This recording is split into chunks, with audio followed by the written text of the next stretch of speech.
investigate, ask questions, and the reaction of the other person will tell us a lot about whether I love you, and you remind me of one thing. You remind me of one thing. You remind me of one thing, girl, and that is the African booty.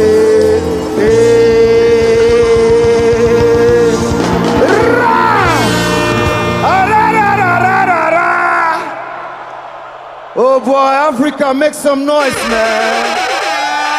Oh boy, Ona not do like Amaka at all. Ona not do like Amaka. Ona not disappoint. You guys came out. One love to every single person in this building. Pump the music up. Pump it up. Pump it up. Pump the music up, man. Hey. Hey. Hey. Hey. Hey. Hey. 1, 2, go. I like woman, I dey straightforward. I like truth and I dey rock rumors. I don't know what you want to do, but make you let me know if you go show up. Because I don't buy this, so I don't buy Chayo for ya. I don't call Gaga, I don't call my guys around you. Hey, I don't call my mama, I don't say you bambo. I don't call everybody, I call everybody. But I see you for Insta, they say you day but anytime I holla, you go say you day my area. I say no wahala, but I don't dare wait you tire. Hey, hey, I don't wait you saute, I don't dare lose weight. Amaka disappoint me, but you Amaka disappoint me, you don't get disappointment. Amaka disappoint me, you don't get confusion. Amaka disappoint me, you don't get disappointment. Hey, I don't care and I dey straightforward. I like truth and I dey rock rumors. I see you. I don't know. I see you there. I see you there. But make you let me know if you go show up with. Amaka disappoint me, but you don't get confusion. Amaka disappoint me, you don't get disappointment though. Hey! Area! Area! Let's get implicated. Let's get implicated. This is TVM. TVM delivers breaking stories, global headlines, and the moments that matter. From exciting sports action to exclusive local events, we keep you connected. Celebrate our culture, people, and voices with powerful documentaries and inspiring stories. Experience premium entertainment, from trending music to urban lifestyle and beyond. Grow your spirit with life-changing messages and uplifting perspectives. Lead the way with bold conversations, fresh ideas, and thought-provoking shows. Wherever you are, whenever you want. Watch TVM on all your devices. TVM, your world, your network.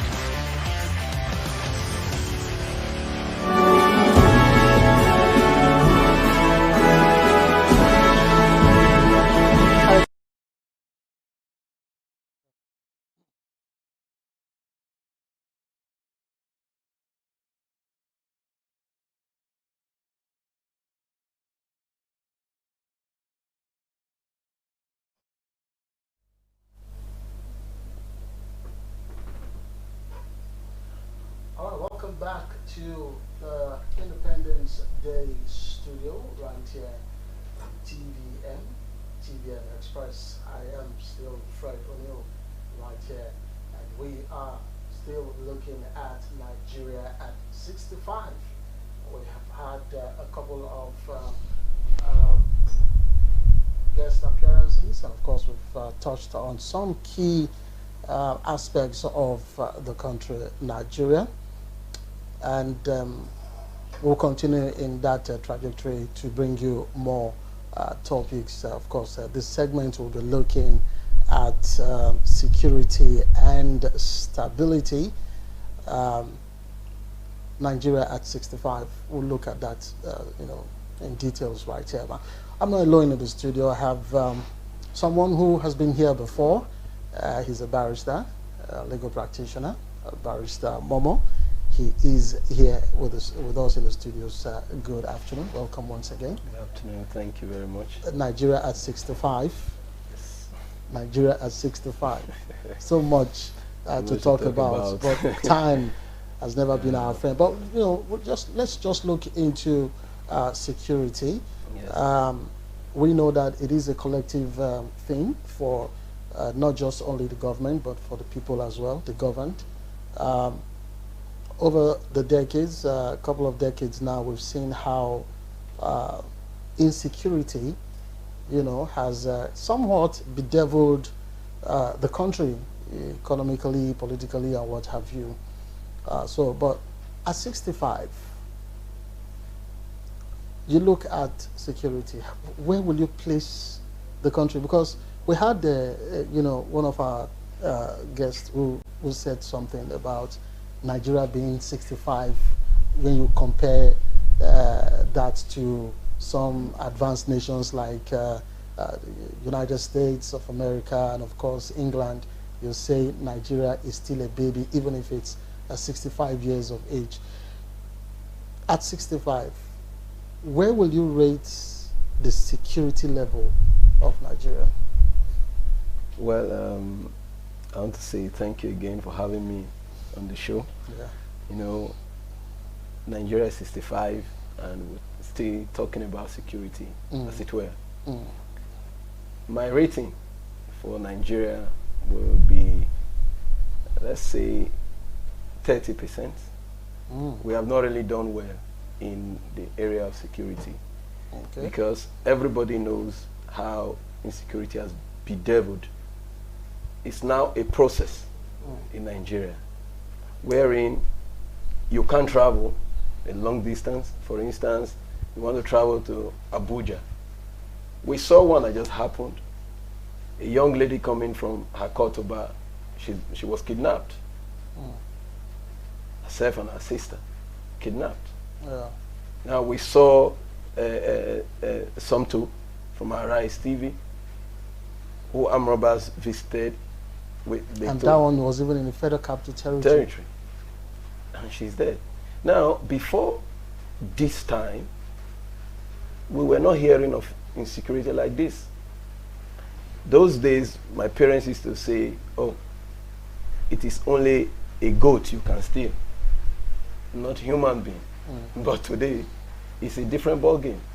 Now, look at our roads. You can't take our roads without praying to God Almighty that you get to your destination safely. We see bandits here and there, Boko Haram menace, Ansaru menace, everywhere in the northeast. It's happening everywhere. And the government has not found a solution to it, whether deliberate or not, but no solution. So we have been bedeviled by this devil called insecurity in this country. So I would score Nigeria low when it comes to insecurity. Okay, it's called Nigeria low. Very But low. should we leave the responsibility of tackling insecurity alone in the hands of the government? Not at all. Okay. You see, in advanced countries, as big as the United States, they have private firms who they contract security business to. For instance, they have to go outside the country or within the country to combat crime. They go to these private firms and say, okay, now you have been in our service, now you have to do your job, because they know that security is paramount. It can't be handled by government alone. Okay. Now, in a country like Nigeria, you see there have been this advocacy for state police. We'll come to that. Yes. Now, the government is to bring in, synergize with the people.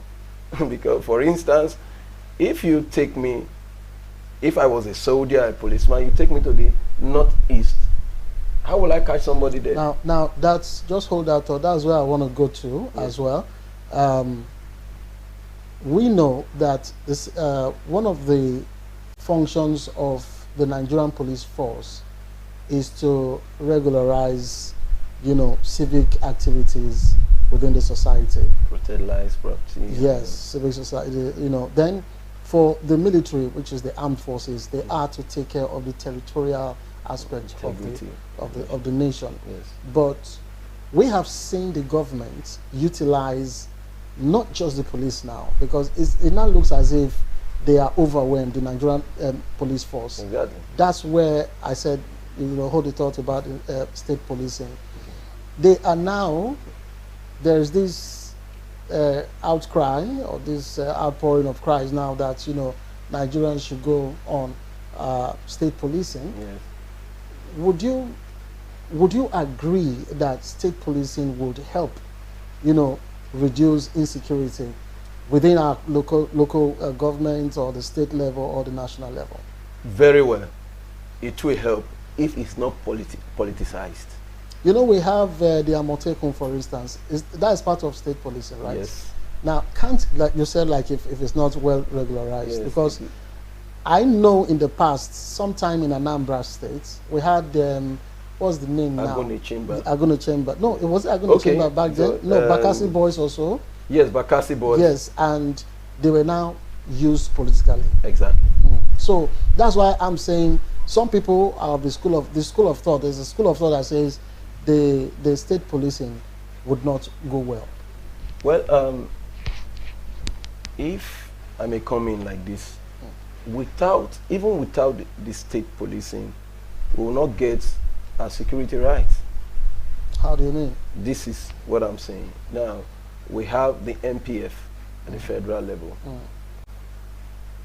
The MPF, they've tried in combating crimes, and they have not been able, to a large extent, to do it. Okay.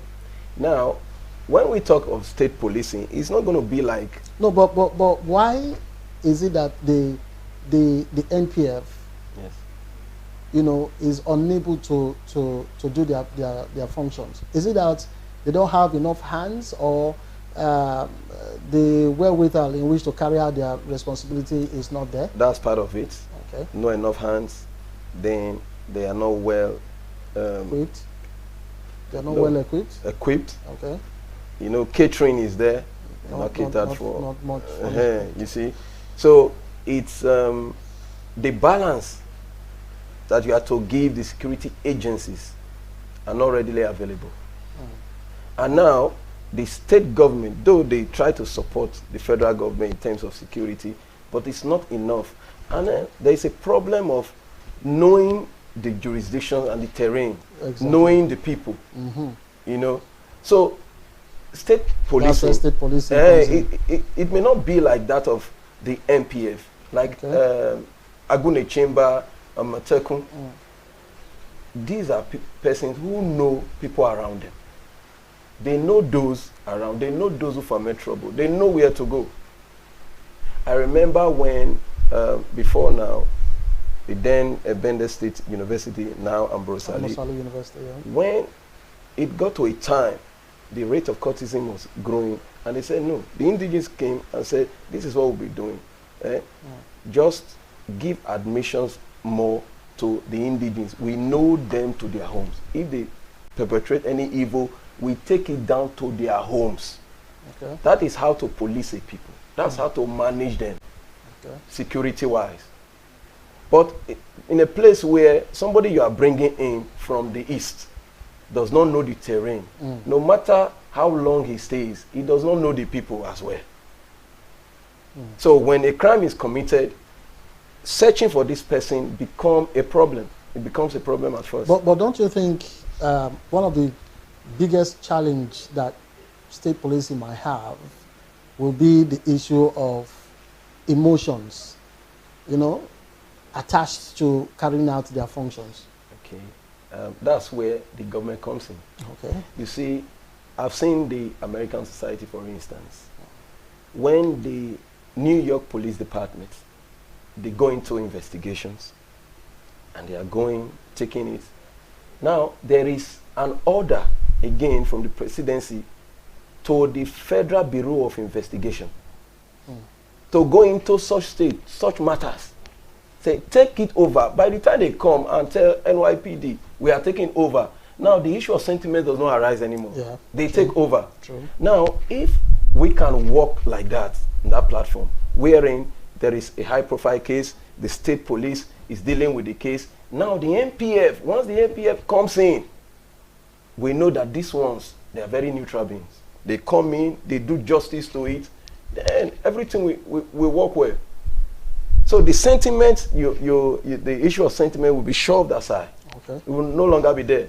Okay. Because the issue of sentiment will actually arise because we know the commander, we know the mother, we know the father, we can always appeal to them. Okay. So you are of the thought that state policing should come in? Yes, it should. Okay. It Now, should. now It will help us. Now, what about the NSCDC? The civil defense now. Yeah. Yes. Is it not? Can't you liken it to state policing as well? It is, but theirs is mainly civil matters. Okay. Yes. They are not into crime per se. Okay. The things I've seen them do now is trying to tackle those people who are into illegal bunkering and the rest of them. And then they still hand them over to the NPF. So theirs is for civility and the rest.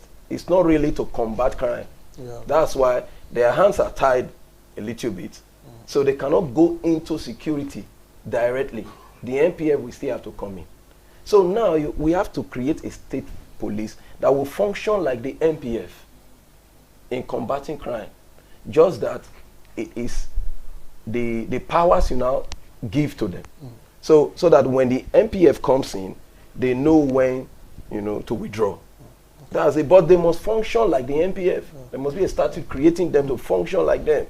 Okay. Arrest people when you see a crime. Don't close your eyes. If it's your brother, arrest the person, try the person, things like that. Because I also know that from the government quarter, from the federal government level now, Yes. from the quarter, they are looking at it like if state policing comes in, there might be duplication of functions between the Nigerian police force, as it were, and the state policing. Now, why do we have a concurrent list in the Constitution? Okay. Okay. We can work these things out together. But the exclusive list is for the executive alone. Yeah. The state government does not go there. At all. It's not the same thing. It's the same. It's the same thing. So the only fear I have about state police is politicizing it. Yeah. Governors will use it as a tool Okay. against anybody, even the president. Yes, that is the only fear. And if we can have agencies that will regulate, it's just that we are not accountable in this nation. We are not accountable. So the governor, the presidency is afraid of this advocating for state police because of the governors. The governors can use it arbitrarily. So that's why. But it must come in at some point for us to solve this insecurity, these issues. The last one that got me angry was, you see that guy, I called himself a bandit, with everything around him. Yes. Yes. Broad daylight. Coming to negotiate with government. Before now, I knew there is a saying that we don't negotiate with terrorists. But now, people come out broad daylight to negotiate with guns everywhere, with rocket launchers. No, if we don't bring in state police, at some point we have to bring it in. That's the truth. All right. So, like you rated the security level of the country at 65, at 30% to you. Don't you think that all hands must be on deck to ensuring that we get past that 30% rating? Like I said earlier on when we started, this whole thing, the responsibility has been in the hands of the federal government, where they have used the Nigerian military, the Navy, and of course the Nigerian police force. Don't you think the citizens as well should come in to assist these, you know, agencies, as it were? You know, I like Nigerians. They always want to help, be it a Nigerian or a foreigner. Just check the statistics. But where the security agencies are getting it wrong, the Nigerians can no longer help them. For instance, you report a matter to the police that you want to be anonymous. At the end of the day, you will be the one to be interrogated for that matter. You can be arrested for it, and you can even be jailed for it. We have seen situations where a man dies, and people are just walking past. Nobody wants to report to the police. Or there is a hideout, criminal hideout in a particular location. Nobody wants to tell the police. Do you know why? When you report to the police, you are writing a statement. And once you write a statement, there is this question of, how did you know? You must come and show us the place. Now, everything is geared towards what we'll collect from this person at the end of the day as bail. That is why we are not getting policing right. A man comes to the station and say, there is a hideout I perceive that is for kidnappers. Kidnappers use it as their den. Police come to that place. You will be the one that will be interrogating. How did you know that that is a kidnapper's den? Who told you? The person will be arrested. So now, the people are afraid to even work with the police, because anything you tell the police, it comes to public domain. There is this person. I've handled matters wherein police will tell me, don't tell them like this, tell them like this. Then behind we will do and say, no, my practice we don't do like that. But at the end of the day, they will still tell the client that, look at what your lawyer did. So people are afraid of the police because of what will happen to them later. Okay. The person you reported to the police will know later that you were the one that reported. So we must work together, but the security forces must give us guidance, clearance, that whatever we bring to the table is confidential. Okay, now that's from an individual aspect. Yes. What about from the perspective of the community? For instance, the herders and farmers clash. Okay. I think we experienced that one mostly in the west, the southwest. What about in such cases where this one now is now between the community and whoever is a threat to, security, life and property? What about in that particular space? How can, security be tackled in such issue? You see, when it comes to, Nigeria is a unified entity, as it were. If we have agreed by the Constitution, given to ourselves, to live like this, no matter the ethnicity, we should not discriminate. I've agreed that a Yoruba man should live with me in Delta State, in Edo State. An Hausa man should live with me. Now, when it comes to that community policing kind of, our monarchs will now get involved. The chiefs. That's where I'm going to, because their role in solving these kind of issues. What is their role in this particular one? Yes, I've seen where monarchs have held meetings with bodies who clash a lot. Okay. Yes, I've seen on TV, I've read on papers, they bring them together. Okay, Meyeti, Allah, something like that. Yeah. Those kind of body, they bring them and say, okay, what is the problem? One is saying, I want to graze, they don't allow me graze. The other one is saying, my farm, you know, have been grazed by these animals. Yeah. So what do? Now, we need to bring a balance. Because everybody must shift ground for it to work. And now, the Fulani man has been in your domain for long. I remember when I was still growing up in Edo State, a place called Ukun. We meet Fulani men in the bushes. Sometimes they offer you fura. Very nice people. Those guys, they've been living. In fact, we know them as the custodian of the bushes. Because you come, you make your farm at the front, but they are inside the bushes. When you go there, maybe looking for water in a stream, you meet with them. They help you. Now, such a person, you wake up one morning and say, this place is my territory, you should go home. Where do you want to send the person to? So what we can do to avoid clashes is for the heads of the community to come together and say, no, these people have been here, we must shift ground, there must be a balance. Now you that is always using your cattle to destroy the other man's farm, you should not do that, because this should be your domain, this should be your territory. The other man also needs his farm to feed his family and things like that. By the time we dialogue and come to the realization that we all need ourselves, we'll be able to solve this problem. It's not so difficult, but you know, this system has been so polarized that money exchanges hands, people, they bring in ethnicity, they try to lord it over others. That's why we're having this issue. If we really reason as one entity, we'll be able to solve security. Because the Fulani man that does wrong is known by his brother or sister. Then the other person, the farmer who does wrong, is known by another person.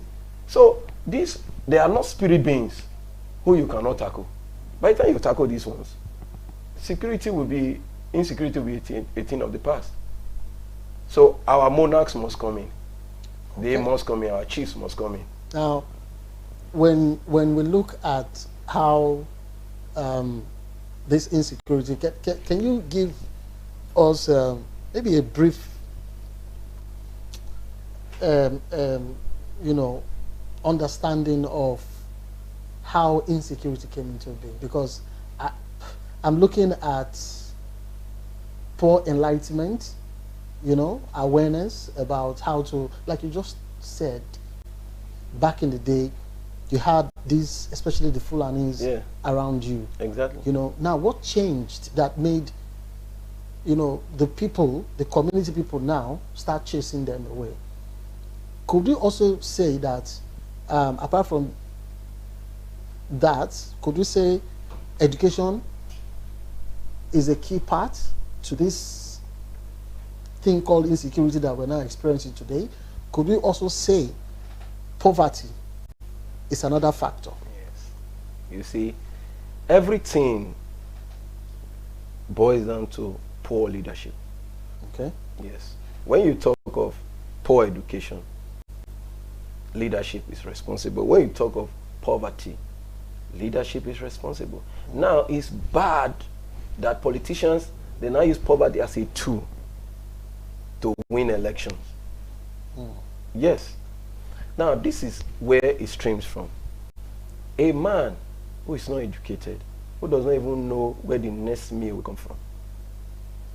And then there's another man who dangles the carrot before him. The man, whatever you are telling him, be patriotic, be hopeful, you can't tell a hungry man that. Because there is an avenue where he will get money and do the bidding of the people. So poverty is a major problem. Education also is a major problem. If everybody is enlightened, educated, and there is at least a living wage, not minimum wage. Because minimum wage will still drive people to go belong to one group and drive insecurity in the nation. When it's a living wage, the people don't see the need to destabilize a country, a government. That's the truth. So leadership should be held accountable for the president was making his speech this morning and was quoting a number of schools. In my mind, I was saying, okay, what is the use of churning out graduates who can't do anything? The present AI tools that we're talking about, we can't use it, nothing. They don't even know anything. No foundation. So what becomes of this country in the next 15, 20 years when you can raise a generation that is so grounded in education? Now, a man who is not educated, in the next few years, he will become poor. Very poor. A man that is educated can navigate his way through to even get something on his table. A man that is not educated, once you tell him, go here, he will go. Go there, he will go. Yeah. And now, look at what is happening amongst the bandits. I saw young men wearing their magazine, wearing their AK-47 with the bullets all around. There is nothing you can tell that man because now he kidnapped somebody. We see them on TikTok. They share money, kidnap, ransom. Yeah. And you tell me that that man should not continue in what he is doing, that is paying him. But if there was a foundation where this man had education and he was able to break through with education, there is no way you can recruit such a man to handle a gun. For what? You cannot. Life is sweet and life is beautiful. Yeah. Now, you earlier on you touched on Boko Haram. Yes. And not quite long, you also touched on kidnapping because we were looking at the bandit aspect now. Talking about kidnapping, the Boko Haram, for instance, you have more of such in the northeast. Yes. Yeah. But for kidnapping, it happens anywhere. Yes. Yes. So, what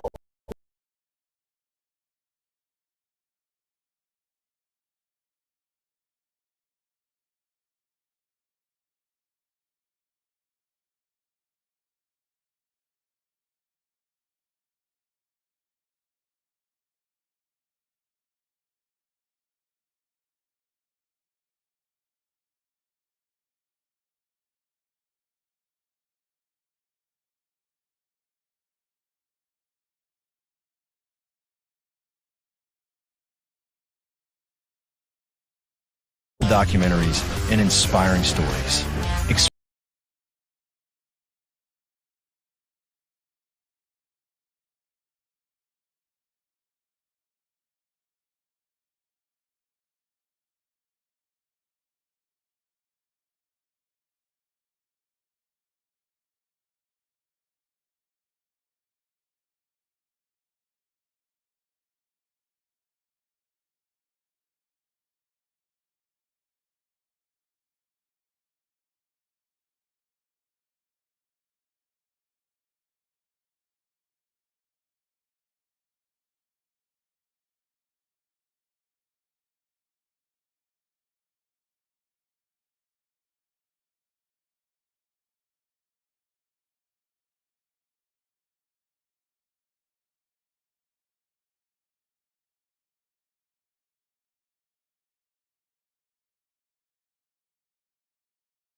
global headlines, and the moments that matter. From exciting sports action to exclusive local events, we keep you connected.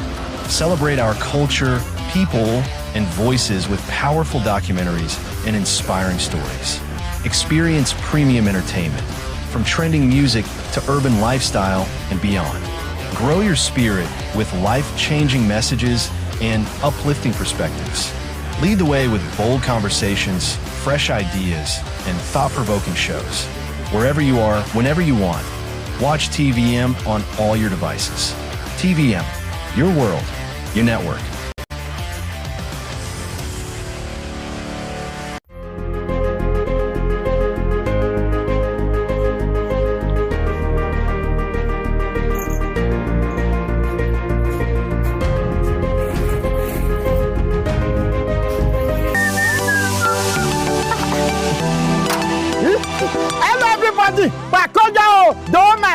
Ladies and gentlemen, are you looking for a school where your child soul truly grows by learning? Worry no more, because St. Augustine College, Ogara, Delta State, Nigeria, got you covered. This school is not only committed to shape and motivate your child spiritually, morally, and intellectually. This school, they also get extracurriculum activities. And you know, so you both say, all works and no play, make Jack a dull boy. Now, when they get extracurricular activities such as sport, football, and just as the tennis, such as games that will, stimulate the brain of your children. Baba, brain go there. Yes, now they get even science laboratory for the pikin when want be science students. They get computer center. Oh, come to think of it, they get in fact their dormitory set. You go to say your pikin na hotel they stay.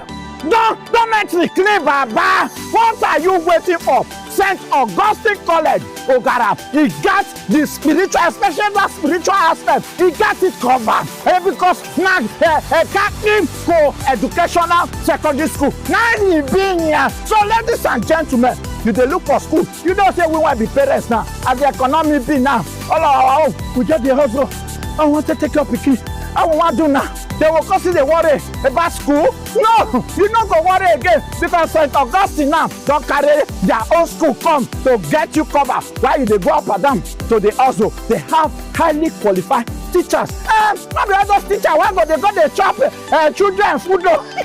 Oh, they got the bully children. No, these children teachers are, in fact, they are Christian, highly trained. As a matter of fact, check activities. Now talking about academy. Oh, sure. Academy they cry. If I say see our record now, see our record for Waco, NECO, JAMO, our record speak for us from 250 and above, 250 days, 350 days. Just like that, just they go, we declare our result. So ladies and gentlemen, with all these things I don't talk so, with everything that I said, let me use this opportunity to invite you for St. Augustine College, Ogara, their annual graduation year. I want to invite you for graduation. Graduation is taking place this Saturday, 26th of July 2025. But there are prom night now 25. Friday 25th of July 2025. That prom night is strictly by invitation. If they not invite you, not come. That one is strictly by invitation. But for us to showcase what we don't get, come our graduation on Saturday, 9 a.m. for the school premises there. Make you see students. English they cry. Baba, me go dead there. Now what I say, I can't tell you now. I will be live and direct in St. Augustine College, Ogara. Both the prom night and the graduation. See me there live and direct. Let me give you code. Now there for trains most of my children. Now why my children don't book with that? So to follow me, let's go to St. Augustine Catholic Secondary School for Ogara, Delta State. See you there. See you 26th of July 2025. See you for their prom night. If you are invited though, then you come. I bet St. Augustine. Una go arrange food from you. Me and now because they follow children, they drag food. Yes, Edda will be there to advise the children. You know, say advice not the tire Edda. I don't get work now. Now advice they give they go. All right, guys. Bye bye. Call you. Don't my dear fian. Nigeria has to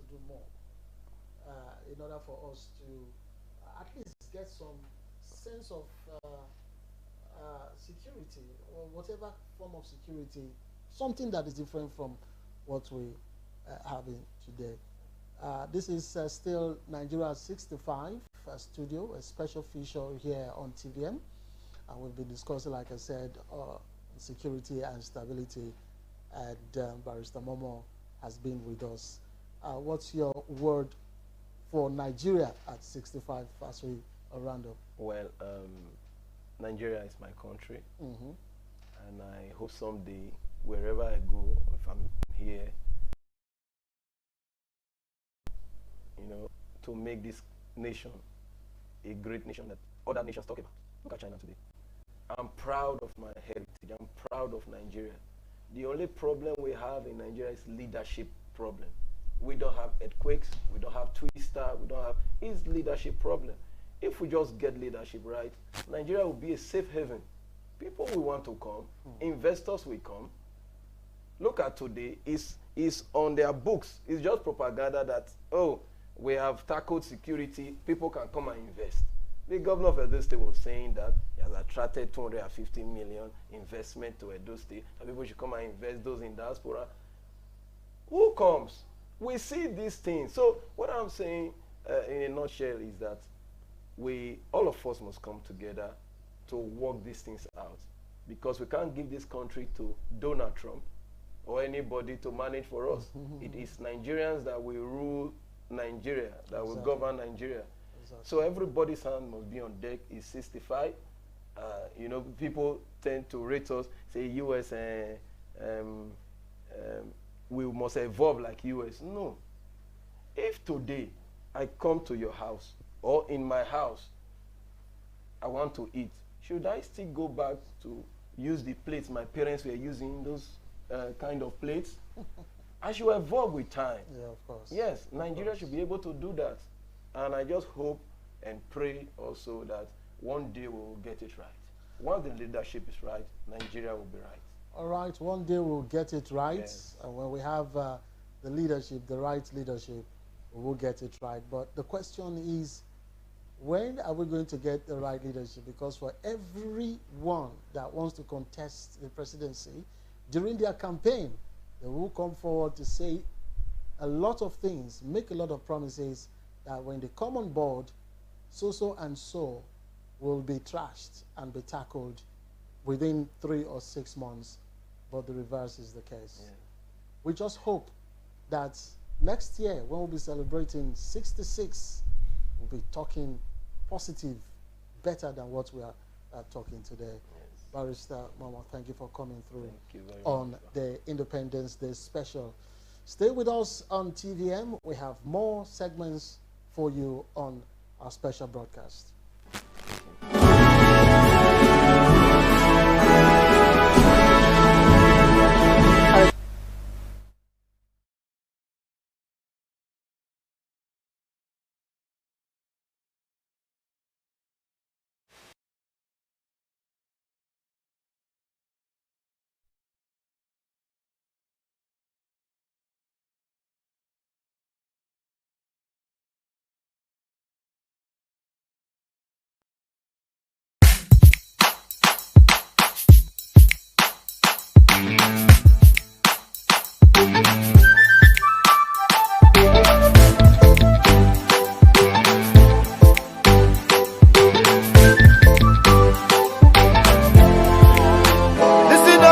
This is where I come from. It's Nigeria in Africa, it's the multilingual land.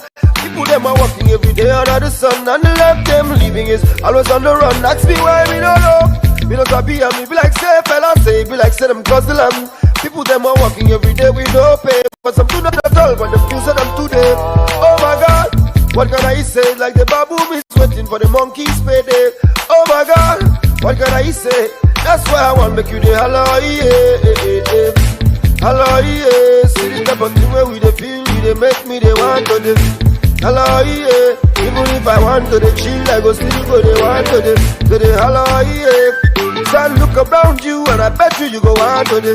Hello, yeah, for the thing where you see, I bet you hello, yeah, hello, yeah, hello, yeah. Hello,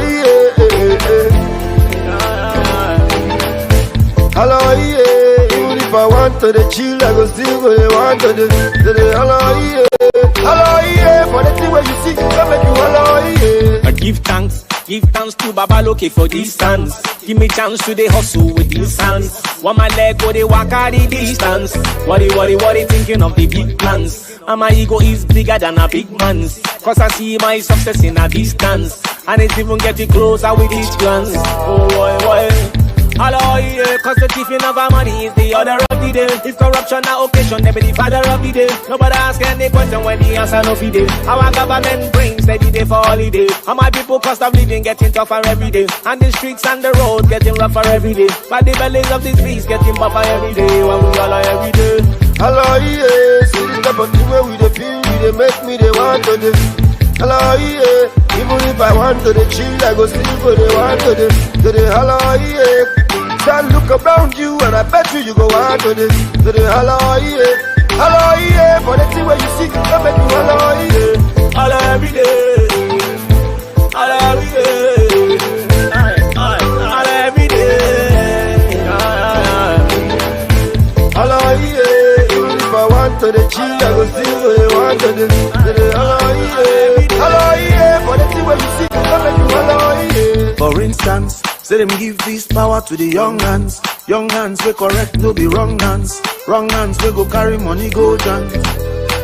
Prayer and insurance. If fast for money for deliverance. Some swallow money talk say na snake dance. Some swallow money talk say na snake dance. And when we fire politicians, them go say make we remain as musicians. They prefer make we they sing of a new dance. And if we yarn them go tag us a nuisance. Oh would they give us a lap dance? And all my people just a leave on their last chance. Man they weep on a constant. But I tell I sometimes I just weep and cry, thinking of the reason why. Poor man fear to close him eye, cause poor man feel to sleep and die. I every day. Economy is my place, take a lot every day. And we pray yesterday, like we pray harder every day. When I look outside my window, getting better every day. Government taking piss like a bladder every day. A real life hunger games for survival every day. Why the thief and the thief, they full of shout, ole, ole. For instance, say them put more security officials when they want rig votes for elections than when they want fight with the militants. Hello every day, hello every day, hello every day, yeah, yeah. Hello, yeah. Even if I want to the chill, I go still go want to the hello, yeah. Hello, yeah. For the thing where you see, I bet you hello, yeah.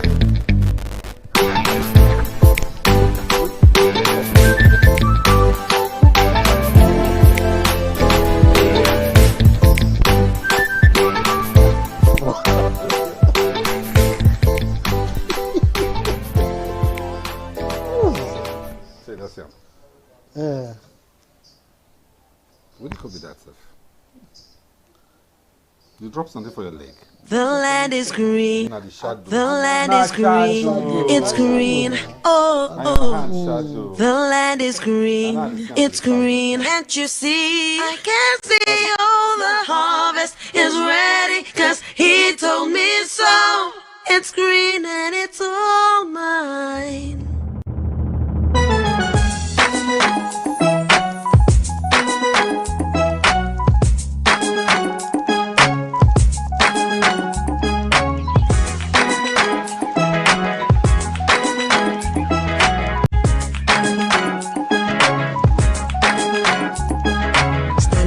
As the clouds go gray, the thunder roars and the earth sings. The season's just beginning. Sunlight it hides as the clouds make way for the pouring of my blessings. I will not be afraid. I see it now, I understand, I know. So I embrace it, dance in the rain. It's for my seed to grow. For every prayer and every seed I've sown, the Lord of the harvest knows I'm reaping back 100-fold. The land is green, it's green, oh, oh. The land is green, it's green, and The harvest is ready, 'cause the Lord of the harvest told me so. It's green for me. It's green for me. Standing alone can be a heavy load, but my vows I won't be breaking. Though my heart is aching, I got a word and I won't let go. It's your will I'm seeking, so I keep on believing. I see it now, I understand, I know, so I embrace it, dance. Once again it's time for me to grow. For every prayer and every tear I've sown, Lord of the harvest knows I'm reaping joy 100-fold. The land is green, it's green, oh, oh. The land is green, it's green. Can't you see? The harvest is ready, 'cause the Lord of the harvest told me so. It's green for me. I thought it was over, thought you were done with me, but we're just beginning. Whoa, my life is a journey. I will walk with you, I will go where you want me to. Yes, I will go. Come on.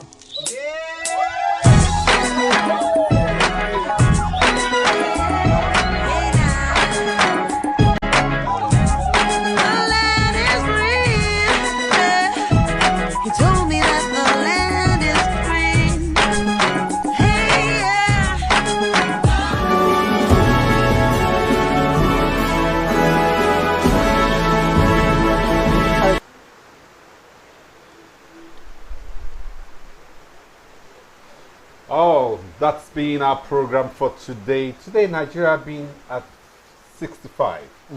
We talked to a lot of guests today. We spoke with Chief Edwin Adotrome. We spoke on patriotism in Nigeria. We also spoke with Dema Foludu. okay, the ex-Super Eagles Star player. We talked about local football and development, and we also spoke to Barrister Albert Agbesen. Spoke on political development in Nigeria, and of course we spoke with Barrister Momo, where we touched on security and stability. And so that's our program for today, TVM Express. TVM Express comes every weekend, but today is a very special day, being the 65 years of independence of our dear country, Nigeria. So, O'Neill, what are your aspirations for this next year, for the next independence celebration? Well, I want to see development in sports. As a sports person, I want to see good news. I want to see how the NFF, I think they'll be having their General Assembly very soon. I want to see how they can come up with some policies that will move our football forward. And I want to see, still on the sports aspect, I want to see how the Athletic Federation of Nigeria will want to do all they can to discourage athletes from leaving Nigeria and, going abroad. So, but generally, I want to see a better Nigeria. All right. Thank you very much. All I'd like to say, let's keep hope alive. Keep our renewed hope. We'll get a better Nigeria if we all put our acts together. On behalf of everyone, O'Neill, my name is Francis Pesio Wefabo. Stay tuned for more programs from TVM. Until we'll come your way with another Express show, have a blessed Independence Day celebration. Good afternoon.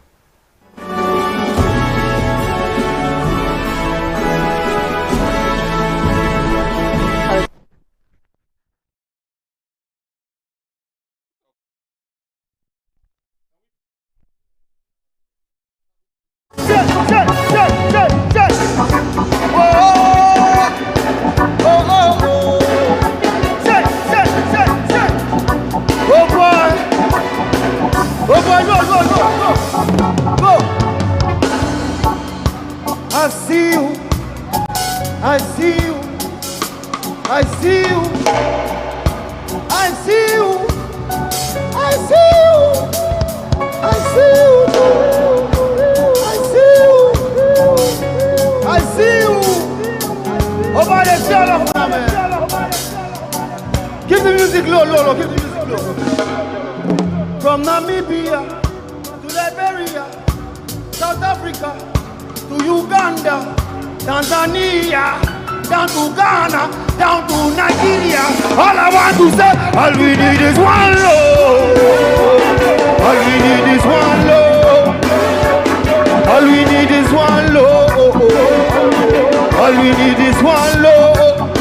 Hey, all we need is one love. All we need is one love. All we need is one love. All we need is one love.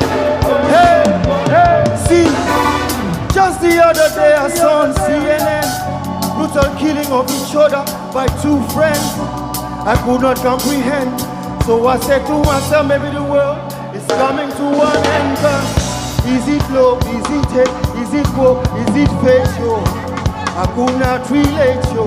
But there is one thing I can relate with, and that is the fact that all we need is one love, one love, one love, one love. Hey, all we need is one love, one love, one love. Hey, all we need is one love, one love. Hey, one love.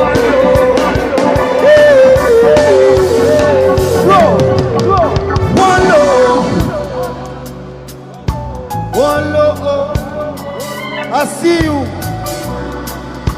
I see you. I see you. Go. Give the music low now. Make my people hear me small. Oh, I don't say when they jump sis. Make we enter spiritual. Make we come down small. One love. Cause we struggle and hustle and laughing and crying and shout and do it all together. One love. We're stuck together. We cannot live without each other. All we need is one love. Irrespective of your color, your religion or political border. One love. My people hold it, embrace it, express it and show it. Cause I know it is the answer. Hey, hey, hey, hey.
Christmas. Hey, over you know the song, the flow, the go. Say, ba-da-ba-dum, pum, pum, pum. Yeah, so, hey, hey, hey, okay, sing. That's how I pray. I want to bubble you from my fucking grace. Hey, that's how I pray. Hey, hey, I want to bubble you from my fucking grace. Hey, hey, oh yeah, make we start to do the gaga shuffle. Hey, start to do the gaga shuffle. Oh yeah, make we start to do the gaga shuffle. Hey, start to do the gaga shuffle. Dubai, ba-da-ba-dum, pam, pam, pam. That's so. Hey, I'm not gonna lie for you. I won't tell you true. Anyhow, what the thing they do you, make you not say they do many other people too. I never left today. Many people need psychiatric doctor today. Hey, So make we fire, make we pull up, make we ready to return up. Everybody start up. Hey! So make we follow me go now. Follow me go, make we start to run town. Anywhere we go, there's nothing like town. Hey, it's the rounds. Start to the field. As I wander, hey, hey, I want to bubble you from my fucking grave. Hey, as I want, hey, I want to bubble you from my fucking grave. Hey, hey, oh yeah, make we start to do the gaga shuffle. Oh yeah, start to do the gaga shuffle. I see you. Make we start to do the gaga shuffle. Oh yeah, start to do the gaga shuffle. Say, I want to carry you, follow you. I want to holler you. I want to see it through. I want to carry you. I want to follow you. I want to samangwa you. I want to see it through. I want to carry you. I want to honor you. I want to follow you. I want to see it through. One love, man. Everybody in the building. About not too much, man. They don't say. Thank you for supporting African music. Thank you for making African music happen. All of them are too much. You don't understand? Eh? It's massive. I see so many lovely ladies here tonight. I said I was not going to do this tonight, but I must do this. I must do this tonight. On behalf of all the gentlemen, on behalf of all the Chris men, on behalf of all the rugged men, we dedicate this one to all the ladies in the house tonight. All the ladies in the house. We dedicate this one. I must do this one. Over there, we must do this one. Yes, so. Yes, so. Yes, so. You see, I love you. I love you. I love you. I love you.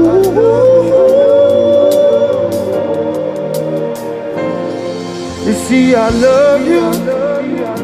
I love you, I love you, I love you. I love all of you. Yeah. There's been a lot of toasting. Lots of guys have been up to her, but she told them she was waiting for the one that God was sent to feel a kind of craving. A special kind of love, one with lot of understanding. Come rain, come shining, come rain, come shining. Every time that I look into your eyes, I see fire in there. And if you look into my eyes, you see desire in there. Desire. I said if love is a crime, I want to be wanted. Yeah, I said if love is a crime, if love is a crime, just keep the fire burning.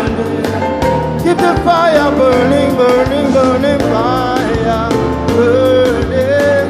Keep the fire burning, keep the fire burning, keep the fire burning, keep the fire burning, keep the fire burning, keep the fire burning.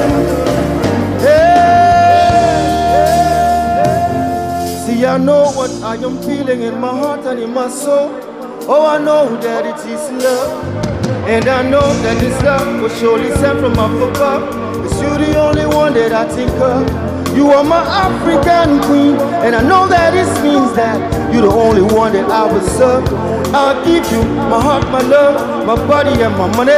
Every other thing you think of. Hey, in a man who could think of anything better than you, who could think of ever hurting you. Sacrifice my own, I'll give it all to you, cause you are my Africa. Alright, somebody help me sing it. Say, you are my Africa. I say you are the girl of my heart. You take me where I never been. You make my heart go ting-a-ling-a-ling. Hey, you are my African queen. I say you are the girl of my dreams, and you remind me of what's, and that is the African beauty. See, I love you, I love you, I love you, I love you, I love you, I love you, I love you, I love you, I love you, I love you, I love you, I love you, I love you, I love all of you.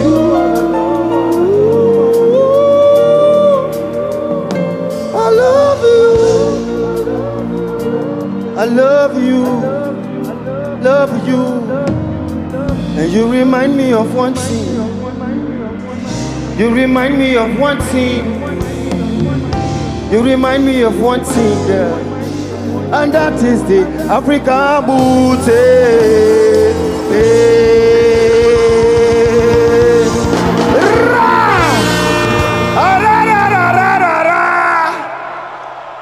Oh boy, Africa, make some noise, man. Oh boy, wanna not do like Amaka at all. Wanna not do like Amaka. Wanna not disappoint. You guys came out. One love to every single person in this building. Pump the music up. Pump it up. Pump it up. Pump the music up, man. Hey. Hey. Hey. Hey. Hey. Hey. 1, 2, go. I like woman, I dey straightforward. I like truth and I dey rock rumors. I don't know what you want to do, but make you let me know if you go show up. Because I don't buy this, so I don't buy chayo for ya. I don't call Gaga, I don't call my guys around you. Hey, I don't call my mama, I don't say you bambo. I don't call everybody, I call everybody. But I see you for Insta, he say you there, but anytime I holla, you go say you there my area. I say no wahala, but I don't dare wait you tire. Hey, hey, I don't wait you sote, I don't dey lose weight. Amaga disappoint me, but you Amaga disappoint me, you don't get disappointment. Amaga disappoint me, you don't get confusion. Amaga disappoint me, you don't get disappointment. Hey, I don't care and I dey straightforward. I like truth and I dey rock rumors. I see you. I don't know. I see you there. I see you there. But make you let me know if you go show up with. Amaga disappoint me, but you don't get confusion. Amaga disappoint me, you don't get disappointment too. Hey, area, area, area, area. Let's get implicated. Let's get implicated. Let's get implicated. I heard.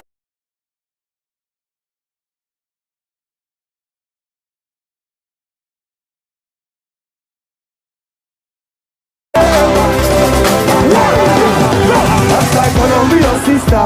That's like I see the border.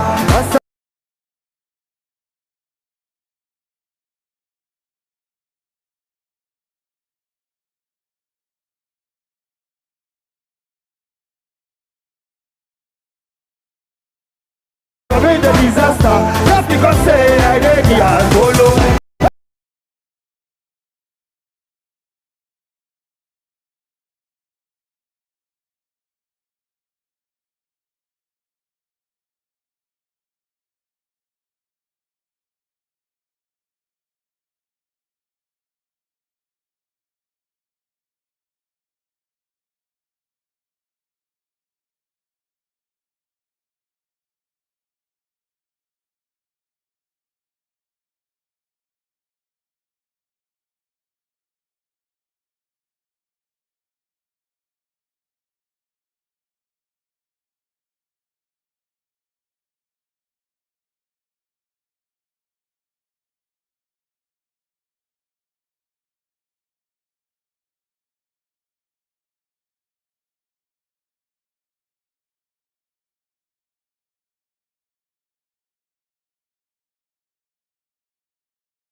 TVM. TVM delivers breaking stories, global headlines, and the moments that matter.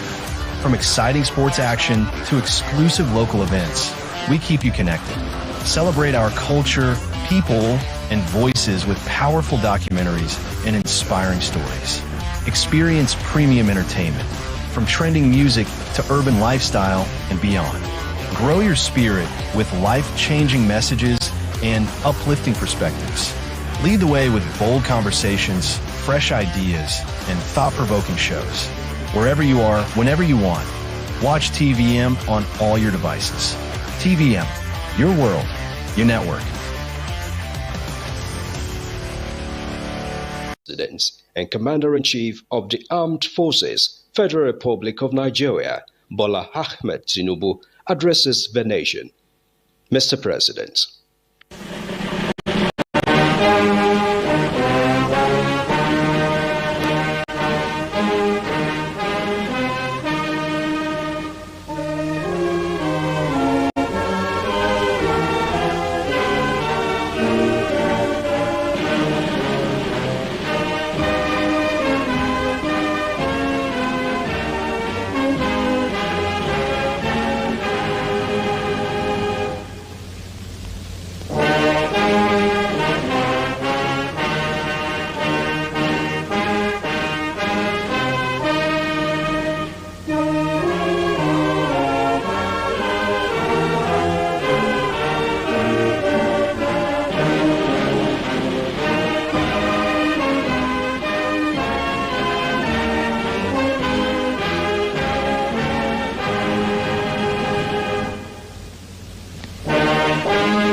Fellow Nigerians, today marks the 65th anniversary of our great nation's independence.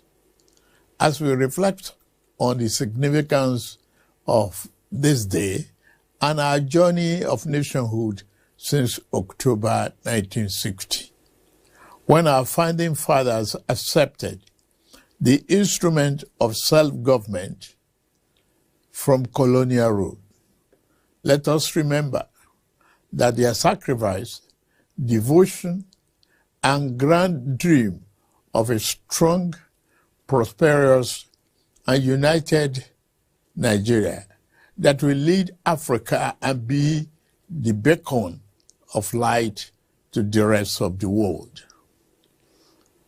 Our founding heroes and heroines, Herbert Macaulay, Dr. Nnamdi Azikiwe, Sir Abubakar Tafawa Balewa, Chief Obafemi Awolowo, Sir Ahmadu Bello, Margaret Ekpo, Anthony Enahoro, Ladoke Akintola, Michael Okpara, Aminu Kano, Funmilayo Ransom Kuti, and other nationalists believe it was Nigeria's manifest destiny to lead the entire black race as the largest black nation on earth. For decades, the promise of our independence has been tested by profound social, economic, and political challenges, and we have survived. While we may not have achieved all the lofty dreams of our forebearers, we have not strayed too far from them. In 65 years since our independence, we have made tremendous progress in economic growth, social cohesion, and physical development. Our economy has experienced significant growth since 1960. Although it is much easier for those whose vocation is to focus solely on what ought to be, We must recognize and celebrate our significant progress. Nigerians today have access to better education and healthcare than in 1960. At independence, Nigeria had 120 secondary schools with a student population of about 130,000. Available data indicate that as of year 2024, there were more than 23,000 secondary schools in our country.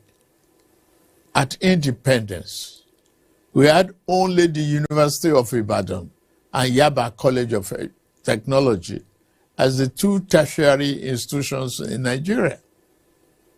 By the end of last year, there were 274 universities, 183 polytechnics, and 236 colleges of education in Nigeria, comprising federal, state, and private institutions. We have experienced a significant surge in growth across every sector of our national life since independence. In healthcare, infrastructure, financial services, manufacturing, telecommunications, information, technology, aviation and defense, among others. Our country has experienced both the good and the bad times in its 65 years of nationhood. As it's normal for every nation and it is people. We fought a bitter and avoidable civil war, experienced military dictatorships, and lived through major political crises. In all this, we weathered every storm and overcame every challenge with courage, grit, and uncommon determination. While our system and ties that bind us are sometimes stretched by insidious forces opposed to our values and ways of life, we continue to strive to build a more perfect union where every Nigerian can find better accommodation and find purpose and fulfillment.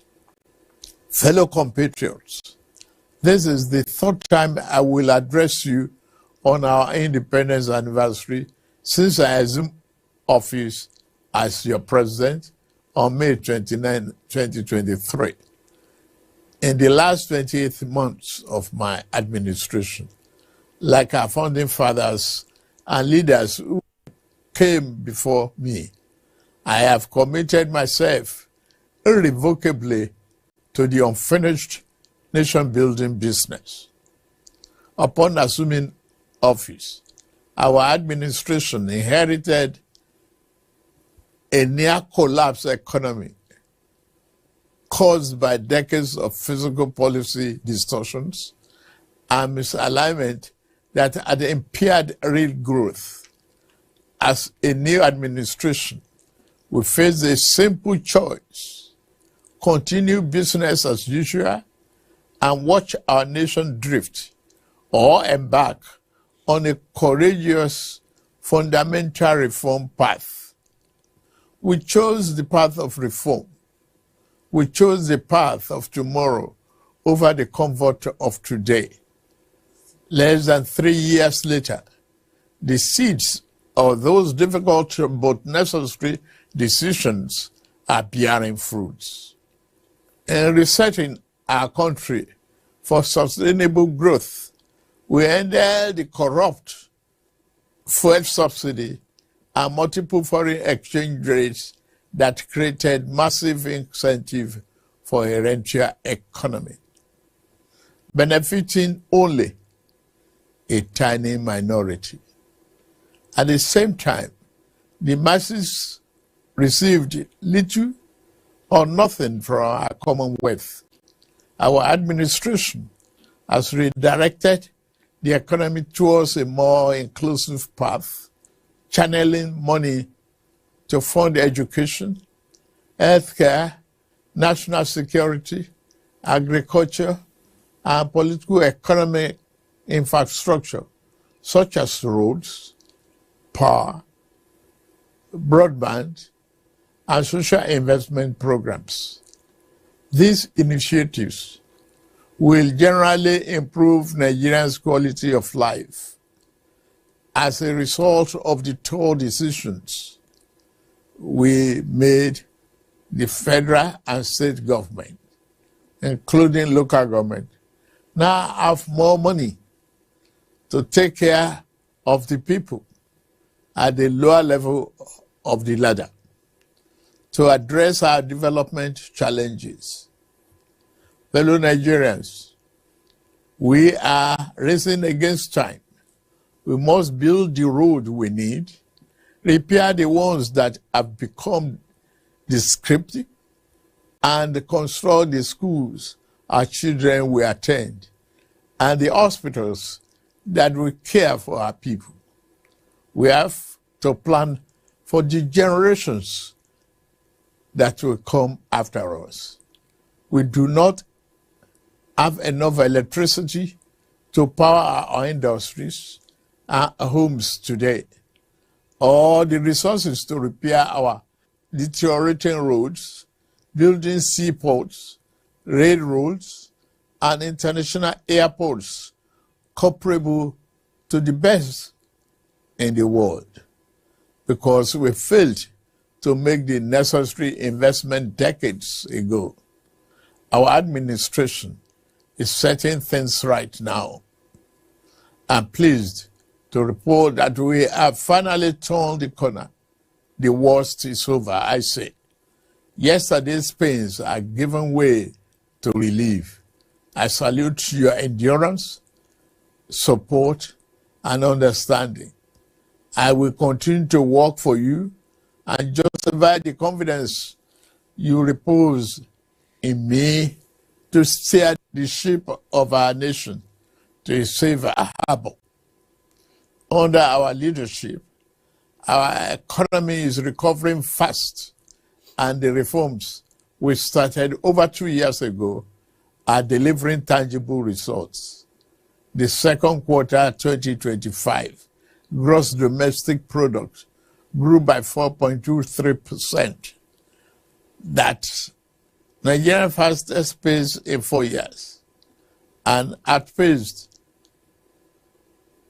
the 3.4% projected by the International Monetary Fund. Inflation declined to 20.12% in August 2025, the lowest level in 3 years. The administration is working diligently to boost agricultural production and ensure food security to reducing food costs.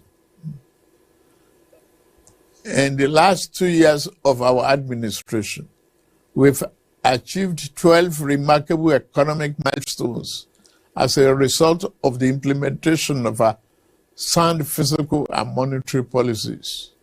We have attained a record-breaking increase in non-oil revenue, achieving 2025 target by August with over 20 trillion naira. In September 2025 alone, we raised 3.65 trillion. That is 411% higher than the amount raised in May year 2023. We have restored physical health. Our debt service to revenue ratio has been significantly reduced from 97% to below 50%. We have paid down the infamous ways and means advances that threaten our economic stability and triggered inflation. Following the removal of the corrupt petrol petroleum subsidy, we have freed up trillions of naira for targeted investment in the real economy and social programs for the most vulnerable, as well as all tiers of government.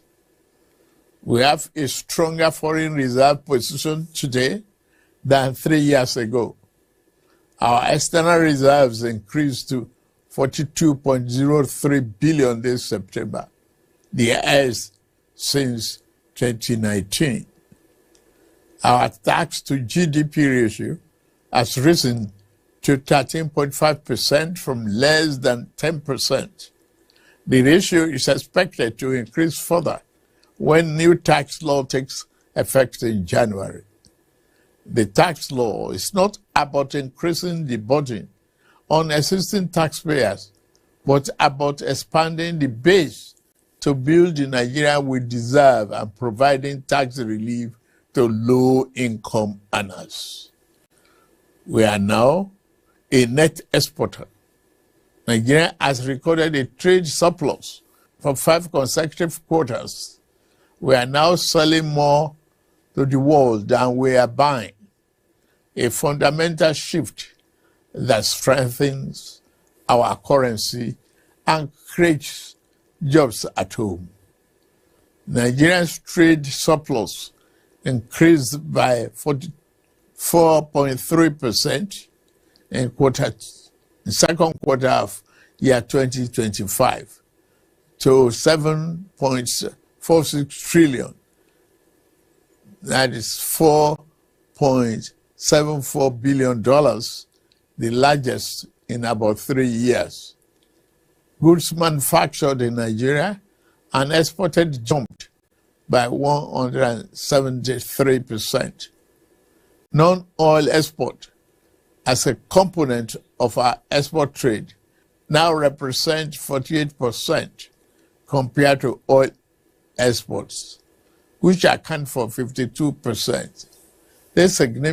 This signals that we are diversifying our economy and foreign exchange sources outside oil and gas. Our oil production rebounded to 1.68 million barrels per day from barely 1 million in May 2023. The increase occurred due to improved security, new investments, and better stakeholder management in Niger Delta.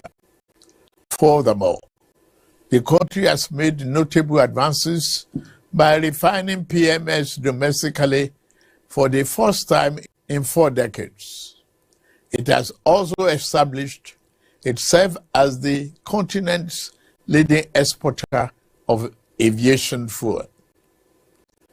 The Naira has stabilized from the turbulence and volatility witnessed in 2023 and 2024.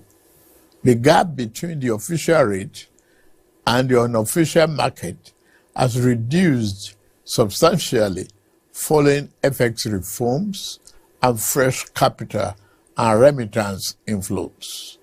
The multiple exchange rates, which fostered corruption and arbitrage, are now part of history.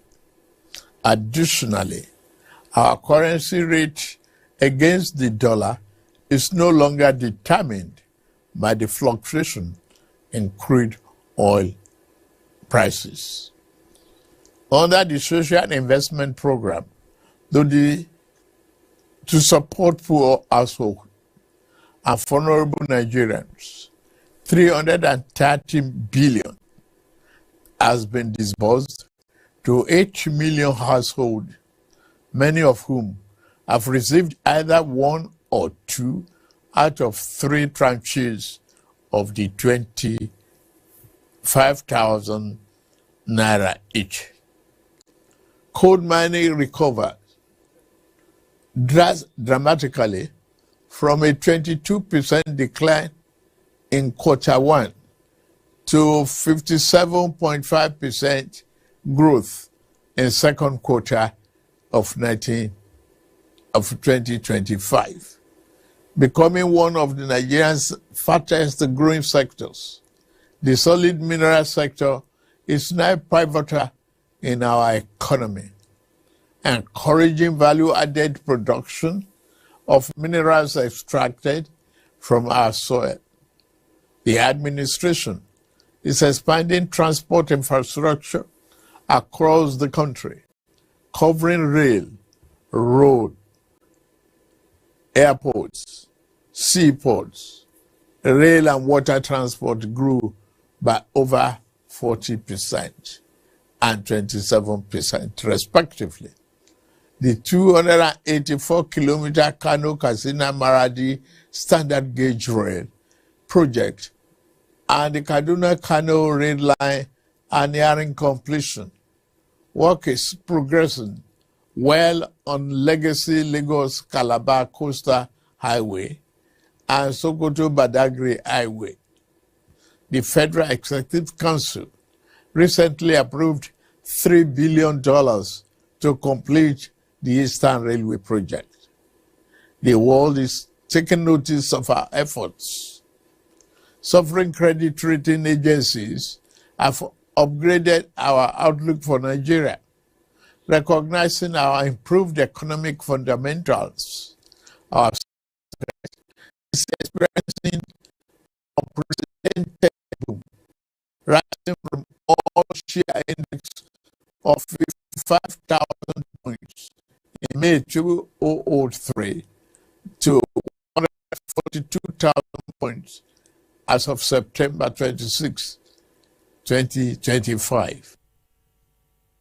At its last MPC meeting, the central bank slashed interest rate for the first time in 5 years, expressing confidence in our country's macroeconomic stability. On security, we are working diligently to enhance national security, ensuring our economic experiences improved growth and performance. The officers and men of our armed forces and other security agencies are working tirelessly and making significant sacrifices to keep us safe. They are winning the war against terrorism, banditry, and other violent crimes.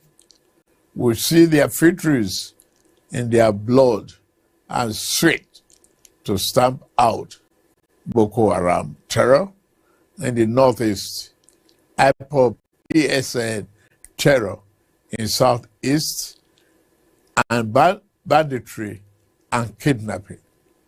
We must continue to celebrate their gallantry and salute their courage on behalf of a grateful nation. Peace has returned to 100 of our liberated communities in the northwest and northeast, and thousands of our people have returned safely to their homes. I have a message for you, you young people. You are the future and the greatest asset of this blessed country.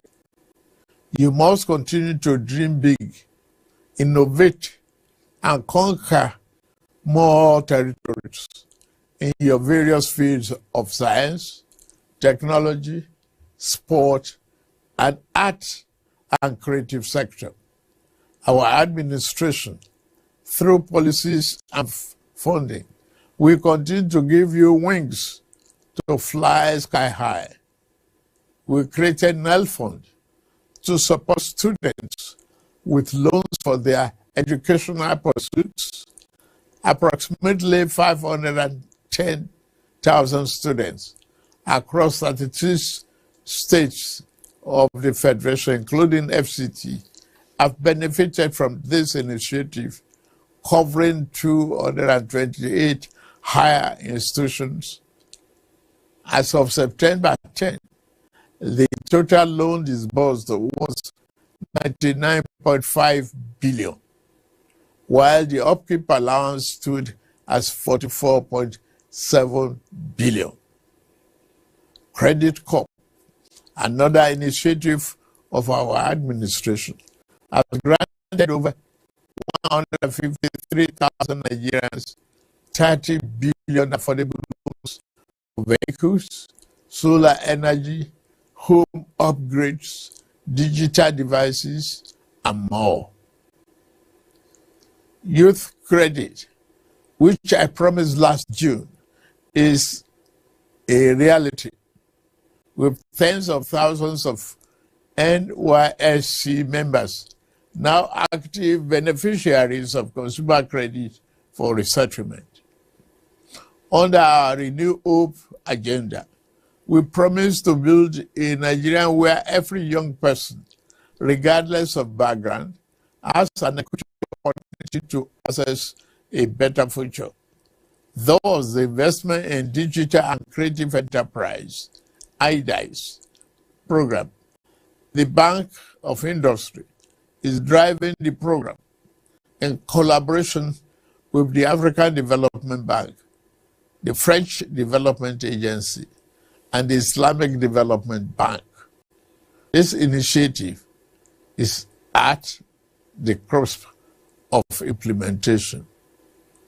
Our last 2 years, we have collaborated with our partners to launch the program, supporting our young builders and dreamers in the technology and creative sector. This is a message of hope, fellow Nigerians. I've always candidly acknowledged that this reform have come with some temporary pains. The biting effects of inflation and the rising cost of living remains a significant concern to our government. However, the alternative of allowing our country to descend into economic chaos or bankruptcy was not an option. Our macroeconomic progress has proven that our sacrifices have not been in vain. Together, we are laying a new foundation cast in concrete, not on quicksand. The accurate measure of our success will not be limited to economic statistics alone, but rather in the food on our family tables, the quality of education our children receive, the electricity in our homes, and the security in our communities. Let me assure you of administration's determination to ensure that the resources we have saved and the stability we have built are channeled into these critical areas. Today, the governors at the state level and the local government's autonomy are yielding more development right in our face. Therefore, on this 65th anniversary of our independence, my message is hope and a call to action. The federal government will continue to do its part to fix the plumbing in our economy. Now, we must all turn on the taps of productivity, innovation, and enterprise, just like the Ministry of Interior has done with our travel passports, by quickening the processing. In this regard, I urge the subnational entities to join us in nation building. Let us be a nation of producers, not just consumers. Let us farm our land and build factories to process our produce. Let us patronize made in Nigeria. I say Nigeria first. All the goods, let us pay our taxes as well. Finally, let all hands be on deck. Let us believe once more in the boundless potential of our great nation. With Almighty God on our side, I can assure you that the dawn of a new, prosperous, self-reliant is here in Nigeria. Happy 65th Independence Anniversary. And may God continue to bless the Federal Republic of Nigeria. Amen.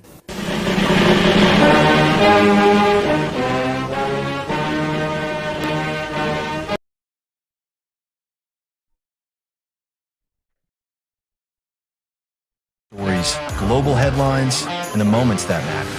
From exciting sports action to exclusive local events, we keep you connected. Celebrate our culture, people, and voices with powerful documentaries and inspiring stories. Experience premium entertainment, from trending music to urban lifestyle and beyond. Grow your spirit with life-changing messages and uplifting perspectives. Lead the way with bold conversations, fresh ideas, and thought-provoking shows. Wherever you are, whenever you want, watch TVM on all your devices. TVM, your world, your network.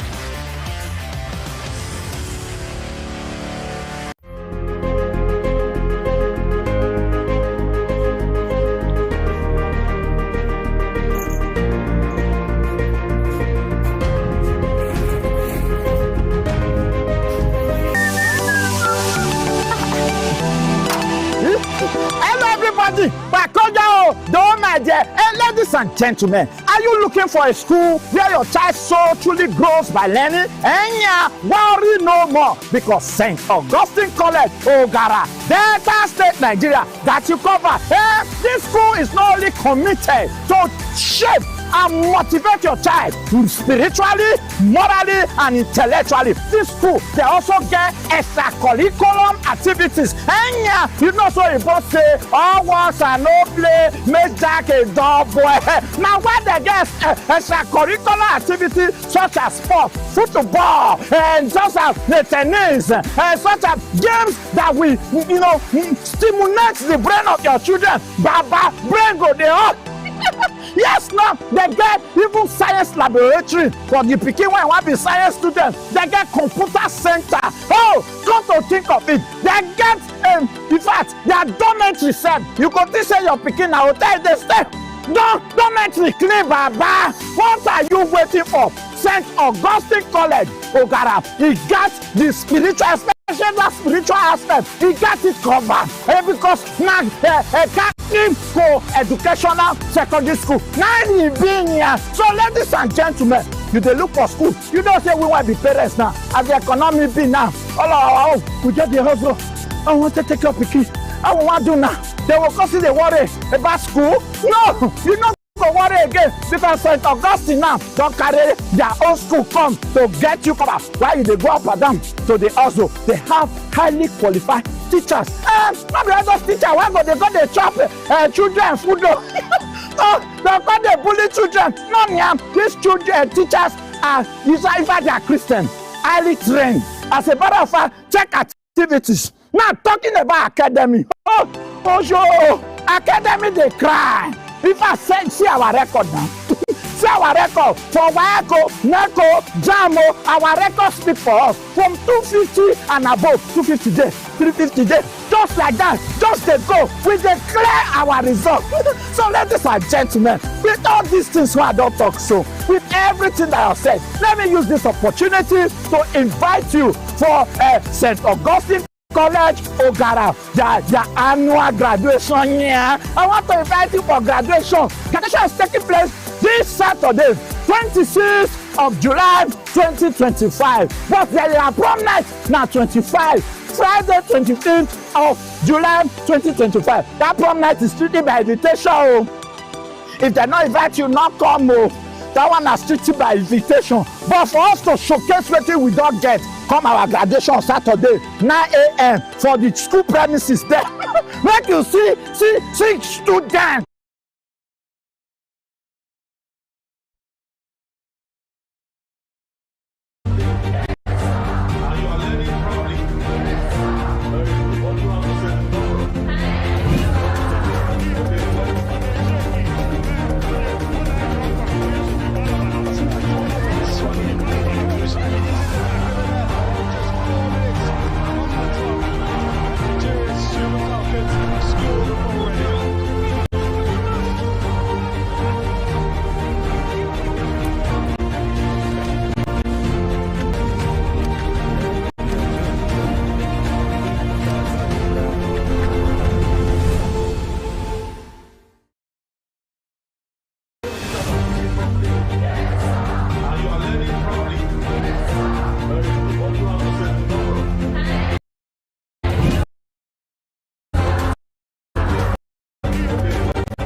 TVM.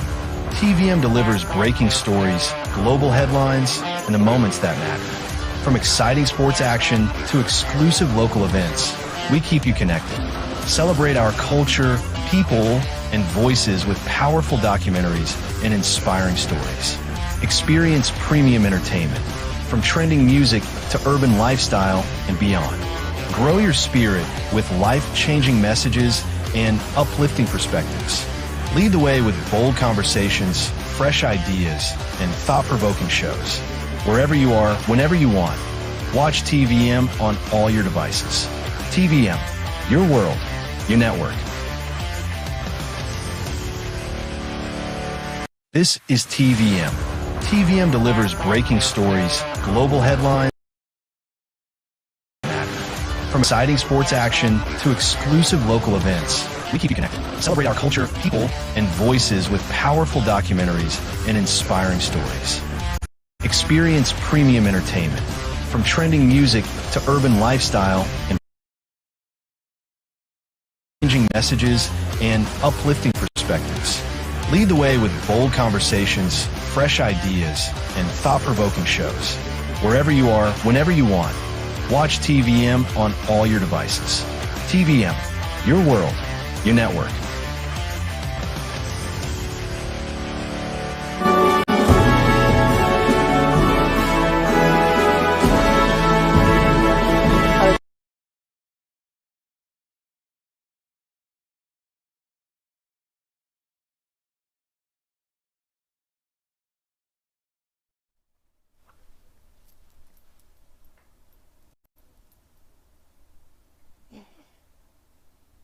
Welcome to 101.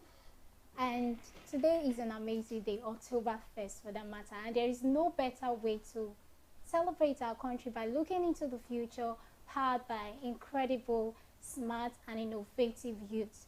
Today, our guest is none other person than a core member who is currently serving in Delta State, Mr. Maximus Ifeanyi David. Is a major force behind a group project that had just been concluded at First Baptist High School here in Warri, Delta State. Mr. Maximus, you're welcome. Thank you very much.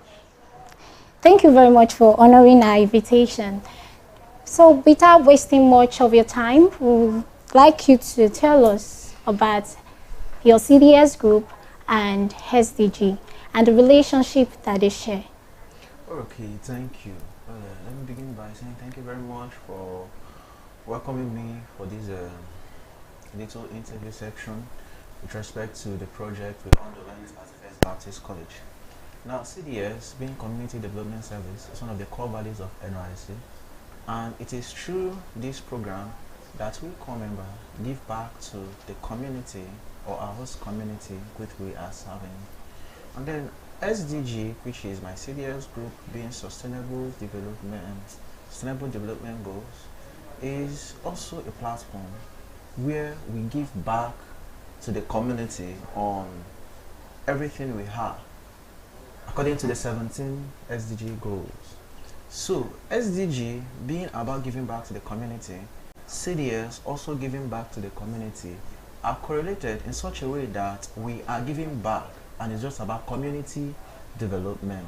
So if you hear CDS, community development, SDG, sustainable development, so everything or the goal is aimed at the development of what? The community. They should be sustainable. That is the most important thing, and that was why we embarked on the project we went for. So that is just it. Thank you. That's great. So for those that don't really know the meaning of CDS, Mr. Ifeanyi has just told us that it means Community Development Service. And as for SDG, it means Sustainable Development Goals, and they both work hand in hand.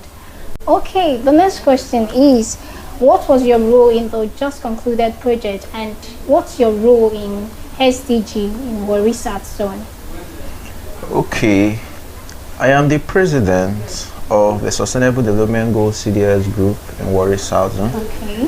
And my role as a president is simple: offering leadership and then ensuring synergy within the executives and every other team that is working with me, and then ensuring that all projects are being performed at utmost responsibility. Okay. Then my role in the project that we went for was an anchor.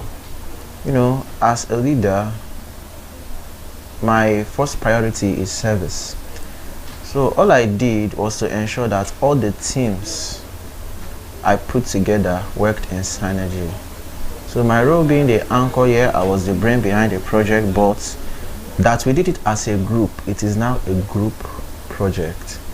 And my team and I did very well. So my role is just to put the whole team together to make sure that everything went well. Thank you. I must commend your effort for that. You did a great job. Thank you very much. Okay, you know, there is this saying that SDG, the slogan is everyone, everywhere. Why is it everyone, everywhere? Why not something else? Okay. Like I said earlier, SDG is Sustainable Development Goal. Okay. It is very much inclusive, irrespective of your background, irrespective of your location, your geolocation, wherever you are, whoever you may be, whatever you are facing or may have been facing. Our Sustainable Development Goal is meant to reach you, everyone. It's supposed to reach you wherever you are, everywhere. So that is why we say that the development goals is reaching every single person. So for instance, you're breathing air no matter where you are. That is why it is everyone, everywhere, to make sure that whatever goal we are bringing to you is very sustainable. That is just it. Thank you very much. That's amazing. Thank you. The project that was carried out at First Baptist High School, can you tell us what SDG goal does it align with? Okay.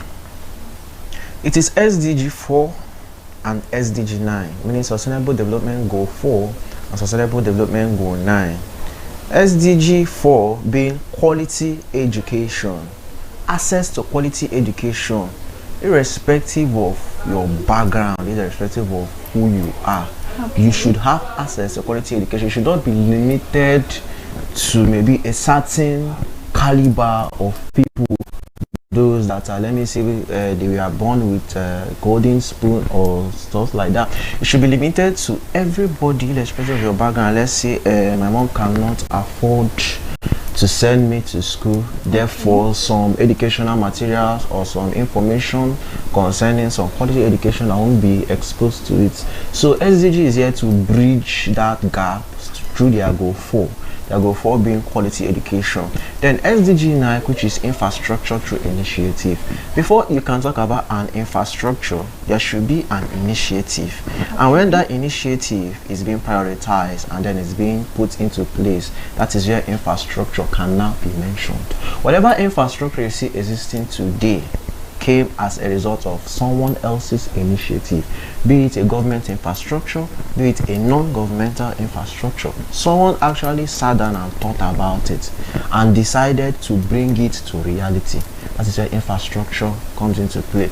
So introducing students or introducing the teens to tech is just all about capturing their interest and telling them that something like this exists. The world is going global now. We are actually in the 5th IR, that's 5th Industrial Revolution. A lot of things are coming up, IoT, Internet of Things. Who are the people to bring up these things? Still things. We have about the AI and machine learning, that is artificial intelligence and machine learning. Still things. So whenever you bring out their mind and tell them something like this exists, then you can see other infrastructures coming out into play. Hence, the SDG 4 and then the SDG 9. That is just it. Thank you. That's amazing. Very fully aware that teens now have access to tech and they're able to learn through concerned individuals like you. Okay, moving further, you know, every project faces challenges. So what are the challenges you and your team encountered during the execution of the project? Well, we encountered 2 major challenges.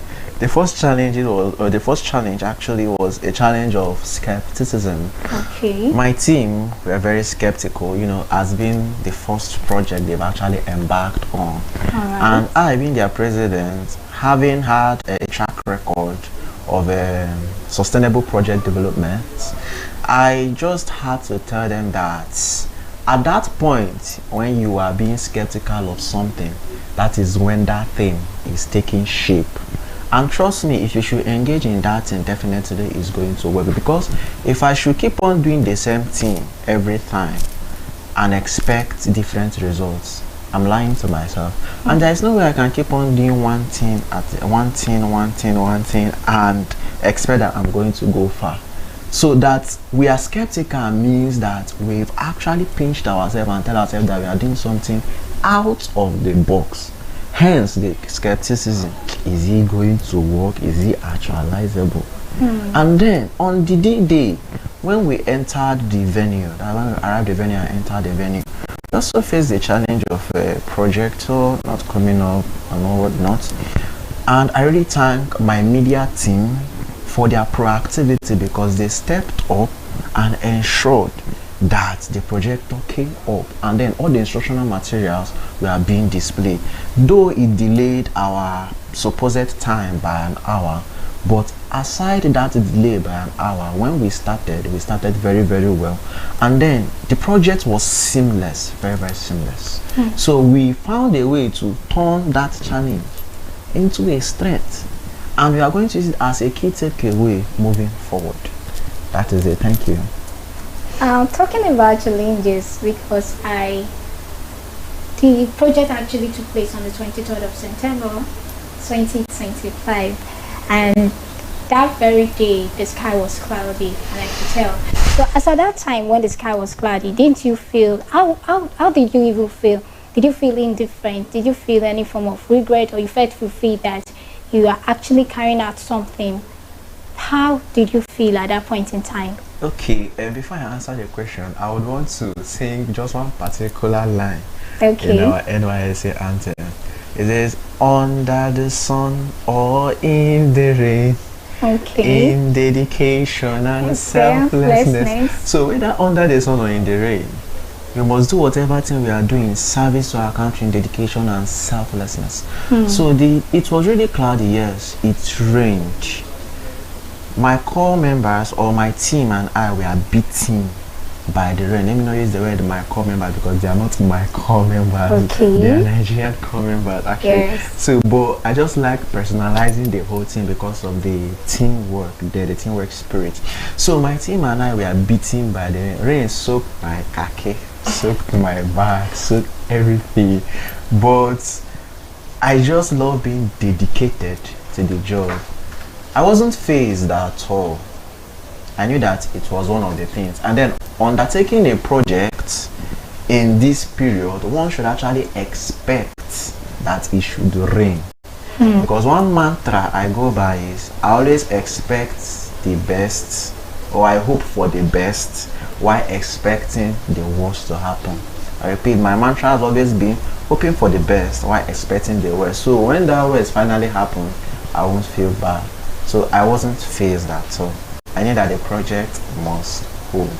That is it. Thank you very much. Thank you very much. But there's something I picked from what you said. Okay. You mentioned that NYC anthem entails under the sun or in the rain. But as viewers, I hope you're listening. I hope you're really listening very well, because this under the sun or in the rain is not just for core members only. It covers all aspects of life. It relates to every one of us. If you truly want to accomplish something, you should be determined. No matter, definitely challenges will come. Now it's left for you to either give up or to continue. So for the fact that they defied the rain, he and his team, and then went on with the project, it shows that they're really courageous and resilient about the tech project. And I must say, you were fulfilled at the end of the day, if I'm not mistaken, from the explanation you just gave. Yes, please, I was very much fulfilled. That's great. That's awesome. Okay. During the course of the project, did you receive any support from the school? Oh yes, the school were very supportive. Okay. The school provided us with their computer lab, provided us with lights, provided some of their staffs, and helped in mobilization of these students. So, and the lab, they made sure that every single computer that we pointed that we are going to use, we are actually working perfectly, and they helped in the control of noise for the students or in the student aspect. So Okay. that is just it. They were really, really supportive. Then after the event, the principal met me in the person of Mrs. Babatunde and told me that the school really appreciates everything we did, and not that they have much to give us, but the little thing they have, we should just take it as refreshments. And she hoped we will come again because we just did something very important for the school. And they also appreciated the NYC management, appreciated my LDI, appreciated my ZI, the state coordinator, and then the general coordinator. So they were really, really, really appreciative. That shows the project was really impactful. So during the course of the program, while you're executing, while you and your team executing the program, was it just training and then teaching throughout, or you infused other activities into it? Okay. Well, it was not just about training throughout, it was not about teaching throughout, because I always get bored whenever I sit at a place and you talk and talk and talk and talk and talk. At the end, I may not gain anything because I'm more of results oriented and I'm always very hyperactive. That was why I chose engineering as a profession, a civil structural engineer, and I double as a software engineer actually. So we started by introducing the project, telling them like a brief overview, engaged them, but where I featured most was in the practical aspect. And since the project spanned across a wide range of audiences, that is ranging from ages 8 to age 16, you can see that we are talking about the primary section, junior secondary section, and then the senior secondary section. I had to bring it down to their level. For the primary and the junior secondary section, I used Scratch as an environment to give them a visual representation of every single technological breakdown or terminology that I was using, and then every single tech logic I was using there. Then for the senior section, I used VS Code, as Visual Studio Code, as an environment to show them every single thing I was saying there. Like it was more like a hands-on practical, and I never touched the computer. I had someone there, one of the media team there, just displaying, and the students, we are seeing them in their own computers, that's the computer provided by the school. So my work there was just to tell them that, okay, write down this logic, tell the computer I want you to display this for me on the internet, and it's actually displayed. So by the time I tell them that, okay, I want you to use maybe a paragraph tag, a header tag, structure the HTML, structure the website, add some design, some styles to the website, and tell the program that, okay, I want you to structure my school or design my school website, design my school logo using P tag, H tag, or anchor tag, or all those things. And they actually did it, and they saw it being displayed on the internet. They could not hide their joy, because this is something that they never thought or believed that was actually existing, but I brought it to them and then told them the advantages of going into this and what they can actually achieve with it. So it was more of like they were doing something, they were seeing the results, they gave me a feedback, and they were even asking questions on top of it. Someone came up, imagine, I was now telling me that, sir, so does it mean that with this thing I have learned now, I can actually create a model that will help reduce my teacher's stress? I say, like, how? My teacher is always writing. So I can create a model now that instead of my teacher writing, she will just say something and it will just appear on my screen and everybody will read it, and it will just be very, very seamless. Nobody will be stressed. I said, yes, you can do it. That's what it is. And the student was very happy and smiled and shouted, hey, after my SS3, I'm going to go into tech immediately, and you are going to be my teacher. I told the boy, no problem, that is why we SDGs are here for you. So that was just it. Thank you very much. That's amazing. It's so hilarious that the student came to meet you and said something like, my teacher is always writing. I could imagine how stressful it is for the teacher, because it's not easy as teachers, especially in a country like Nigeria. It's not easy at all. And so you going there to orient the students actually help them in a lot of ways. So moving further, you made mention of you working with your team, and I know that you have various team while the project was being carried on. Okay, I think there is a coordination team, the speaker team, the welfare team, and which other team again? So which other team? The media team. Okay, the media team. That's nice. And how were you able to communicate with them effectively to carry out this project without any form of lapses? Okay, well, like I said earlier, I have a proven track record of project delivery. Okay. Before I was called up to serve my country, I run a mini tech company, and I have a team. And one of the core values of this my tech company is empowering the underprivileged. Okay. So I've done projects like this countless number of times, and I already know what I need to put into place to make sure that this project goes very well. So during the inception of the project, I had to segment the group into 4 teams, like rightly pointed out. And in these 4 teams, I selected team leads. And these team leads now formed the executives for this particular project that we had. So what I actually did there was to ensure that we communicated constantly.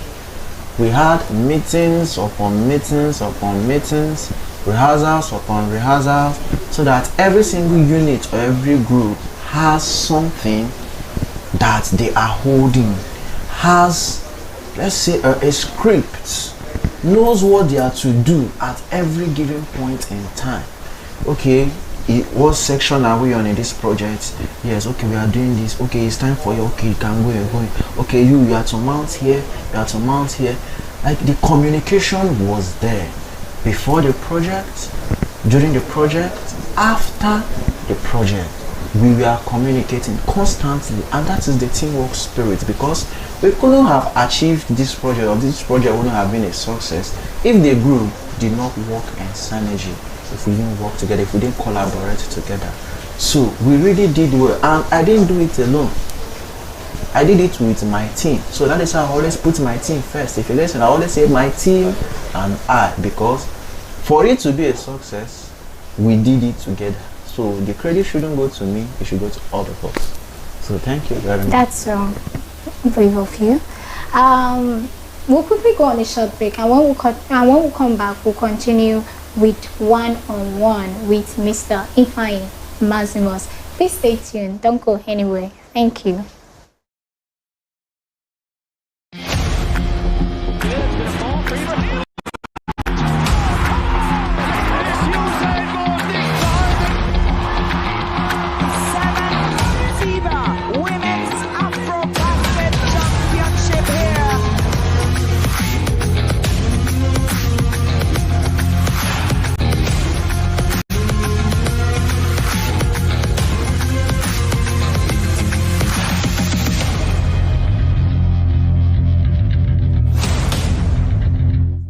At DSAG Engineering and Services, we anticipate, manage, and deliver. Since 2000, we have been a leading EPC company, ensuring customer satisfaction through quality service and timely delivery. With integrity, proficiency, and innovation at our core, we provide world-class solutions tailored to your needs. From engineering designs and construction to procurement, manpower outsourcing, and maritime supplies, DSAG delivers excellence. Partner with us today. Visit www.dsag.net or call +23 4807 254 8724. DSAG Engineering and Services. Anticipate, manage, deliver. This is TVM. TVM delivers breaking stories, global headlines, and the moments that matter. From exciting sports action to exclusive local events, we keep you connected. Celebrate our culture, people, and voices with powerful documentaries and inspiring stories. Experience premium entertainment, from trending music to urban lifestyle and beyond. Grow your spirit with life-changing messages and uplifting perspectives. Lead the way with bold conversations, fresh ideas, and thought-provoking shows. Wherever you are, whenever you want. Watch TVM on all your devices. TVM, your world, your network. This is TVM.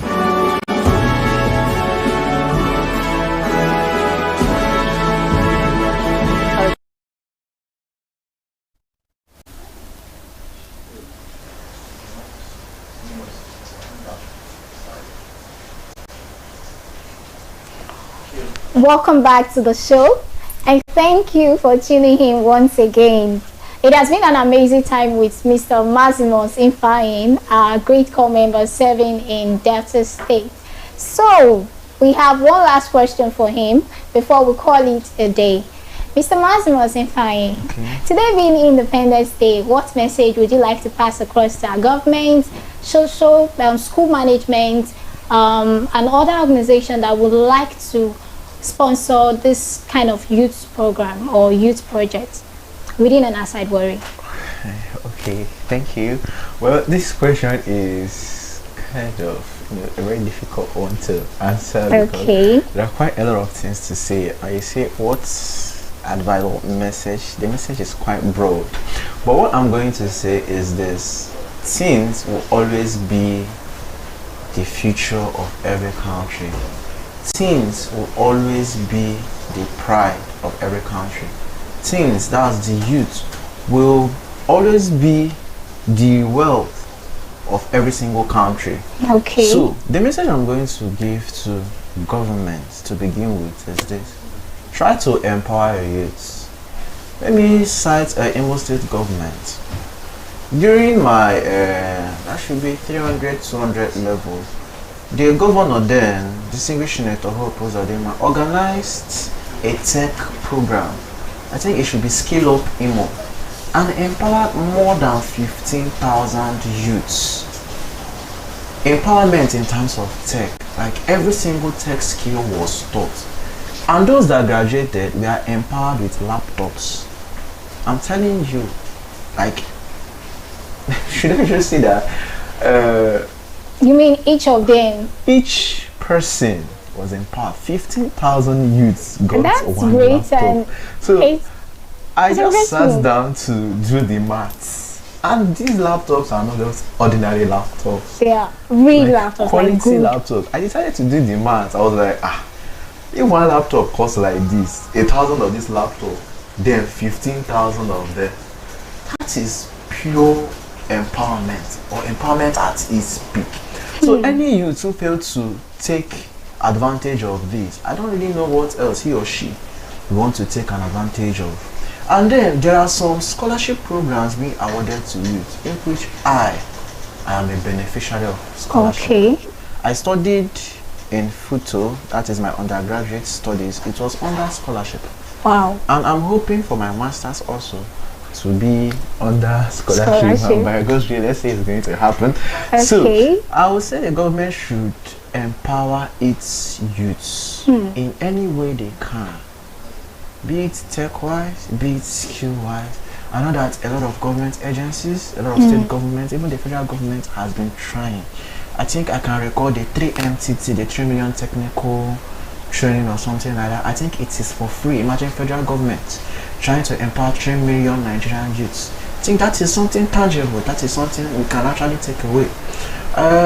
Something about MITDA, then digital literacy for all or something like that. Like, there are a lot of empowerment the government are putting in place. And the message for them is that they shouldn't stop.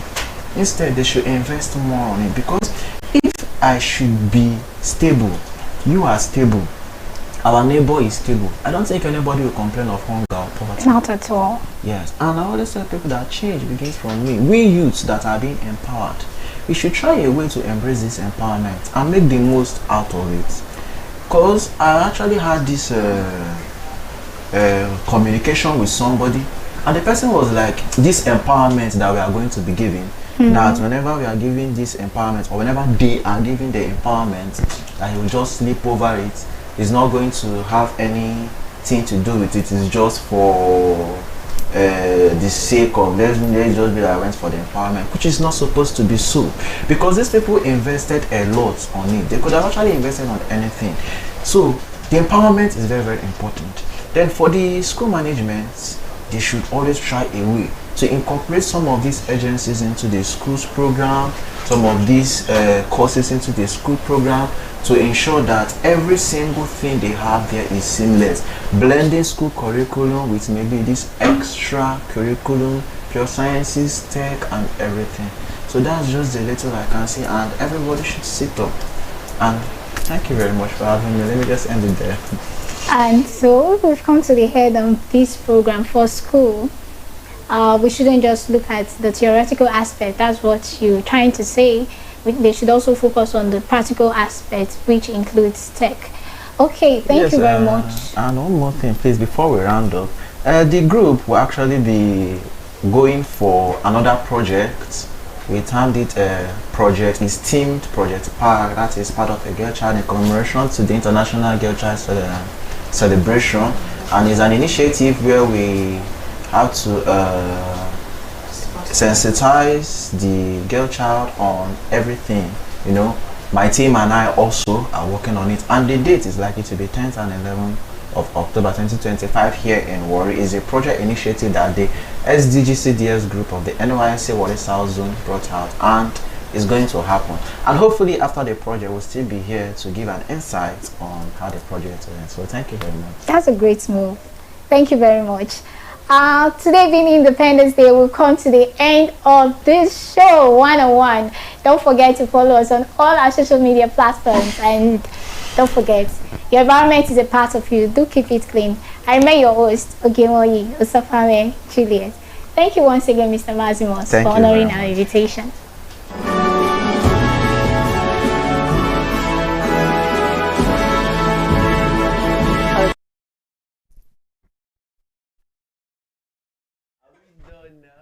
TVM delivers breaking stories, global headlines, and the moments that matter. From exciting sports action to exclusive local events, we keep you connected. Celebrate our culture, people, and voices with powerful documentaries and inspiring stories. Experience premium entertainment, from trending music to urban lifestyle and beyond. Grow your spirit with life-changing messages and uplifting perspectives.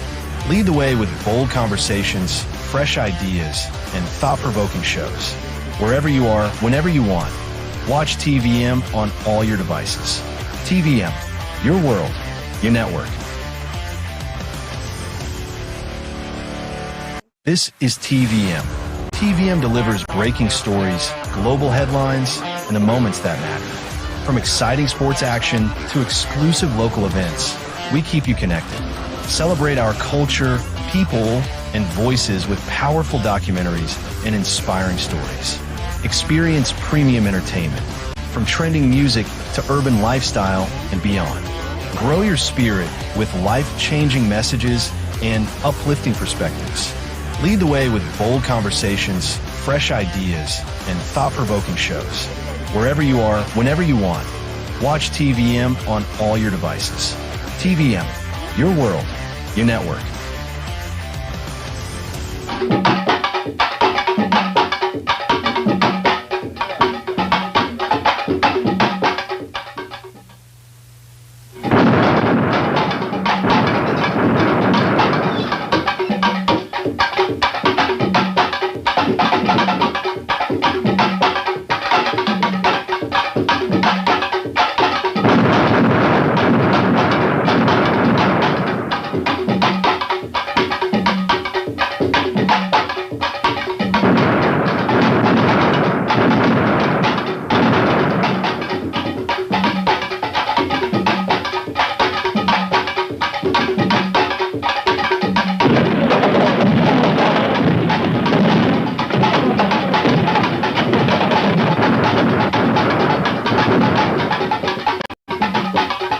This is the sound of Africa. Listen to it. It is being heard across the world. It is the voice of many peoples, alive with a common purpose. It is the heartbeat of a continent coming at last into command of its own destiny. One after another, the African peoples are rising to their feet in proud possession of nationhood. In recent years, most of Africa and 3/4 of its inhabitants have achieved self-government. As nation after nation newborn shoulders the responsibilities of sovereignty, there is one to which the world community is looking as an example of orderly transfer to independence. It is Nigeria, a nation of more than 35 millions, the largest in all the African landmass. Nigeria is a federated state with 3 main political divisions, each with its own regional government. It includes more than 250 linguistic groups.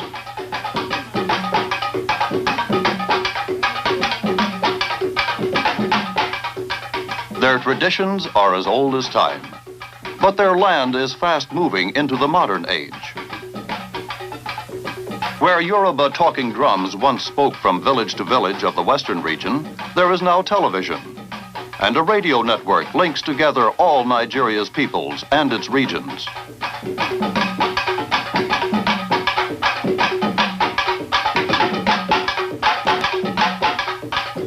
Beyond the land of the Yoruba, there stretches back from the Atlantic coast the eastern region, whose people are the Ibu and Ibibio, the Efik, the Ifike, and others. The many broadcasting stations, which reach into all corners of the region, are part of the federally chartered network, speaking to the people as a nation, while respecting their local cultures. The people of the East still hold to their ancient loyalties, but they share with all of Nigeria a flaming pride in national independence.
The land of the Hausa, the Fulani, the Kanuri, and many smaller groups is the huge northern region. Here, too, for all its size, radio keeps the farthest villages informed of the march of world events. Ma'aikatan ministan gona ta jihar Arewa ta sake gargaɗin manoma kada su aika da auduga maras kyau zuwa kasuwoyin duniya. Iyakan labaran kenan daga gidan rediyon Kaduna na jihar Arewa ta Nigeria. We now present a half-hour program of Taushi music played by Sarkin Taushi Katsina and his group. The Hausa people know and love the epic ballads, composed in traditional forms, with which their singers of old celebrated great tribal events and glorified their leaders.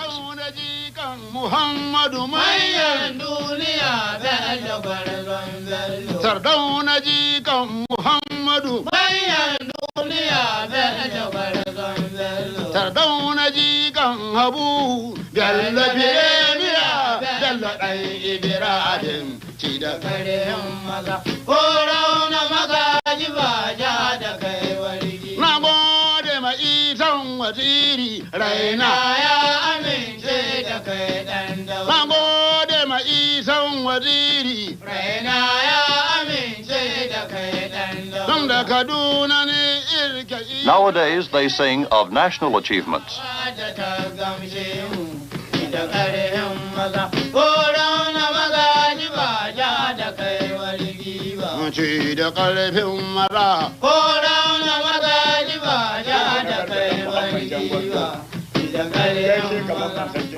Besides Nigeria's three main political divisions, there is the self-governing Federal District, which contains the capital, Lagos, central point of the national radio network. The ruling city of Nigeria for more than half a century, Lagos prides itself on being modern and cosmopolitan.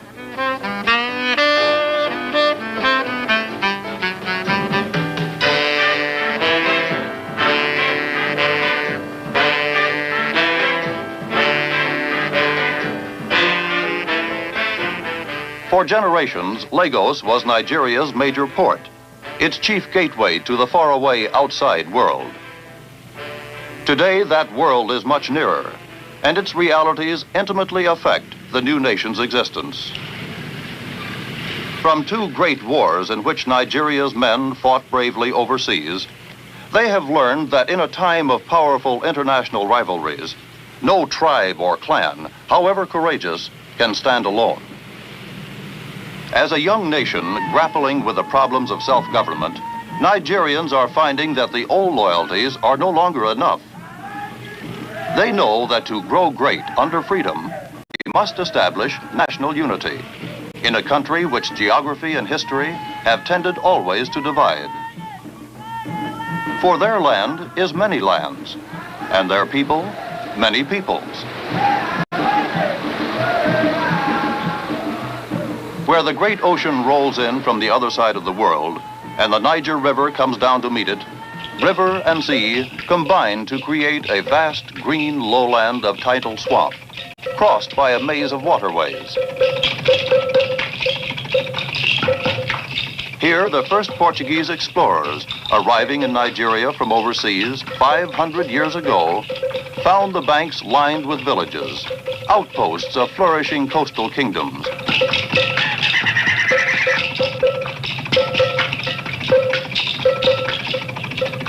With dense forests to protect them from enemies inland, and with the ocean a barrier against outsiders from beyond the seas, the peoples of the coast had lived more or less unmolested by the outer world for unnumbered generations.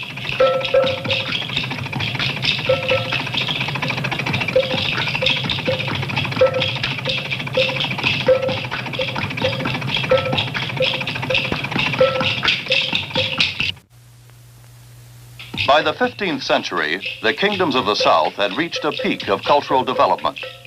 What remains to us of their artistic achievements is enough to make Nigeria's museums envied the world over.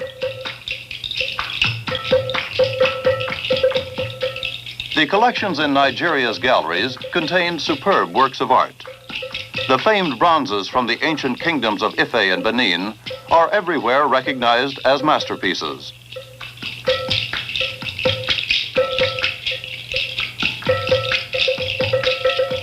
With keen observation, Benin artists depicted what they saw around them, explorers and missionaries from other lands, as well as their own people. Through the eyes of men who lived many centuries ago, we know the look of Portuguese soldiers of the time, the first Europeans they had ever seen. As works of art, these rank among the most remarkable achievements of man.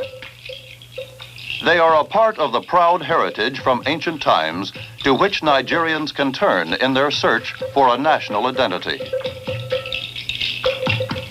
But theirs is a heritage drawn from no single culture, nor from any single region. Beyond the coastal lands, sweeping up to the very edge of the Sahara, lies the northern region, today an area of groundnut pyramids and dry plains. Commercial caravans were finding their way to this region by the 15th century, from the great Arab Empire, from Morocco, and the lands beyond Lake Chad. Walled towns like Kano sprang up and grew to prosperity. Trade with the Arabs persisted down the centuries. It was in Nigeria that the Moroccans found the skins for their famed leather work. The granite pits in which skins and textiles were prepared are in use to this day. The 13th century saw the faith of Islam introduced into the land. Under the Fulani, it quickly spread throughout the region, and in time to other parts of Nigeria. With the new religion came the whole Muslim structure of government and laws, of spiritual and temporal leadership. Much of it has been incorporated into the new nation's parliamentary framework of government. Men like the Emir of Kano still retain their positions of power, governing large sections of the population. Their courts of justice are conducted according to Muslim law, as they have been for centuries, with the Emir himself presiding.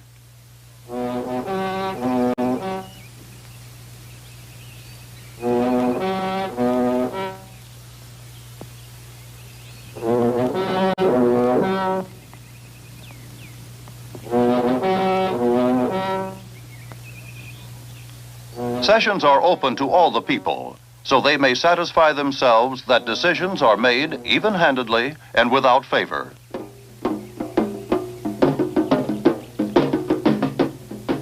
Giver of laws and upholder of the one true God to millions of Nigerians is the revered Sultan of Sokoto. As Sarki Muslimi, leader of the faithful, he is one of the world's highest-ranking Muslims. He is spiritual leader to all of his faith in Nigeria and parts of nearby lands. Within the new structure of regional authority, he governs as well some 2 million people of the huge Sokoto Emirate. His council is made up of men known for their modern outlook. But though Nigeria's Muslim leaders live fully in the modern world, they have not forgotten the ways of tradition.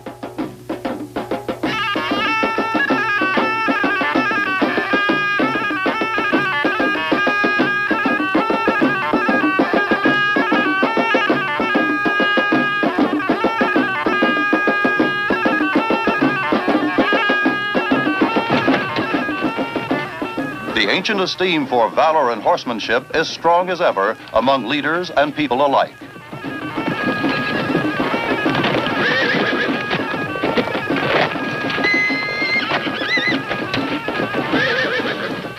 A tribute traditionally paid to an eminent is the full ceremonial charge of the Muslim horseman.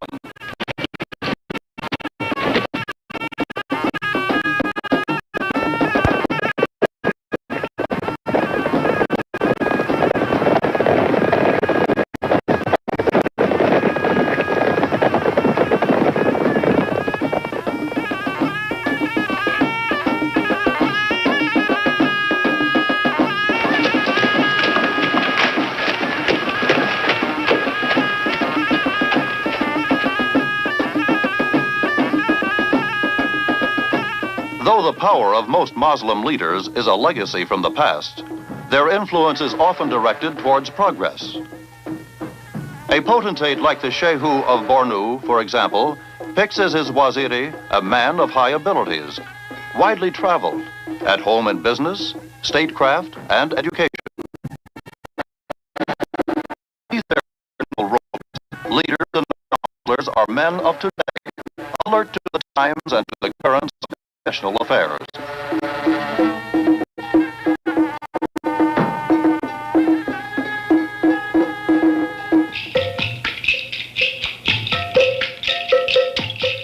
Below the junction of the Niger and Benue, where the southern regions lie, the river and its delta channels were ways by which another great religion arrived from outside. Christianity, like Islam, has helped shape the heritage of Nigeria.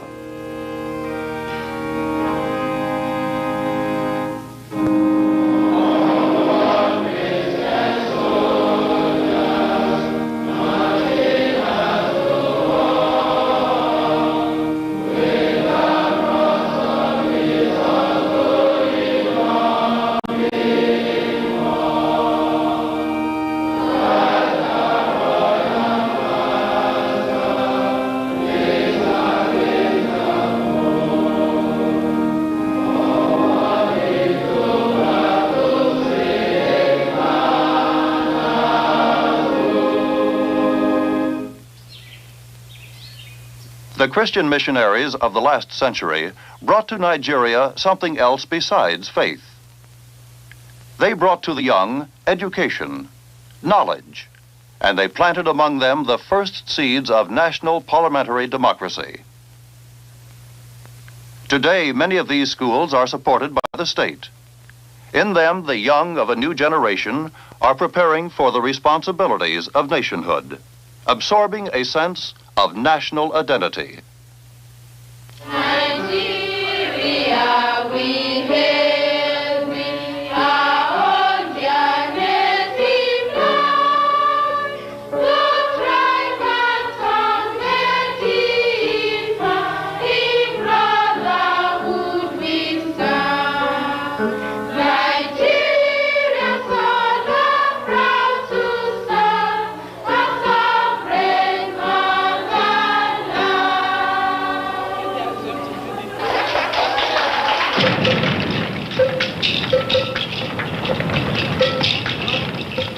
Besides the heritage from earlier centuries, Nigeria can draw from another, more recent heritage. A young nation must be able to build a self-supporting economy out of its natural resources and the skills of its people. At the very beginning of its independence, Nigeria has a head start towards this goal. In the eastern region, foreign oil companies, in partnership with the government, have discovered important deposits of petroleum.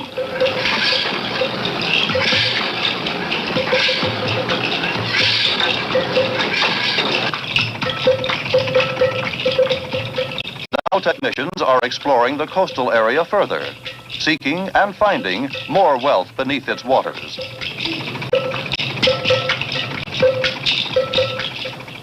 Huge floating rigs are probing down 12 to 14,000 feet below the riverbeds. And before long, they may be exploring the bottom of the ocean itself, just offshore. Another possible project for the future is a refinery. The partnership in petroleum is full of promise for Nigeria, provided it can produce and ship oil cheaply enough to compete in the world markets. This depends in part on developments at Port Harcourt on the Bonny River, chief port of the oil region. There, for years, deep draft ships could take on only a part of their cargoes at dock because of sandbars which block the river mouth. By cutting an experimental channel through the bar, the oil company aims to create a new deepwater port. On an island downstream, it is building a shipping depot with huge storage tanks, supplied direct by pipeline. When completed, it will increase Nigeria's oil export capacity from about 500,000 to nearly 2 million tons a year. Though there are not many deepwater ports in the land, there are all the rivers that thread the delta area with their narrow and tricky channels. Most of them are alive with foreign commerce. Big ships carrying the products of forest industries hidden away in the bush.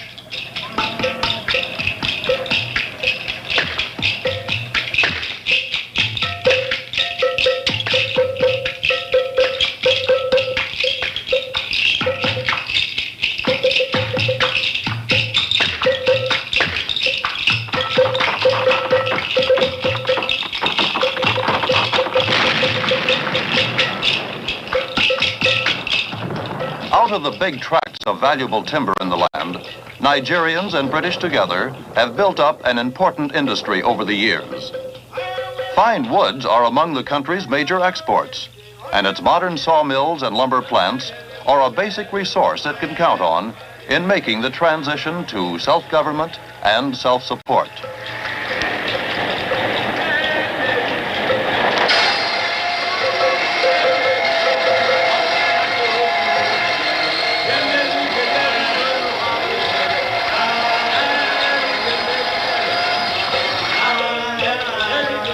Many thousands of Nigerian workers are employed turning out logs and sawn lumber, plywood and veneer for markets at home and across the ocean.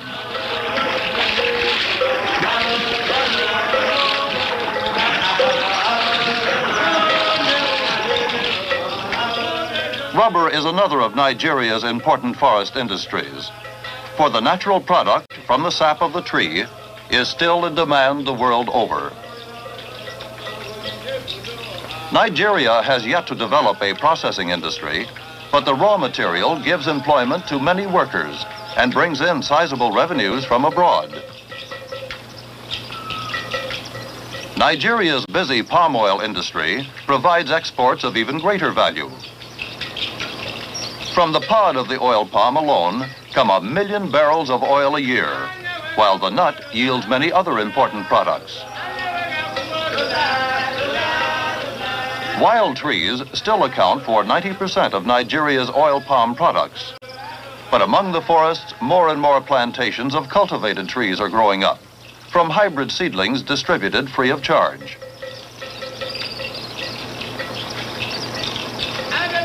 Through years of experimentation, government researchers have developed an improved type of oil palm.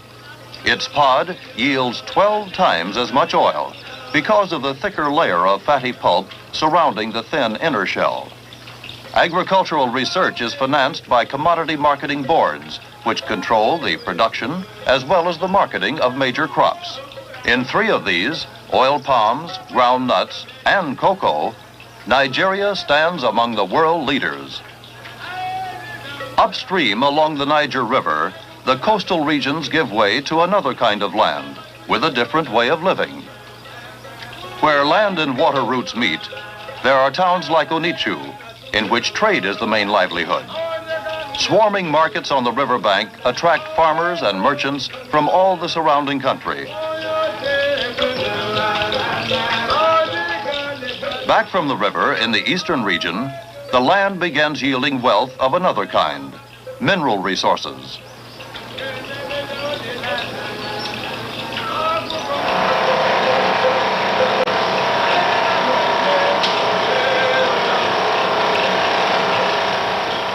Over the years, thousands of men have been trained to jobs in the mines, and more are being trained every year, creating a pool of skilled labor of great value to the nation.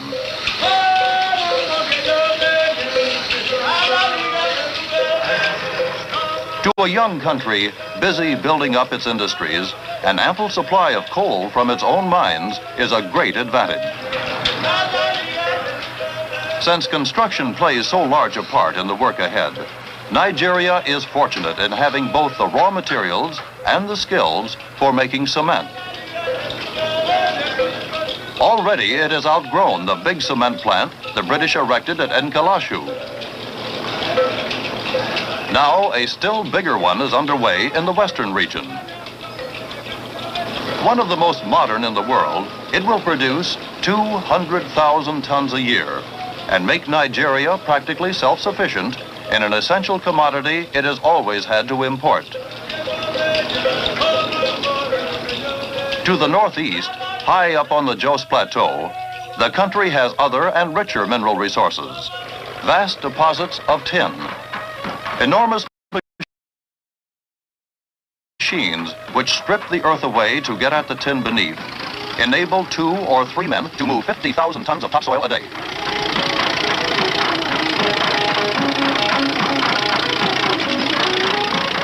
Some 60 different mining companies from foreign countries are at work on the plateau by arrangement with the government. Their total output ranges from 5 to 10,000 tons a year or more, most of it for export to world markets.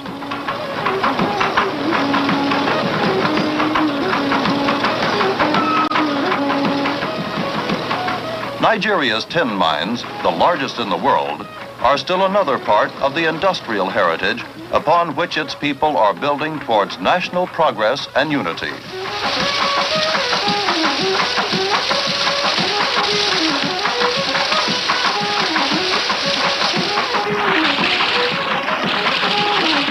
Because a unified country is not possible without transportation, the government is extending existing railway lines into the north, as far as Maiduguri, 900 miles back from the coast. This will open up a vast agricultural area, a semi-arid land which for thousands of years has been a seasonal grazing ground for cattle. But every year with the dry season, whole villages have had to set out across the country.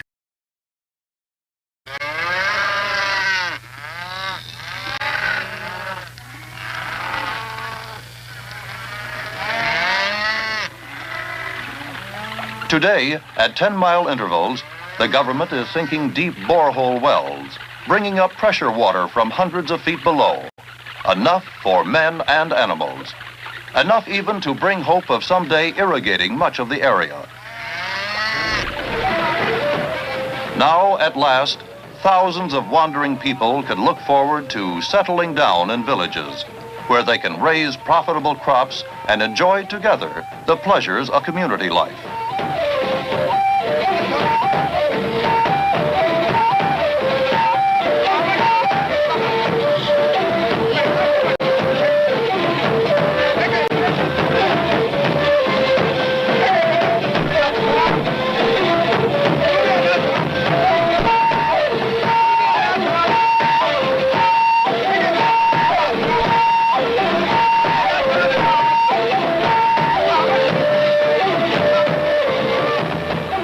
But for all the growing promise of the future, most cattle herders are still rovers, and on their wanderings, they face dreaded enemies.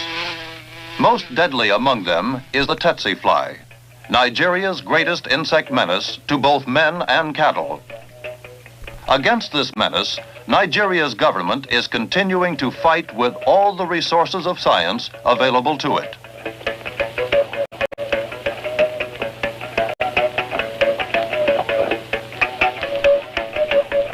Whole areas of the land are so infested that neither cattle nor men can live in them, nor even pass through them without danger of death. At many points, the government has established checking stations where herds moving from area to area can be examined. Healthy cattle are treated to prevent disease and marked for further checking so the government can trace the results of its program.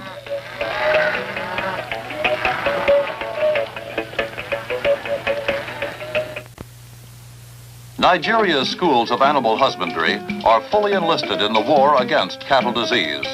Not only sleeping sickness, but rinderpest, tuberculosis, and other dangers. In the government's Agricultural Research and Training Center at VOM, leaders are being trained for the long, hard struggle ahead. They are studying the weapons available to man in his constant battle against sickness and famine and death. And they are helping to develop new programs for tomorrow so that he may provide better for himself and his family. Beginning with the study of the animal itself, students are learning all the ways science has yet found of growing bigger herds and healthier stock. Armed with this knowledge, they may enter government service as full-time agricultural agents, or they may go back to their own homes to spread the word among nearby villages. All this struggle against livestock disease and bad farming practice is only part of a greater war being carried on in villages and towns across the nation. A war to enable the people to overcome the enemies nature has ranged against them. To use the land and its resources to the fullest. To improve their own lot and the lot of sons and grandsons to come after them. In this war, eventual victory is the more certain because of the decades of education and preparation for self-rule which have led up to independence.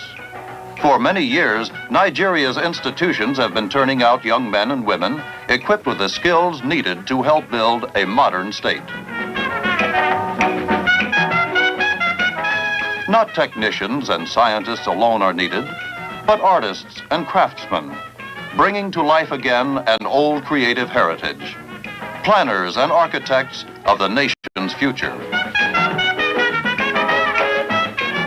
The Institute of Administration has been applying itself to another of the great needs of a young nation, a class of civil servants and administrators capable of running an efficient government. Thus, in its early years of nationhood, when it needs them most, Nigeria can draw on many kinds of specialists, from town planners to social workers, from accountants to all essential typists. Cats. 1, 2, 3, 4, 5, 6, 7, 8.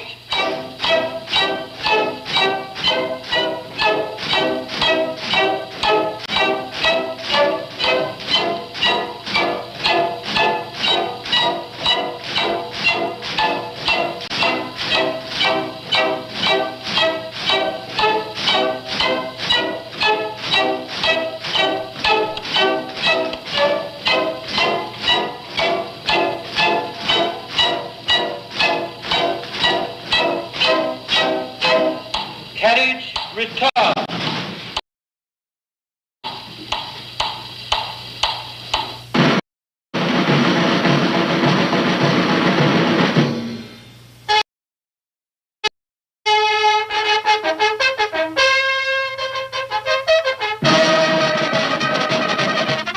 In the National Police Force, more than 12,000 disciplined men and women have learned to place before all else their responsibility towards the government they serve and its orderly processes of law.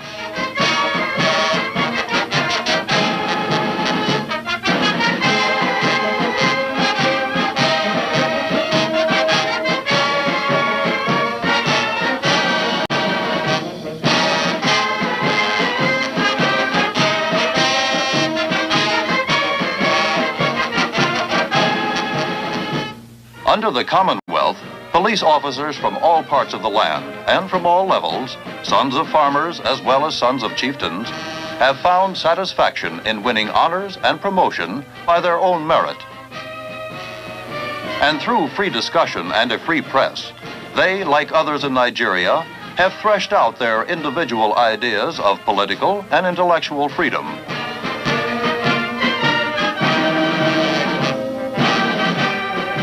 Nigeria's press is one of the freest in the world. Its 22 daily papers and 36 others, published weekly or semi-weekly, have been a real force for democracy among the people everywhere. They have helped keep the nation informed on issues and personalities from all points of view in each of the elections, which under the Commonwealth have been its rehearsals for self-government.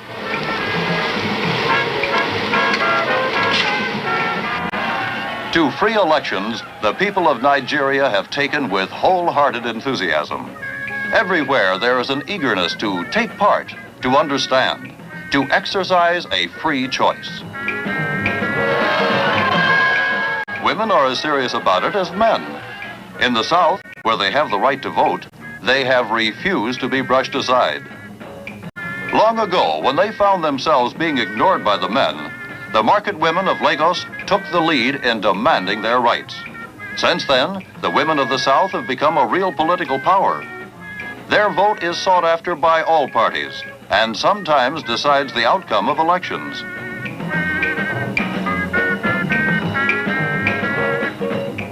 Throughout the land, politicians have mastered the tricks of the electioneering trade, like hiring planes to fling party symbols across the sky. Their training in democracy has given to Nigerians a firm grounding in the party system of parliamentary government, with its basic idea of an active and respected opposition.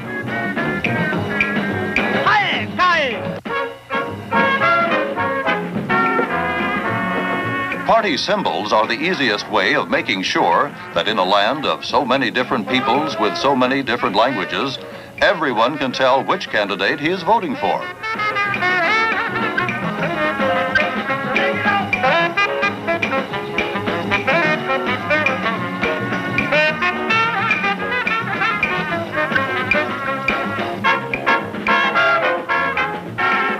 From long apprenticeship, the people have learned well the ways of self-government. Not just the names and symbols of the parties, but what is more important, the issues they stand for. And the right to vote is a right they take care to exercise.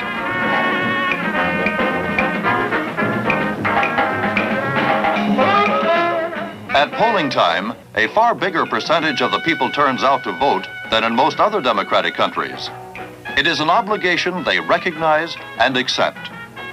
Beyond that, it is a privilege they have struggled for, and they know its worth.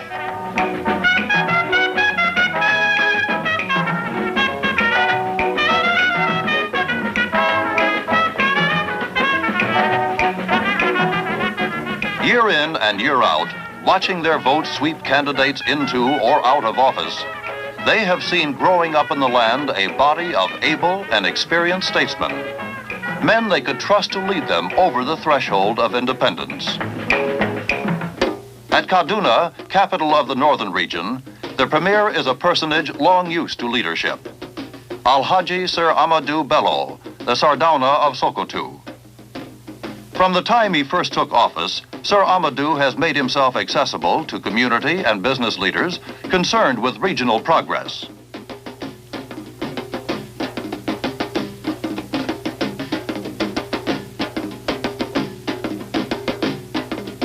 In his own executive council, he has surrounded himself with forward-looking men, experienced not only in politics, but in the economics of good government. For Nigeria's problem in the years leading up to independence has been mainly economic, learning to stand on its own feet and pay its own way in a sharply competitive world.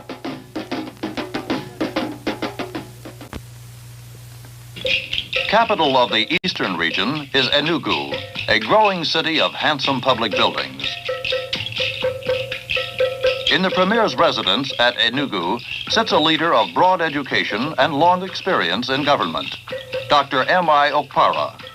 The region he governs includes some of the world's most densely populated areas, and the members of his executive council represent peoples of many widely varying cultural groups with diverse problems.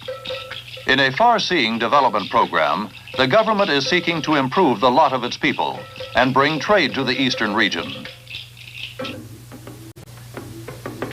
Ibadan, largest of Nigeria's cities, is the capital of the western region.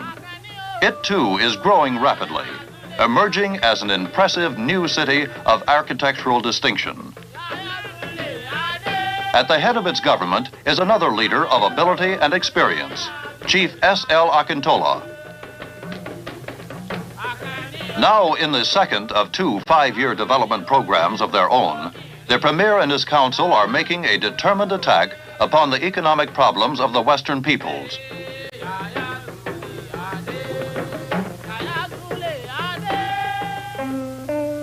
Almost surrounded by the Western region, though not part of it, is the Federal District of Lagos. Lagos is the seat of Nigeria's central government today, as in the years when the nation was a colony. Now the government, with its 2 legislative houses, is Nigeria's own. In its democratically elected House of Representatives, the nation's great men are proud to serve. Leaders like Chief Obafemi Awolowo, former premier of the Western region and one of the architects of Nigerian independence. In the House, there is 1 member for each 100,000 of Nigeria's people, and in its debates is reflected every shade of opinion from every region. Deliberations of the House, as of the Senate, are reported to the nation by radio. This is the Senate, Nigeria's federal upper house, Nigeria's melting pot, where all political differences and regional sectionalism coalesce. Here, all Nigeria meets, and the heart of a modern nation is being built. In the corridor leading into the chamber is a giant portrait of the nation's Prime Minister, Sir Abubakar Tafawa Balewa. Inside the chamber of the Senate, you cannot fail to be impressed by the sight that leaps up at your eyes and the spirit of unity that underlies its conception. Under the able and dignified presidentship of Dr. Nnamdi Azikiwe, who was until his present appointment the premier of the Eastern region and who is a passionate nationalist known throughout the west coast of Africa, the Senate is well and truly established. The senators are men of integrity and moderation, men, and for the first time, a woman senator, Senator Mrs. Wuro Essen, who have been appointed for their ability to view all the possible sides of an issue and then deliver an impartial opinion. There are many keen and brilliant debaters in the Senate. The main item on the order paper. As Prime Minister, Sir Abubakar's first concern is with the future of Nigeria in relation to the rest of the world. Nigerians are a friendly people, and we hope to develop friendly relations not only in the field of international politics, but also in the more individual relationships which spring from trade and commerce. The traders of Nigeria have a long history in Africa, and I have no doubt that they will soon be as well known in other continents. In the days ahead, the new nation and those its people have called upon to lead it must face many perplexities and many perils. The federal government takes into its hands the leadership of a country launched hopefully upon its way to greatness. It is a land already far advanced into the world of today, a world of industry and commerce in which the profitable interchange of goods among nations means economic life. To leave as much money as possible for vital imports, Nigeria is producing more of the consumer goods it once bought overseas. Today, much of the cotton Nigerians use comes from their own mills, and before long, they hope to increase their output of raw cotton. The government is laying down new highways to far-off places, and towns and cities are expanding. Across the land, regional governments are enthusiastically promoting better housing, and new streets are honoring revered leaders. Houses, well designed and comfortable to live in, are priced at levels Nigerians can pay, whether they are professional people or workmen. There are fine hospitals among the cities where the sick can find first-class treatment, whatever their incomes. Hospital staffs are well-trained and disciplined, and every effort is made to obtain the most modern equipment. Services cover the full range, from a simple blood count to major surgery. At Ibadan, University College is helping to meet the needs of a young country for the knowledge which brings progress. Its dormitories are homes for those from far away, and in its auditoriums and classrooms, the youth of all the nation come together. And now the ocean, which was for so long a barrier and protection against outsiders, has become instead a main avenue by which world trade finds its way to Nigeria's shores. It has become the broad and gleaming high road which links the newborn nation with its friends and well-wishers beyond the seas. Today, like all the rest of the free world, Nigeria looks towards the shining tower of the United Nations, symbol of man's present hope for peace. For upon words spoken here, and the events that come of them, may depend the very survival of mankind. In this world community of nations, Nigeria holds today a proud and honored place of its own by unanimous vote of the General Assembly. On the 7th of October in 1960, its Prime Minister was welcomed by the representatives of 98 other sovereign states, as Nigeria's delegation took its seat among them for the first time.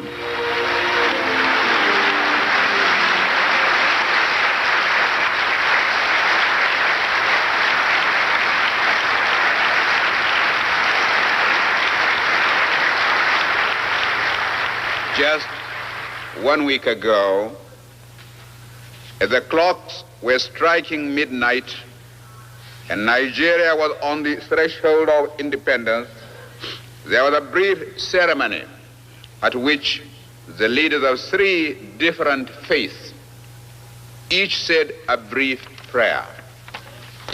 We then realized, all of us, that however much we might imagine ourselves to be responsible for the happy accession to independence, we realize that above all, there is a divine providence.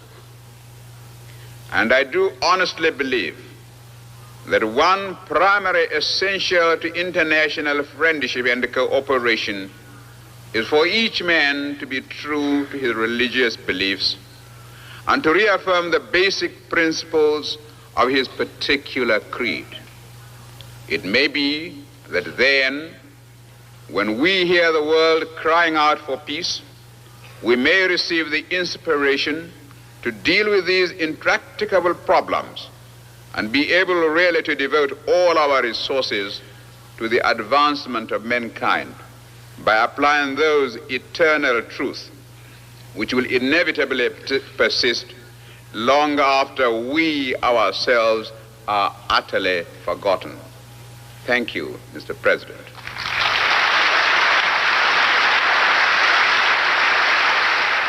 Newly entered upon the responsibilities of sovereignty, Nigeria has already earned the world's admiration for its peaceable transition to independence within the British Commonwealth.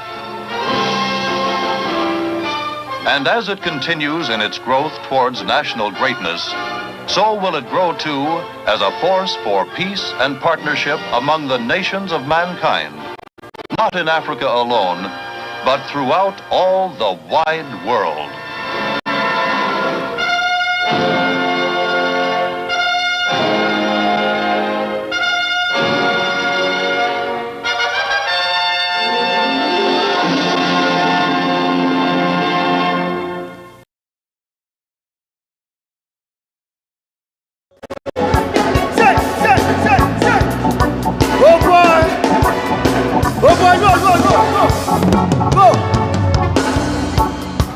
I see you, I see you, I see you,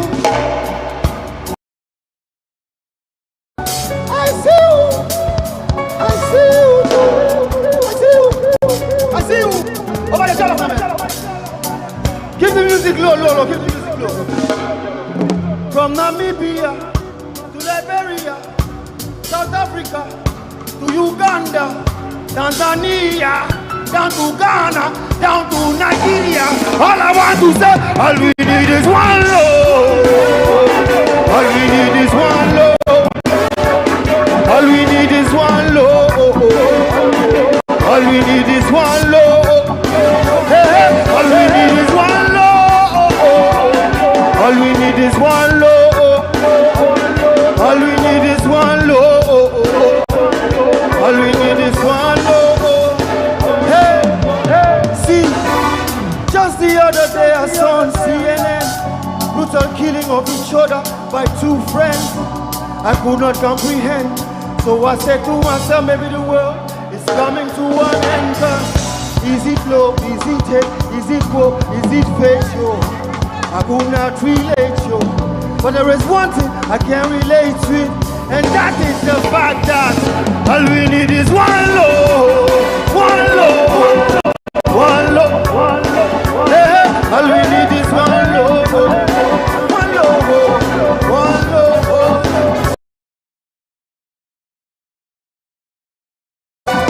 Hey, one love.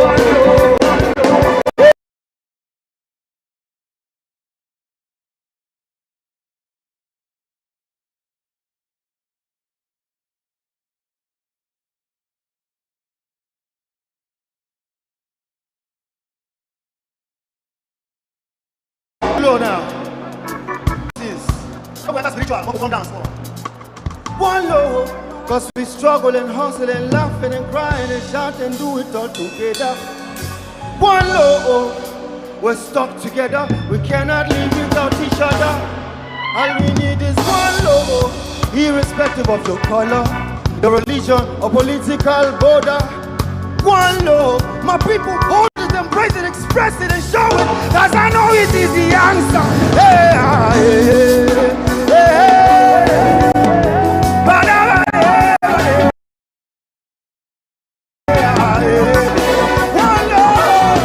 one love. Hey, one love,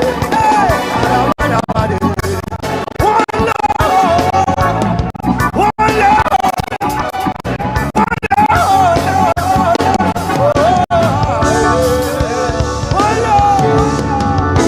One love.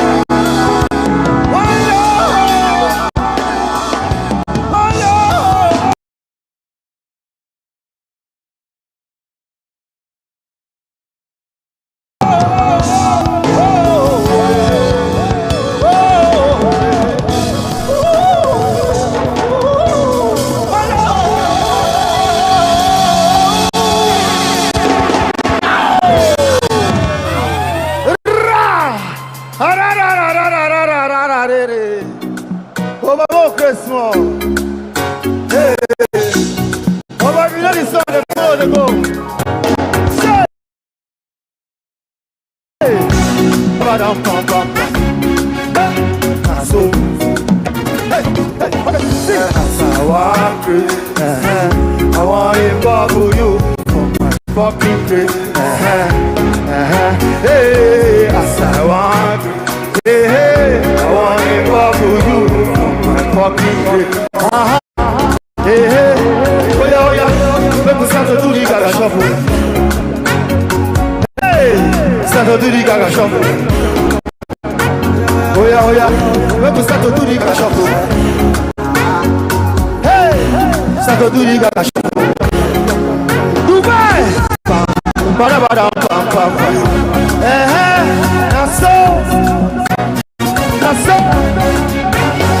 Hey, I no go lie for you.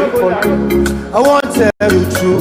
Anyhow, what they do you, make you know say they do many other people too. I never left today. Many people need psychiatric doctor today. Hey, so make we fire, make we pull up, make we ready to return up. Everybody start up. Hey, so make you follow me go now. Follow me go, make we start to run town. Anywhere we go, there's nothing like town. Hey, it's the rounds, start to the field. I want hey, I want to bubble you for my fucking craze. Hey, I want to bubble you for my fucking craze. Hey, oh yeah, make we start to do the Gaga shuffle. Oh yeah, check, start to do the Gaga shuffle. I see you. Make we start to do the Gaga shuffle. Oh yeah, start to do the Gaga shuffle. Say, I want to carry you, follow you.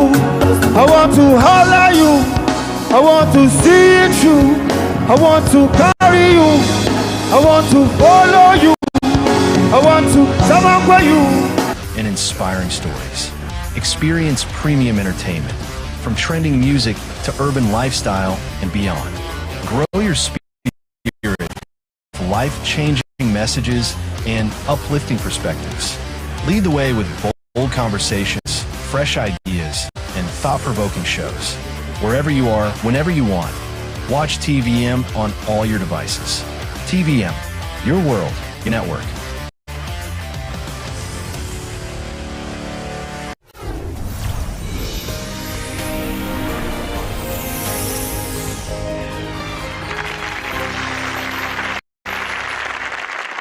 For 10 years, Lisa TerKeurst lived under the harsh light of a very public struggle with her marriage.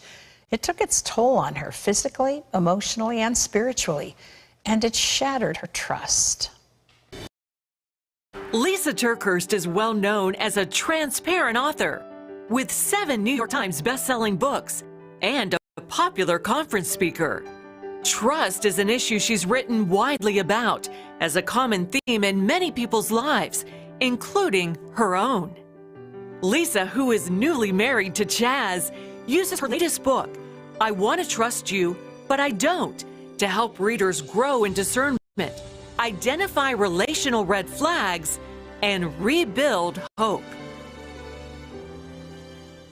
Please welcome back to the 700 Club, Lisa TerKeurst. Lisa, it's wonderful to have you with us. Thank you so much, Terry. It's always a joy to get to be with you. Well, for years, you were deceived, gaslighted.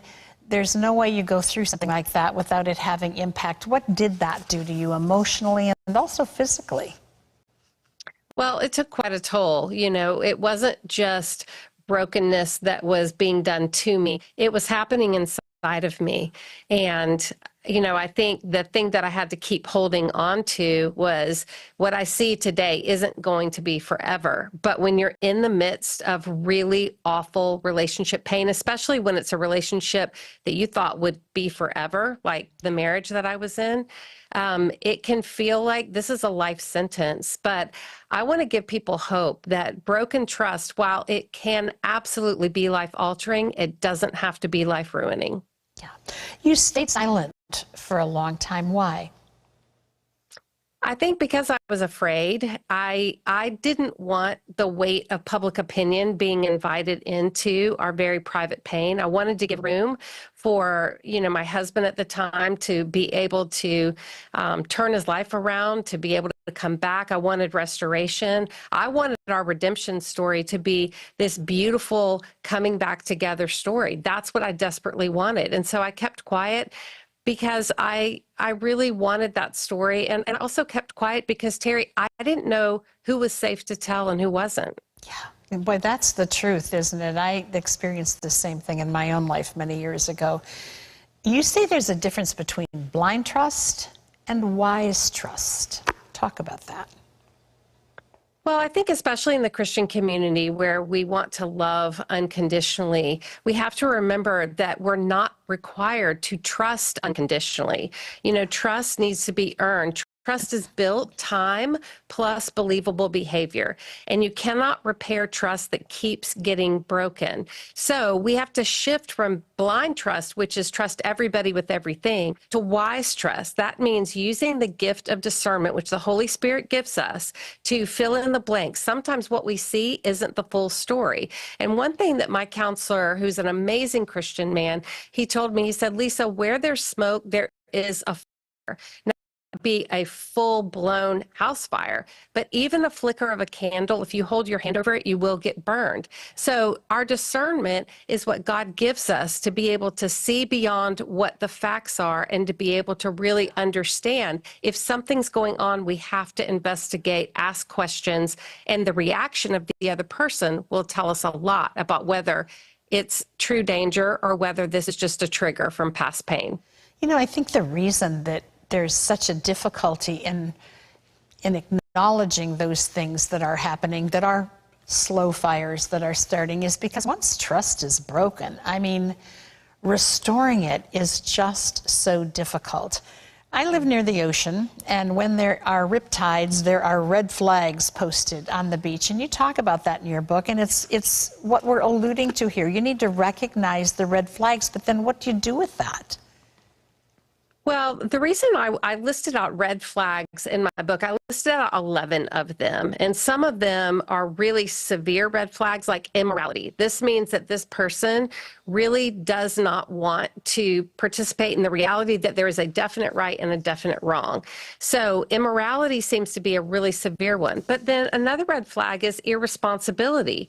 Maybe it's not quite as serious as immorality, but irresponsibility can create a lot of wear and tear on a relationship when you're not sure you can count on the person that you love. So there's 11 of these red flags, and the reason they're so important, it's three things. Number one, it helps us identify potential pitfalls in a relationship. Number two, it could also help us identify where are the roots of distrust coming from. We feel something weird with the person, but we're not sure exactly why we feel like we can't trust them. So these 11 red flags helps us identify the roots of distrust. But also the third big thing about the red flags is it helps create more self-awareness within ourselves so that we can make sure we are fostering trust inside safe and healthy relationships. I want to get to this while we have time to, because I want to give hope to people who are in relationships that can't be fixed. Everybody's for restoration. I know you were as well, but sometimes it can't be. You're remarried now, and yet there are trigger things that come from the hurt of your past that you still have to deal with. Speak to that. Yes, triggers are really hard because, and I alluded to it just a minute ago, sometimes when we get triggered in our pain, it feels like there's a present day threat, but sometimes when we have a lot of past trauma, it's hard to discern, is this just reminding me of something that happened in the past, creating fresh feelings right now, intense feelings, or am I really in danger? Our brain is wired for the confidence of knowing. Our brain is always scanning, trying to determine, are we safe? Are we okay? What do we need to do? And so what happens when a trigger hits us is we start to fear that we're not okay. And when we fear that, the only thing that I have found that works is we have to ask questions.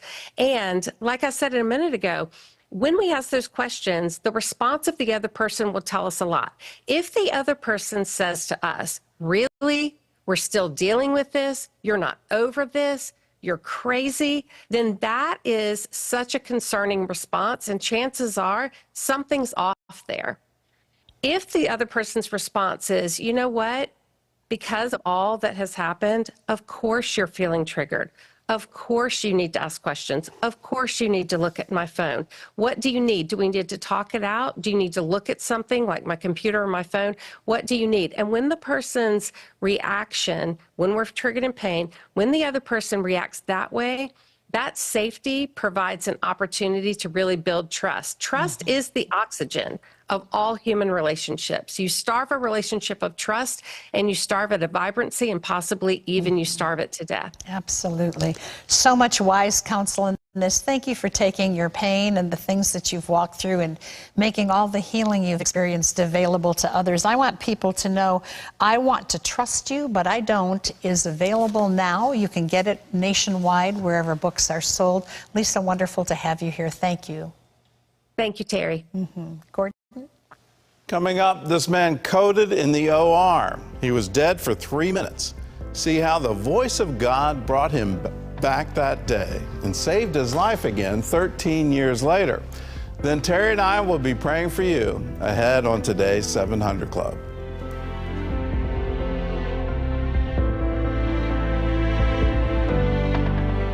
Discover CBN Family, your gateway to inspiration, faith, and encouragement you can count on. Tune in to your favorite CBN programs like the 700 Club and witness uplifting testimonies that will ignite your spirit. Experience the joy of each season with our fun and exciting seasonal content, perfect for the whole family. And don't forget Superbook. Let your kids embark on thrilling Bible adventures, sparking their faith with excitement. Stay informed and gain a Christian perspective on current events with CBN News. Join our live streaming events, connecting you to other believers, worship, and spiritual growth. Immerse yourself in captivating documentaries that will fuel your faith and deepen your understanding. Download the CBN Family app today and unlock a world of inspiration, faith-centered programs, and encouraging content. CBN Family, encouragement you can count on. Download the app or go to cbnfamily.com today.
You've got everything you thought would make you happy.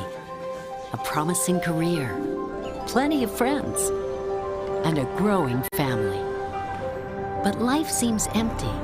Something's missing. Only God can bring real meaning to life. True happiness comes from knowing Him. Discover how God can change your life. Watch the 700 Club. A little girl living in Israel said, "Today, all we think about is fear and war."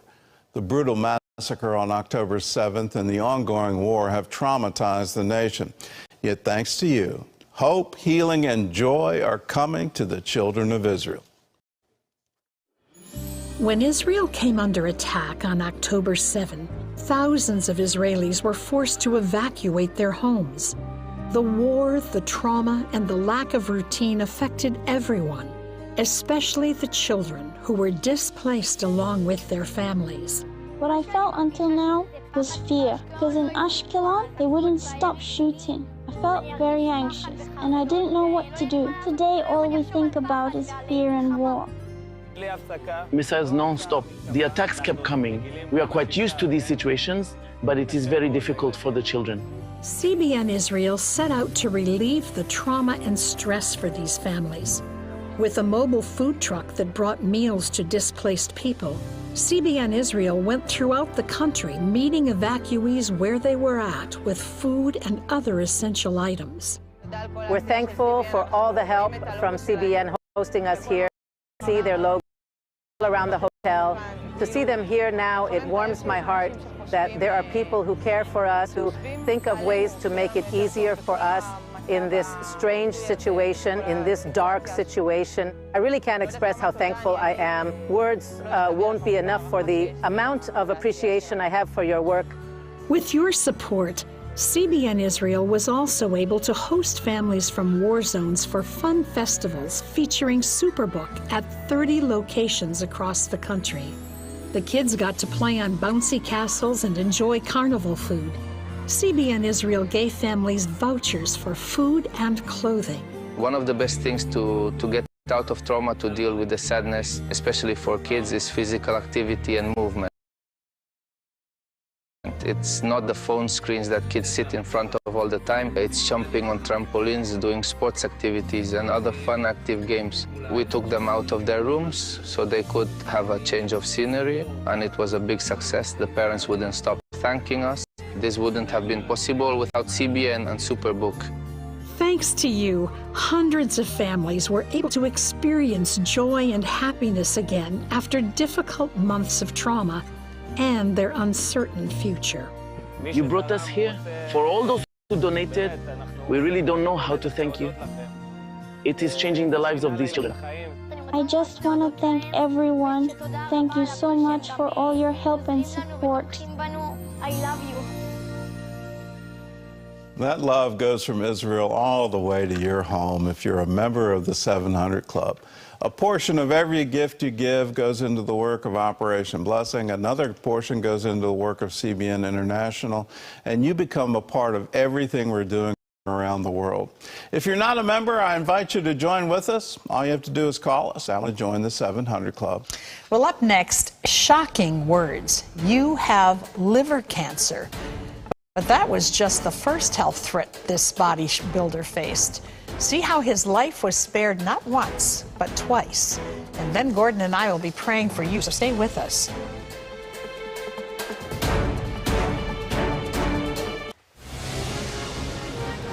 Woohoo! Hi, Superbook fans. Here's something else you'll love. It's the new Superbook Bible app. It's packed with games, activities, and Superbook episodes that you can watch for free. Oh, no! There's trivia, a fun daily devotional, and answers to your Bible questions. Plus, an easy-to-understand Bible the whole family will enjoy. You can even create your own Superbook character. Ta-da! Whoa! Millsburg Falls man, come... Sorry, pardon me. Sorry, excuse me. Ouch! Are you getting this? Earn super points to win daily prizes, too. And so much more! Time to get back to my adventures. See you soon! It's the new Superbook Bible app. Free downloads on iTunes, Google Play, and Amazon. Remember for a moment what it was like to be a child. You believed every story you were told. You saw a world full of endless possibilities. What stories will the world's orphaned and at-risk children believe? We believe the Bible tells the only story truly worth believing. We believe that every child should have the opportunity to dream, the chance to take challenges and turn them into possibilities, the chance to stand on the promises of God, to recognize their place in the greatest story ever told. They have their whole lives ahead of them. Theirs is a world of endless possibilities. They are looking for a story to believe. We will tell them that story. Will you join us?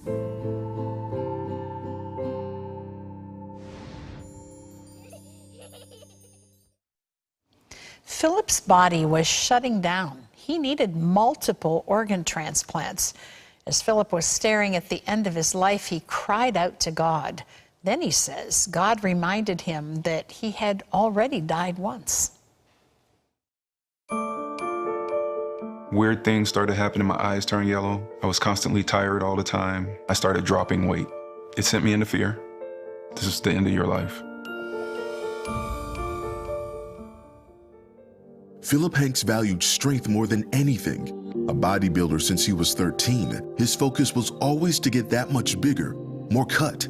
But at 34, years of excessive supplement use had damaged his liver, and a supposedly sterilized tattoo needle was the final straw. And when I went and seen the doctor, they ran blood work, and that re-sterilized needle had hepatitis C in it. You have liver cancer, and you're gonna need a liver transplant. It shocked me. I've never even had a broken bone, let alone any kind of surgery or anything else. The next thought I had was, you don't want to drag someone through all of that medical stuff. So I began trying to break off the relationship with my then girlfriend. I loved him. It was never a question as far as I was concerned that I wasn't going to be there for the storm. Whenever there is something that's happening to me, I always call on Jesus. So I just kind of held on to that and asked for God to heal him and cover him. And that's when I decided this is the woman I have to marry. Philip and Tiva exchanged vows shortly after, and from then on were joined in prayer. A few months later, they got the call. A liver was ready. As he was put under for the surgery, Philip had one more word with God. Okay, God, if this goes wrong, I want to come to you. Due to complications, Philip flatlined on the operating table. I was part of light, the brightest light you could possibly imagine. I remember being filled with overwhelming love, peace, joy, excitement. I would think I was in the outer realms of heaven. And I heard audibly, it's not your time. You have to go back. You're going to be okay. It took 3.5 minutes to resuscitate him. After 2 follow-up surgeries and a painful recovery, the transplant was deemed a success. He went on to live normally for nearly 13 years, until one day he felt a shooting pain while playing basketball. Doctors discovered that Philip's transplanted liver was failing, requiring another transplant and also a new kidney. He was then sent to a specialist in multi-organ transplants at Indiana University Health, Dr. Richard Mangus. The news he had for Philip was disheartening. We're gonna have to remove your liver, kidney, pancreas, upper and lower intestines, and your stomach, and we're gonna have to replace them. He didn't know if it was going to work, and then I said, well, do you have a restroom? And I'm crying, and I'm blubbering, and I'm down on my hands and knees. And I remember looking up, and I was kind of yelling at God, and I was like, so this is it? This is how I go out? And then I was reminded, you died for 3.5 minutes. I've been with you all this time, why would I leave you now? And then that calm that I felt when I was in the hospital room and what I felt when I was in the light, it came back over me. And I was like, okay, all right. I was very upfront with him and told him I didn't want to do the transplant. Well, in the end, Philip changed my mind. Some people get so sick and in their mind and in their attitude, they're defeated. And Philip wasn't like that. He felt like that we could do this. And I think that gives some small bit of confidence to the surgeon, like, I can work with this person. Once a donor was eventually found, Tiva rallied family and friends to lift Philip up in prayer. Dr. Mangus performed 2 extensive surgeries, transplanting the 5 organs over the course of 2 days. The results were astounding. I tell patients, you're going to be in the hospital at least a month. Oftentimes, most of that is in the ICU. And Philip, within days, he was up and around and starting to walk. I think it's remarkable. It was amazing. It was amazing. Philip is here because prayer moves mountains. Philip rejoined his family and has since felt healthier and happier than ever before. He began working with the Illinois Secretary of State to promote organ donation. He speaks at events and high schools, telling everyone he can how God and the power of prayer saved his life. Dr. Mangus agrees. It's inspiring to see someone like him.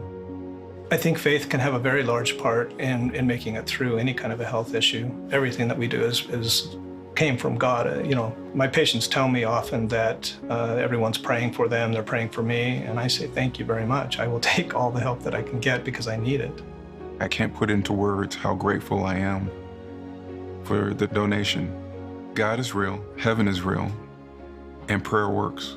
I cannot count on one hand how many times God has blessed me over and over and over again. And I'm nobody special. If you call on him, he will come.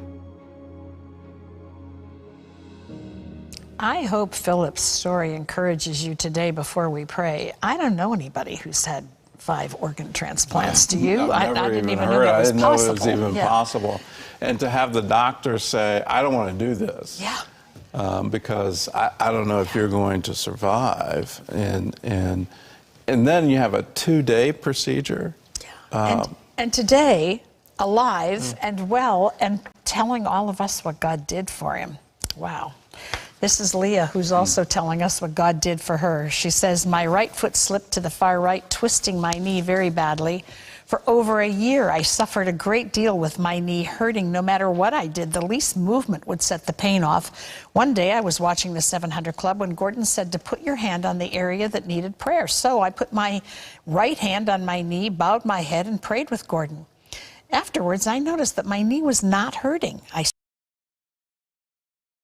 stood up and walked around my home. There was absolutely no pain whatsoever in my knee, even if I squatted. No pain where there had been so much pain for a year and a half. I was healed. I haven't had so much as a whimper from my knee since then. I love that. Thank you, Lord. All right, here's one, Tessa, by email. My husband had COVID back in the summer. After coming out of the hospital, he had a kidney transplant. And then both Terry and I had these words. Terry said, someone has something in their throat. God is healing that now. And then I said, you have something in your chest, and God is healing you now. Well, my husband was healed of COVID, didn't need any more treatment. Hallelujah. If you're coming out of the hospital after a kidney transplant, that is a miracle.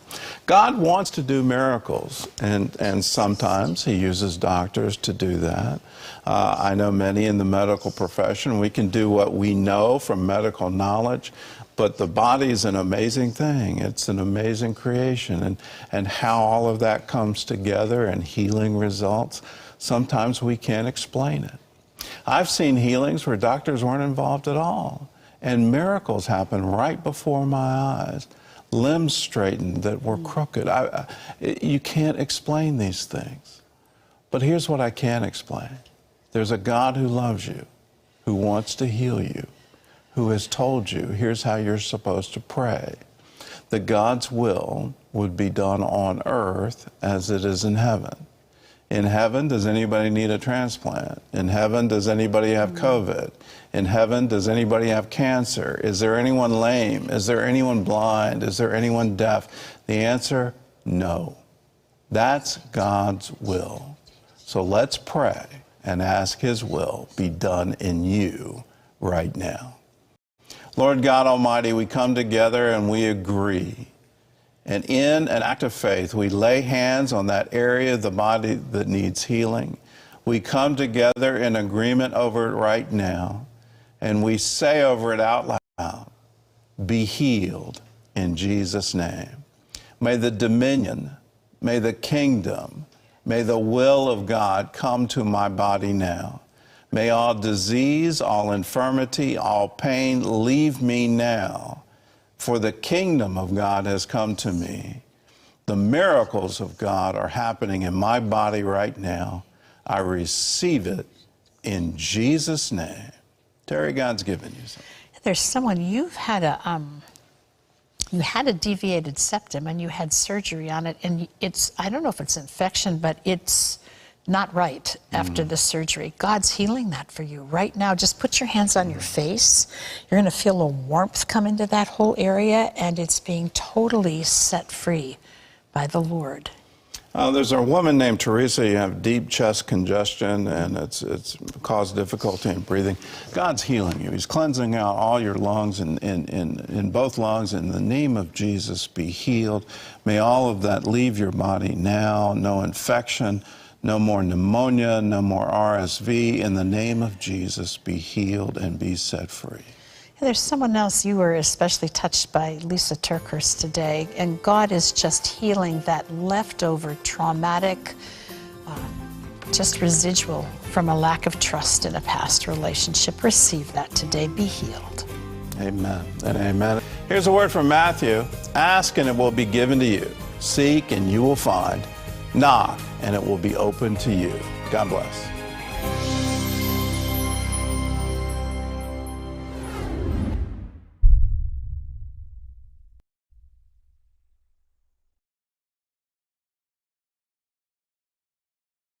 This is TVM.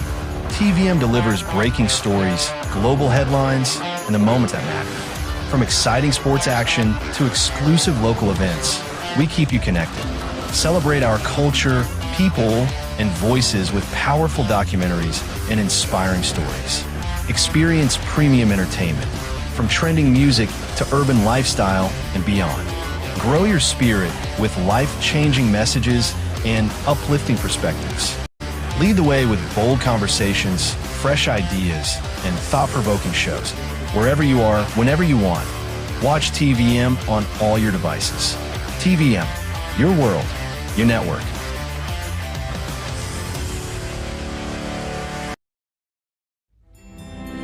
In the beginning, God created the heavens and the earth.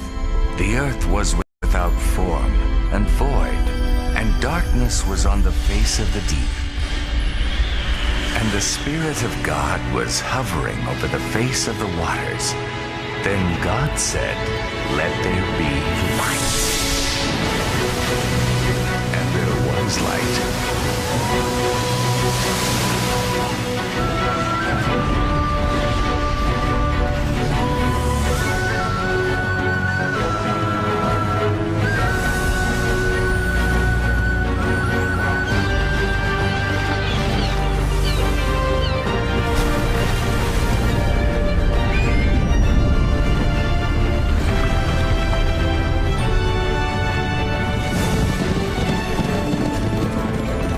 Thus the heavens and the earth and all the host of them were finished. And then the Lord God formed man of the dust of the ground and breathed into his nostrils the breath of life. God created man and woman in his likeness. Then God looked upon all he had done and saw that it was good.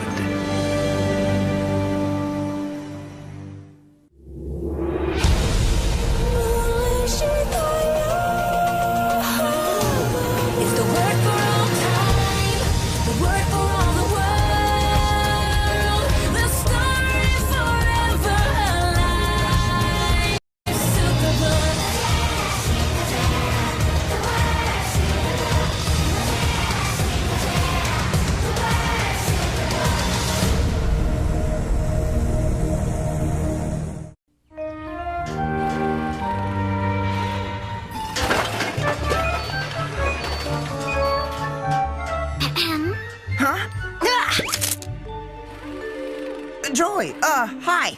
Chris Quantum, you're spying on your father? No, I'm not spying. Exactly. Look, Dad's been working for weeks on a top-secret project. Only he won't even let me into the lab. What doesn't he want me to see? Oh, no. I've run out of Amphigorium-233, and I simply can't finish my invention without it. Anything I can do to help while you're gone, Dad? No. And Chris, remember, do not go in the lab. Is that clear? Yes, sir. Good. Okay, gotta go.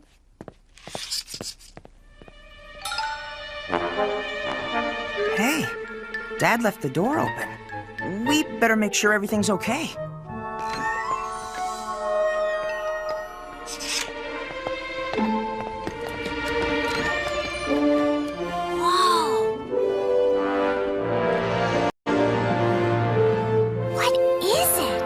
My scanners indicate it is a personal jetpack, only far more compact and efficient than any previous design. It probably wouldn't hurt if you just, tried it on, maybe? Chris, do not do it! You must obey your father! Relax, Gizmo. Nothing's gonna happen. Uh-oh.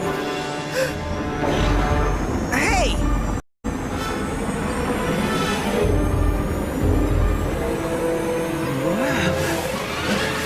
See? No problem. And now I'll just put it back and...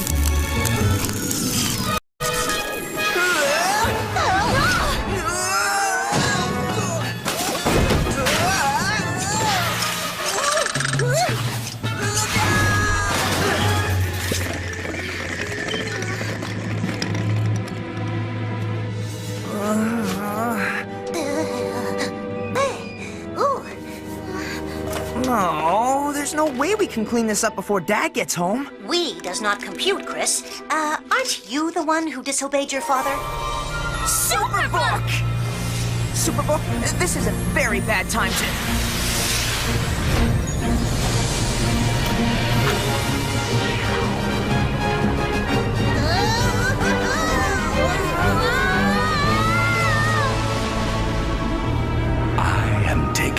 A place and time when disobedience destroyed the world.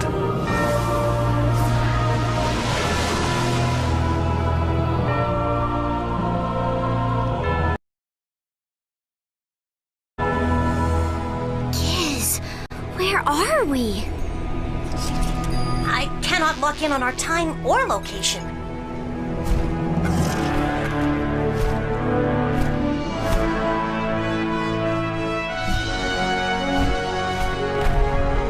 Do not be afraid. No harm will come to you here. My name is Michael, and you are in heaven. The perfect gift that God has promised to all of his children.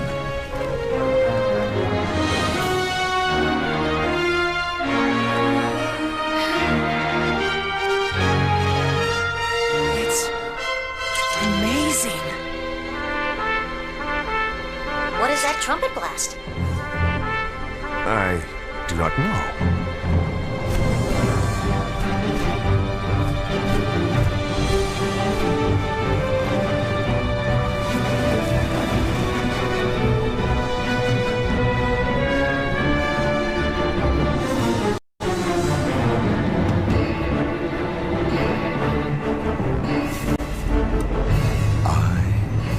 God's greatest work. And I shall ascend above all of creation.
Come, Michael. Serve me and share in my triumph. Or taste eternal defeat. I do not fear you, Lucifer, for I serve the Lord. pity.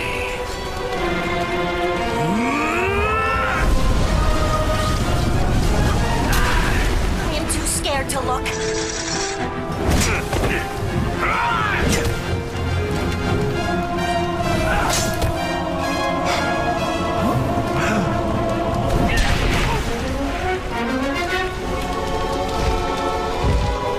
You have sinned against the Lord, and for that you shall be banished.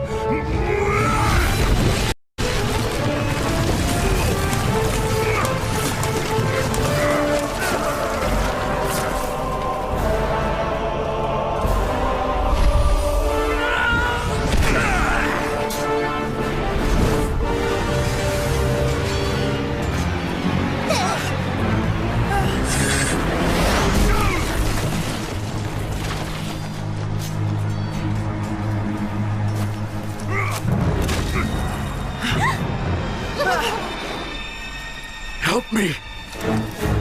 I have the power to reward you beyond your dreams.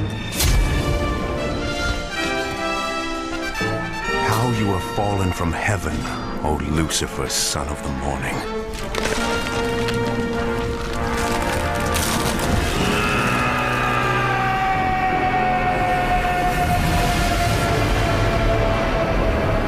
How you are cut down to the ground, you who weaken the nations. Yet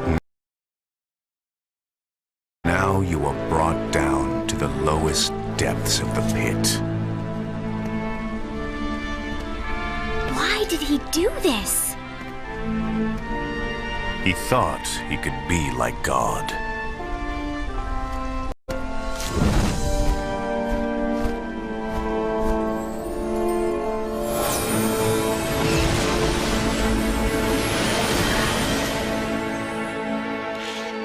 Where are we now? Is this still heaven? We call this Eden.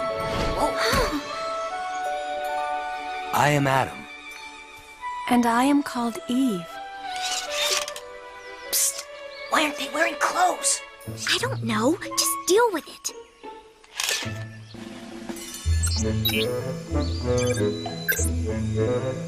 Okay, I'm good. When I was naming the animals God put here for us, I must have missed you. I'm Chris. And I'm Joy. And I'm... No, wait. I will come up with something. You are... I'll give you a hint. I'm Gizmo. Gizmo. That is perfect. Gizmo it is. Yes, it is. Now what's your...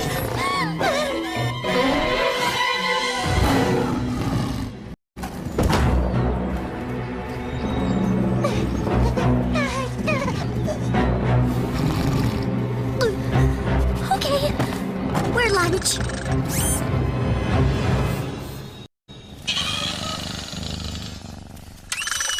Why didn't it eat us? Why would it? 'Cause that's what wild animals do? Not here in Eden.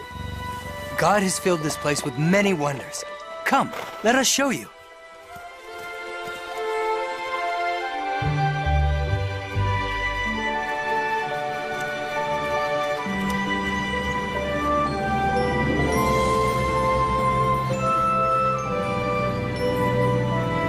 And from here, you can see Eden's 4 great rivers. Ah, yes. The Tigris, the Euphrates, Pishon, and Gihon. How did you know their names? Lucky guess?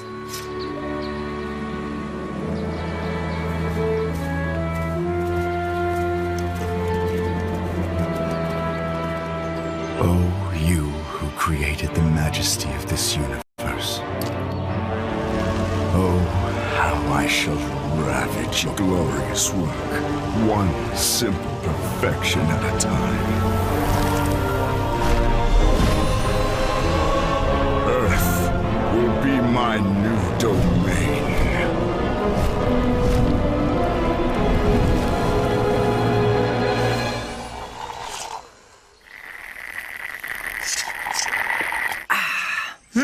That's my 5th Gizmo-licious Blendtastic fruit smoothie. How come food doesn't taste this good back home? No preservatives. God has given us everything here in the garden. Which we may enjoy, as long as we do not eat from the tree of knowledge of good and evil.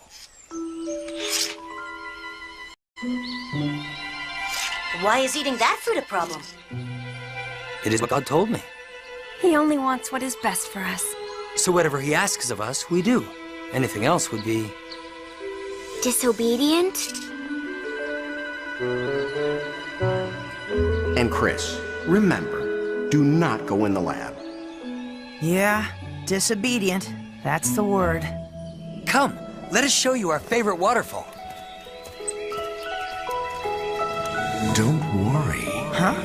Your father will forget all about it.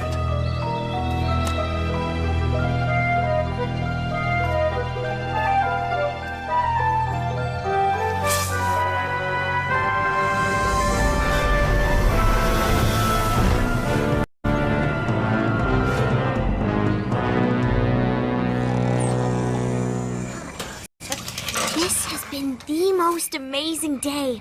I wish we could stay forever. Joy, remember that angel we saw in heaven? The bad one? He's here, in Eden, and I think he can shapeshift. No way, Chris. He fell into a fiery pit, remember? You've been seeing things. That's what worries me.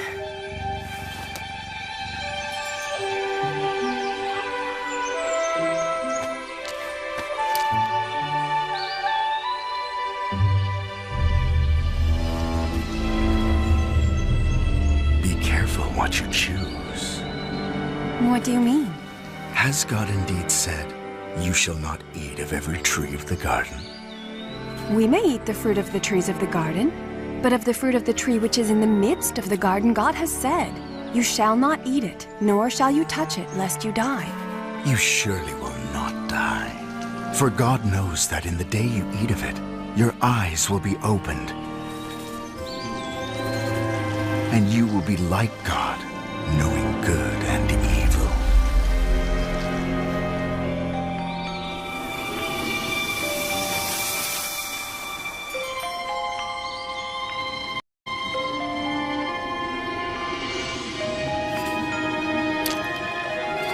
You see, you've touched the fruit and you did not die.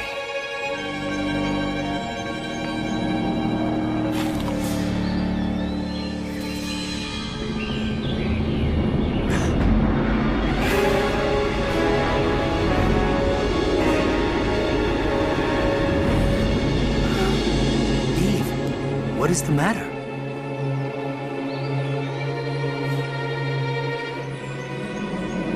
I feel everything.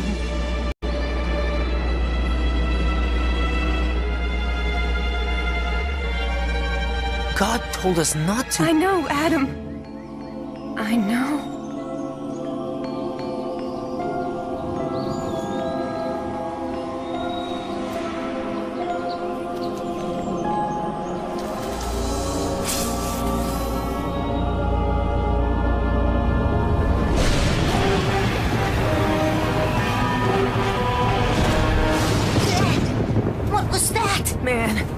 Gonna be a bad storm. We better find Adam and Eve.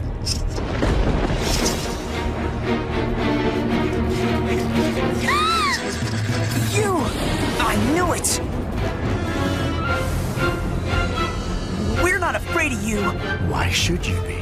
After all, I only wish to help you reach your full potential. Watch and learn.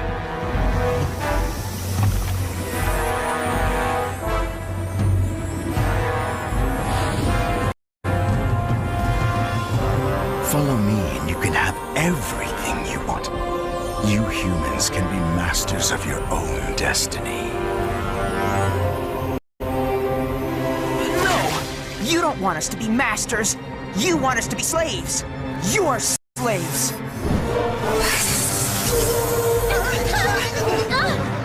People, they're so simple.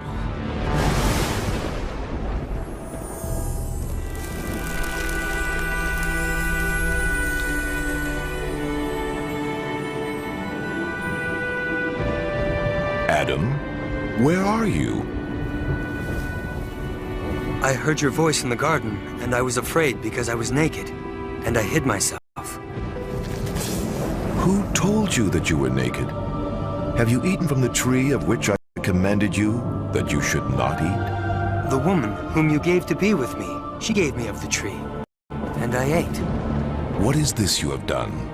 The serpent deceived me, and I ate. Because you have done this, you are cursed more than all cattle, and more than every beast of the field. On your belly you shall go, and you shall eat dust all the days of your life. And you and the woman will be enemies, and all her descendants. And one will follow, who shall bruise your head, and you shall bruise his heel.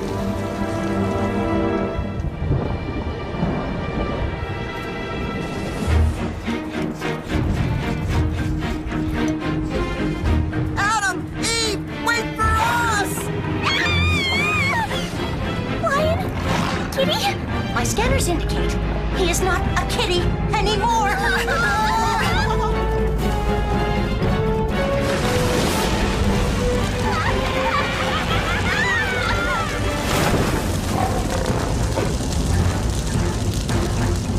I will greatly multiply your sorrow, and in pain you shall bring forth children. Your desire shall be for your husband, and he shall rule over you. Cursed is the ground for your sake. In the sweat of your face you shall eat bread till you return to the ground. For out of it you were taken. For dust you are, and to dust you shall return.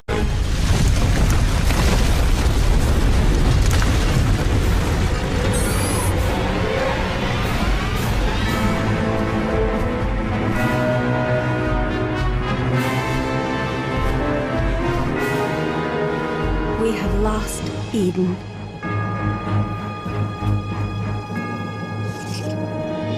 What's going to happen now? This story is far from over. For I know the plans I have for you, says the Lord. They are plans for good and not for evil, to give you a future and a hope.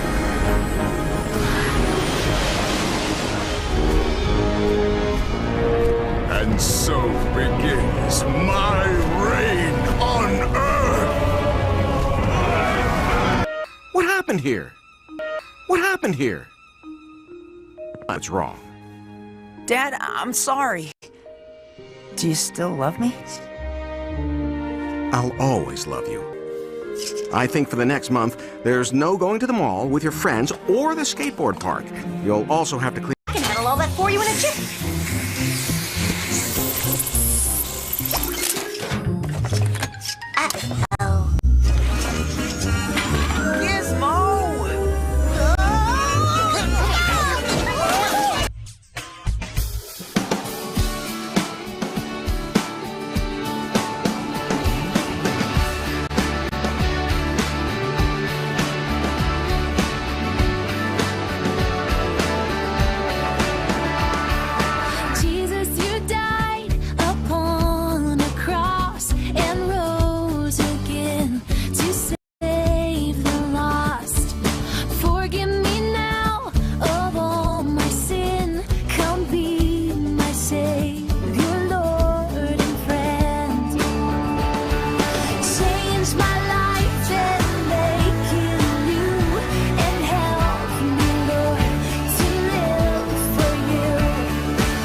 This is TVM. TVM delivers breaking stories, global headlines, and the moments that matter. From exciting sports action to exclusive local events, we keep you connected. Celebrate our culture, people, and voices with powerful documentaries and inspiring stories. Experience premium entertainment, from trending music to urban lifestyle and beyond. Grow your spirit with life-changing messages and uplifting perspectives. Lead the way with bold conversations, fresh ideas, and thought-provoking shows. Wherever you are, whenever you want, watch TVM on all your devices. TVM, your world, your network.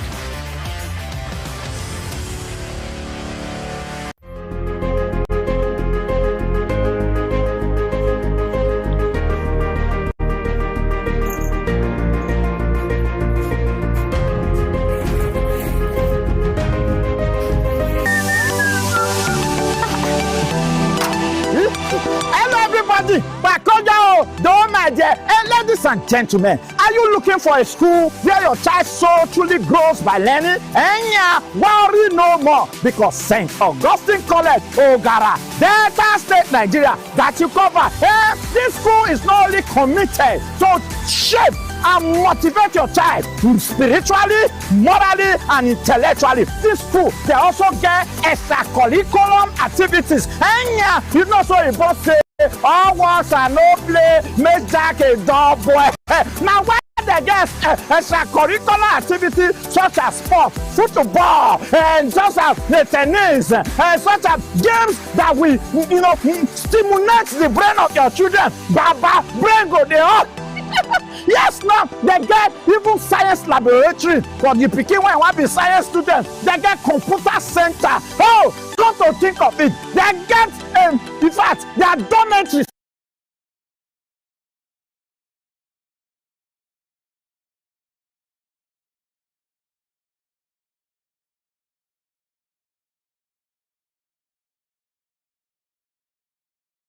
This is TVM. TVM delivers breaking stories, global headlines, and the moments that matter. From exciting sports action to exclusive local events, we keep you connected. Celebrate our culture, people, and voices with powerful documentaries and inspiring stories. Experience premium entertainment, from trending music to urban lifestyle and beyond. Grow your spirit with life-changing messages and uplifting perspectives. Lead the way with bold conversations, fresh ideas, and thought-provoking shows. Wherever you are, whenever you want, watch TVM on all your devices. TVM, your world, your network.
all right? You don't look well. What's the matter? I was just worried about my result. I couldn't sleep. Don't worry. Everything is going to be okay, inshallah, okay? Have you prayed? I was just about to do that. You do that and don't worry yourself, all right? Okay. Okay.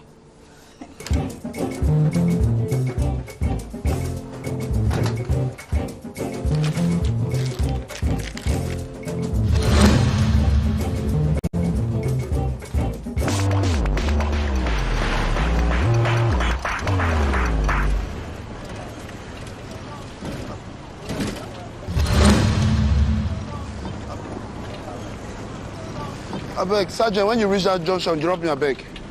Thank you.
Officer.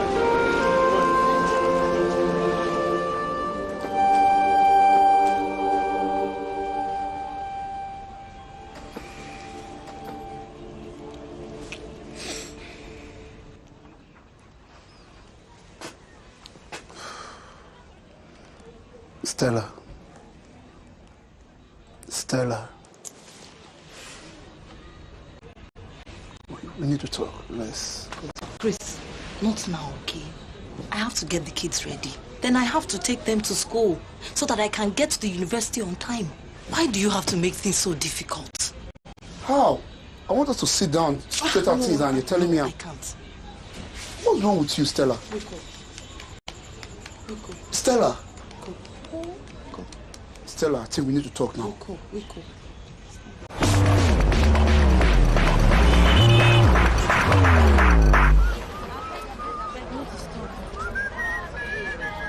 You don't get money, you want shop fish. Hey, I don't suffer. Which mouth you want to take up the fish, Seth? I beg, I no just get your time. Just wait now. No, just stop me, I beg.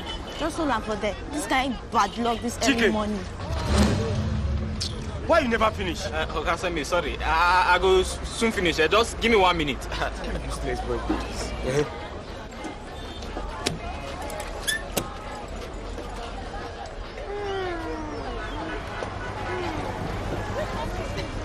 Okasemi, I don't finish now. You see as I take watch the bus well. Chief, which one now? Where my money? Why you don't waste my time finish? I will see you later, Jerry. But, Okasemi, my money now?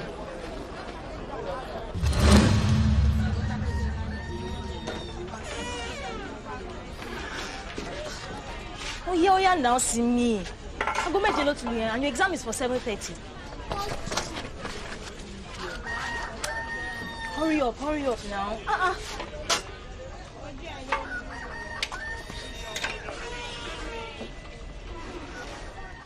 Mami, Carol. Mami, I'm going to go to Mama, are you awake? How about Yogi? You want me to feed you? Mama?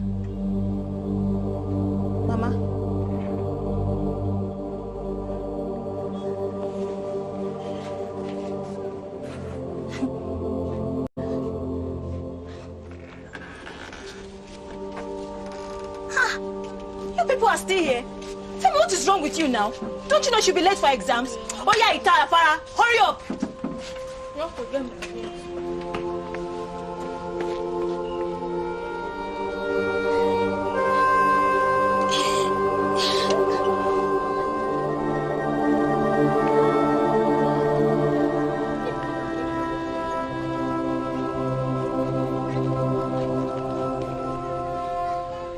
I just talk say make I do this rap small, too short. My name stands too tall, my style too big, yo.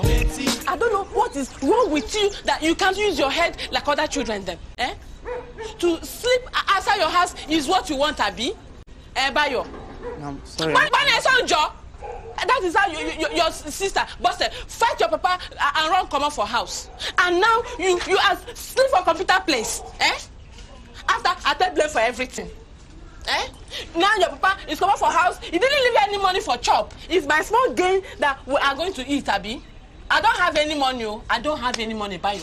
It won't happen again. It's not me you'll be telling sorry. It's your papa. Tell him sorry so he can fit allow you come inside house. Chop your food.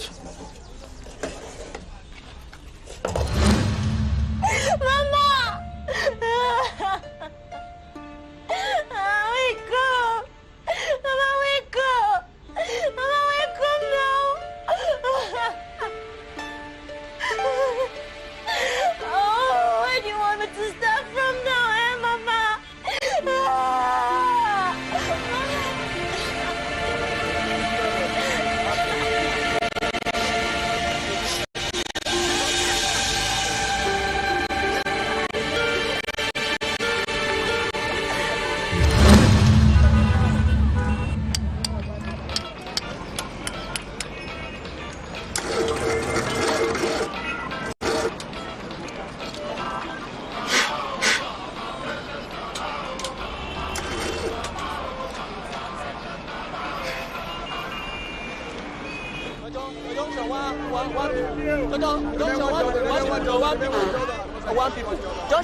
One people. I beg you don't see my papa. Don't see me. He don't go to 5:30 now. You know when he go come back? How can a person know that one? Eh? From there, if you go to another place now. I do now, Bros, who get this polo? Now wait till they make her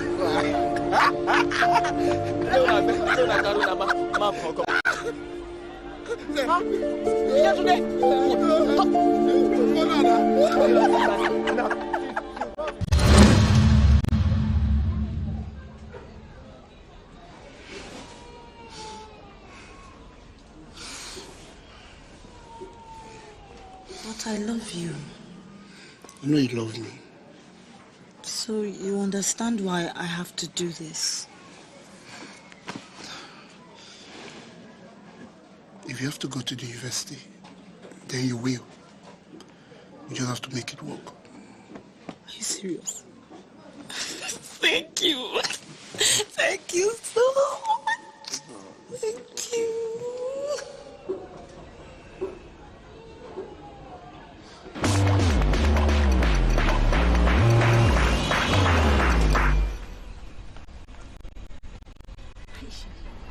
Aisha, have you checked your GC? GC? I'm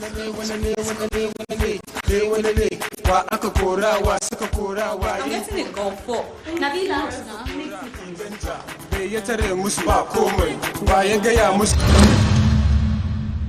And what do you want? I want to go online. You know you're not allowed to do that. Sorry, Ibrahim. We just want to check our GCE results, and Alhaji said we could. All right then, Fatima, you can have the seats. Cross your fingers. I'm getting a goal for if I pass. If you pass. Ibrahim, are you done? Daddy, my GCE. GCE? Yes. Fast. I'm in a hurry. Okay. Quickly. Straighties, Daddy. I got straighties. Well done, eh? Well done. Thank you. Mommy, it is. I got it is. Thank you. So nice. La ilaha illallah. What is it, dear? They gave me 6 C's and the pass. That's not such a bad grade. Huh? Come on, cheer up. In any case, I'm proud of both of you. What can I do to cheer you up? I've got an idea. What? Let's all go shopping. Bayo, you hear what I'm saying, Abi? You're my only son, no?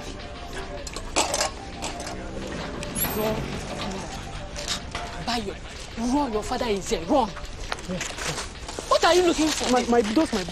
Run. What are you doing here? Eh? What are you doing here? Baba Bayo. Didn't I tell you to be staying in your computer place? Bayo! You want to kill our only son? Eh? What is your son doing in my house? Huh? You are the one spoiling him, eh? Be careful. Be careful. Otherwise, both of you will leave this house. Nasma picking the water, Baba Bayo.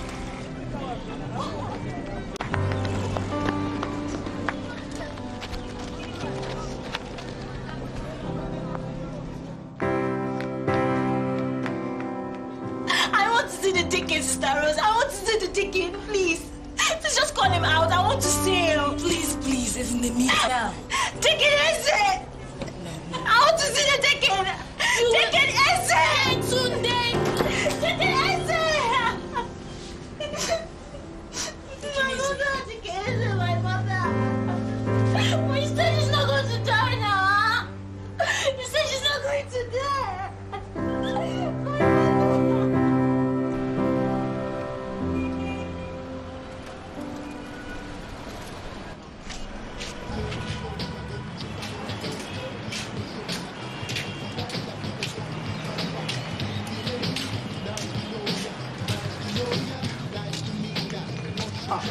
Chike, please, Chike, please, I need your help. Oga, you get money? I will pay you. Please, I need your help. My car has a small problem. Oga Samuel, make you try bring and come workshop for afternoon. No. I need to have it fixed right now. I have to work. Oga, now so you dey talk. After you no go pay me when I finish. You still dey owe me like 1,500. I have assured you. Make you try bring and come workshop later now. I have assured you that I will pay you. Come on, I will settle you. See, Oga, you dey sure? All right. Oga, come out and forget.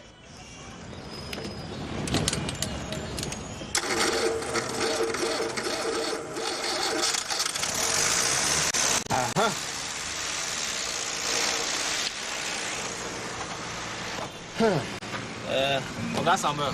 Yes. I don't finish, but the thing get key leg. Your Kickstarter. You don't finally kaput. And I legal fix am, I fix am. So you must not off your engine. Otherwise, you don't finish with that. What you're telling me is that I must keep the engine running all day? No, I can't do that. You go manage am like that too. But for evening, you go come meet me for workshop. I go get you another Kickstarter. But you go come with your money, and 2008. What? For a used one? Okay. No money. No show.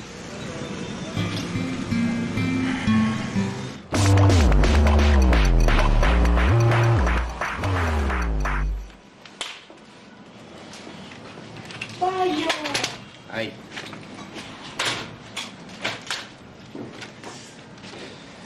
Your head. What happened?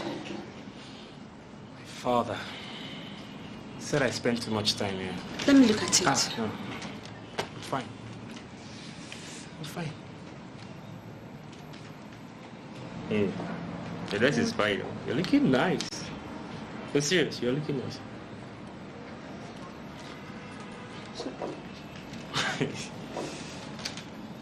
Bayo, you know our love feast is next week. Are you coming? I'll be there now. I'll be there. I told you I'll be there. Remember I told you I want to be serious with God now. I'll be there. So have you come to browse? No, not really. The thing is, I'm actually going for practice right now, and I don't know if I can leave my things here. I have no place to put them. Of course, of course. Amen. Everybody freeze! No kind. Take your hands off that computer. Now hands up, everybody. Officer. No officer me. You hear? Don't officer me. Now stand up. Get them out.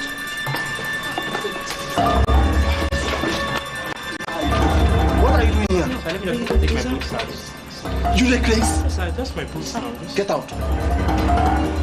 I said get out! Right, get out. I just want to collect my boots and... Tell your Oga, make a call settle for station. You hear? Now, out. Sir, just my boots.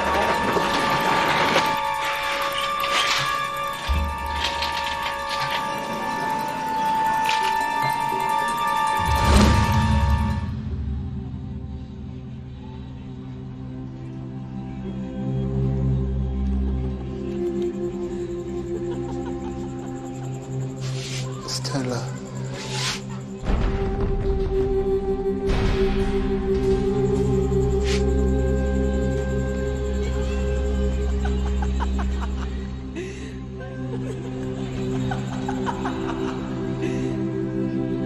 Stella.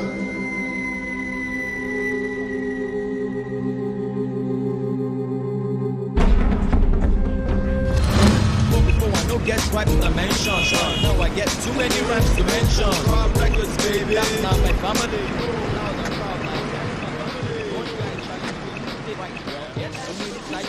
Madam, taxi. Oh, yes, taxi, please. Come. Wait, thank you. Please come and help me Open the door. Yeah, put it there. Sorry, madam. Welcome. Where to, madam? Just get me out of here first, please.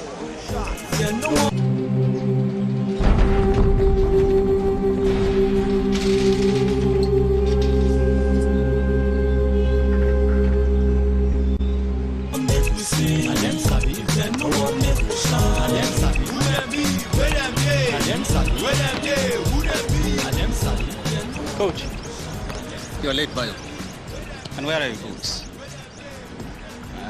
I had some problems on my way here.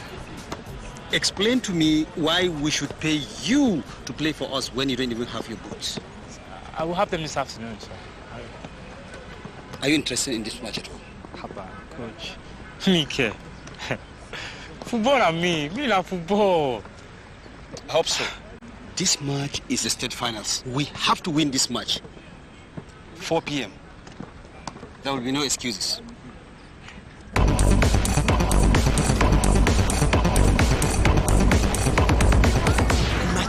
Without warning, my so-called manager, who usually buys the food for my restaurant, just disappeared. And I have to go and do my shopping my own self. Imagine the rubbish. Why, madam? Life changes. Look at me, a common cab driver. I was once a senior civil servant. I served my country honestly and then retired to the mercy of the pension system. What are you then doing driving this cabo? It's the same question I ask myself. But are you really sure? Madam, see my pension ID. Pension? Oh, you call that one money? I thought it's no more regular. I go there to check every day. The office is just around here. Would you mind if I stop? Okay. As long as it is quick. Thank you, madam.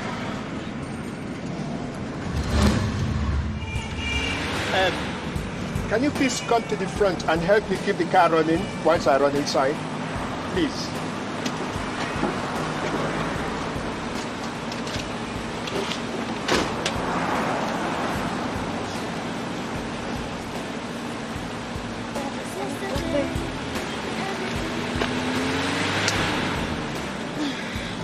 Okay, I'm there. Thank you.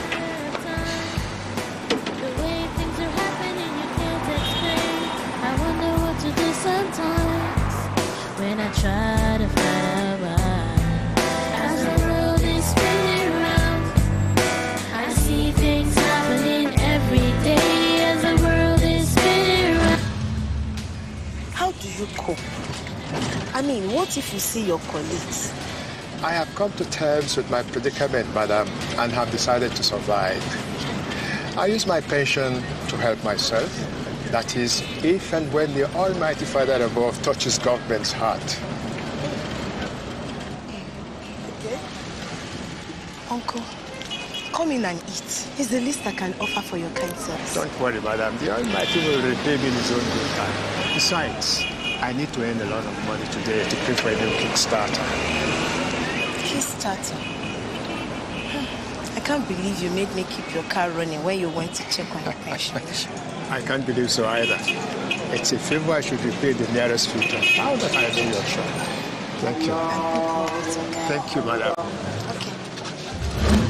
No, they said it's cancer. Also. No, Deacon, no. Cancer care. Oga, na small malaria been the warrior. Okay, Let's take the body to the hospital. Why do you not want to talk with him, Kinamu? Why you don't want to talk? Let's take the body to the hospital. I've been at AIDS. Are you crazy? How can you say that kind of a thing? What is your problem? For God's sake. You think we are that kind of people? No. Please, let us go in and take the body. Please. Money? What money are you talking about? What money? What is your problem? You don't go and carry this thing.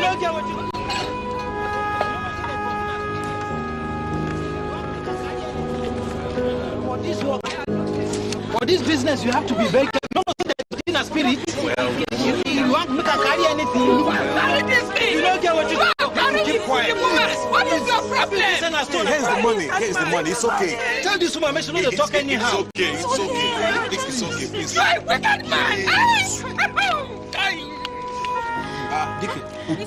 You have to be reasonable here, my brother. Look, I explained to your boss. I am not the next of kin. And I thought that the husband would have been at home by now. We'll pay. Just take it. My father's not around. So when I not even get 5,000. Please, sir. Please, the pastor is away. We can't get any more. All morning, the pastor is away. I can't get any more. Please, let's just go and... Wait. That body has been there since morning.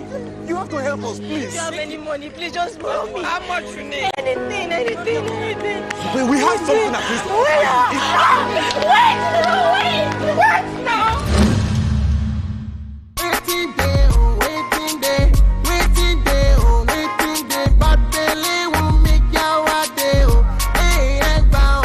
That's right.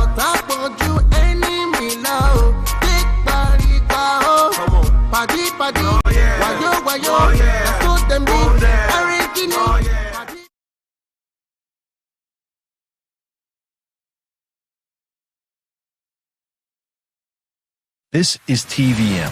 TVM delivers breaking stories, global headlines, and the moments that matter. From exciting sports action to exclusive local events, we keep you connected. Celebrate our culture, people, and voices with powerful documentaries and inspiring stories. Experience premium entertainment, from trending music to urban lifestyle and beyond.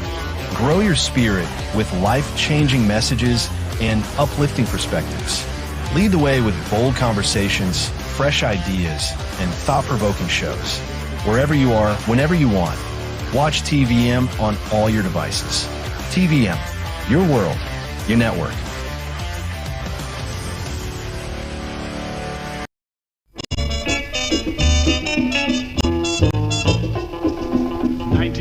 October, now the battle is over.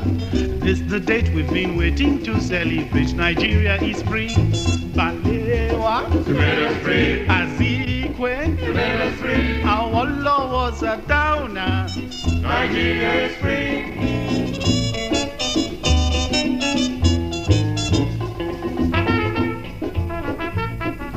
The Independence Calypso.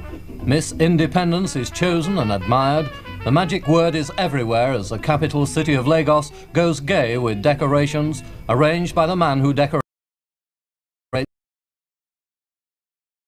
from slogans. A time for celebration, not recrimination. Half a century of British rule ended at midnight on September the 30th.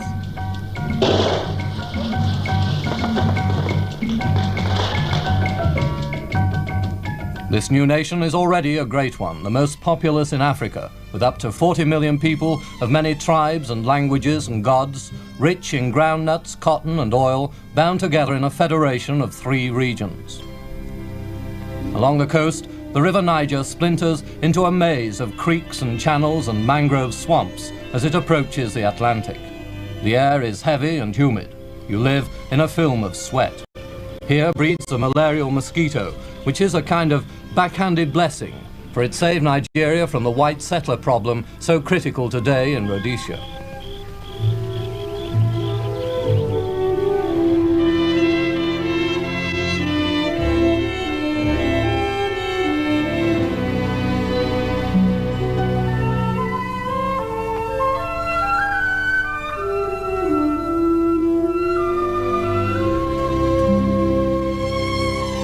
Some of the country's most primitive peoples eke out a bare living here. But it's here too that Nigeria's most exciting industry is growing: oil. This year, exports may be worth £5 million. In 10 years' time, perhaps 50 million. And at the oil company's headquarters, the ubiquitous bicycle takes Nigeria's oil men of the future to the classrooms of today. The companies are doing much to meet one of the country's most urgent needs: the need for Nigerian technicians.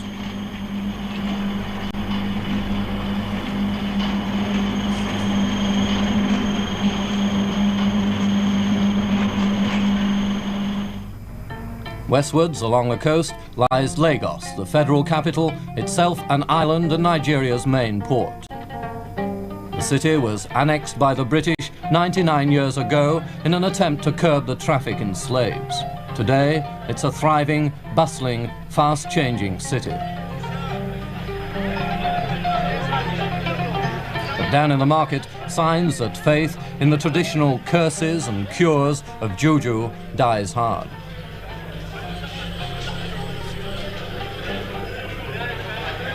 In my days in Nigerian broadcasting, I remember this as a typical Lagos scene: narrow alleys, shanty houses, open sewers, overcrowding. But the time is rapidly coming when this sort of scene will be remembered as part of the past, the bad old days. A vast clearance scheme is forging ahead. It had already begun when I left Nigeria 2 years ago. When it's finished, 70 acres of slum will have crumbled before the bulldozers to make way for wide highways and modern, many-storied buildings. Already on the outskirts of Lagos, new residential estates are giving the former slum dwellers a new chance in life.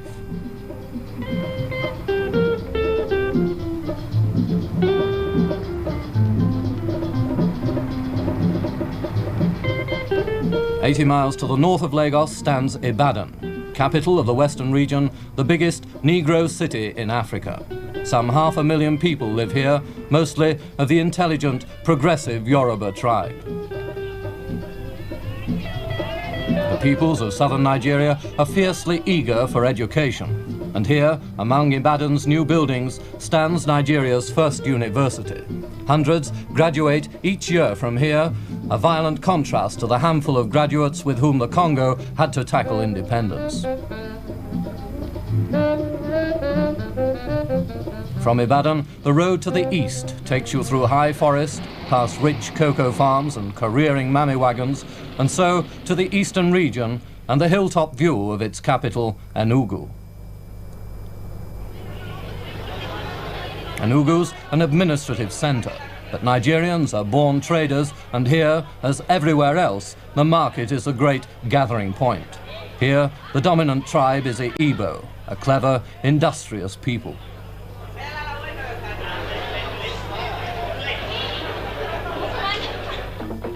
Even at this approved school near Enugu, music and dancing form part of the curriculum.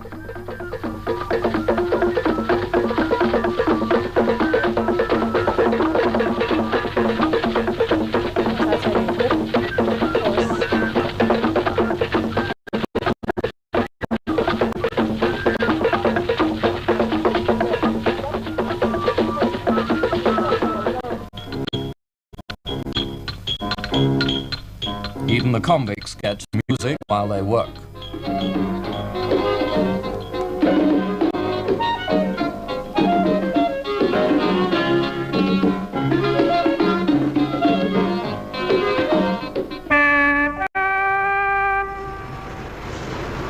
railway links Nigeria's 3 regions with 2,000 miles of tenuous single track.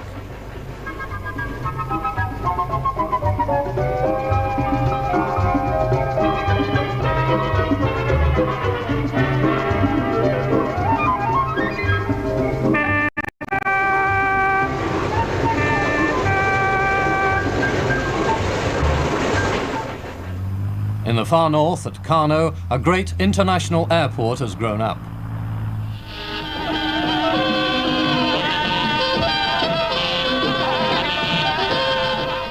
A note of welcome from a much photographed figure as travellers arrive from all parts of the world. And near the airport, the ancient Arabian Nights city of Kano, its great mosque bright in the hot, dry air. A mud-red city, you might call it, half as old as time.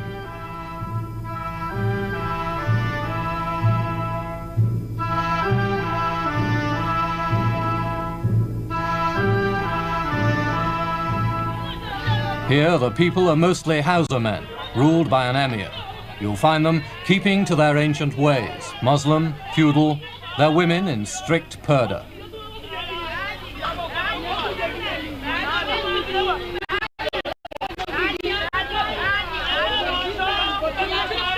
For centuries, a terminus for caravans from North Africa, Kano remains a great trading centre. In many ways, a city more Eastern than African.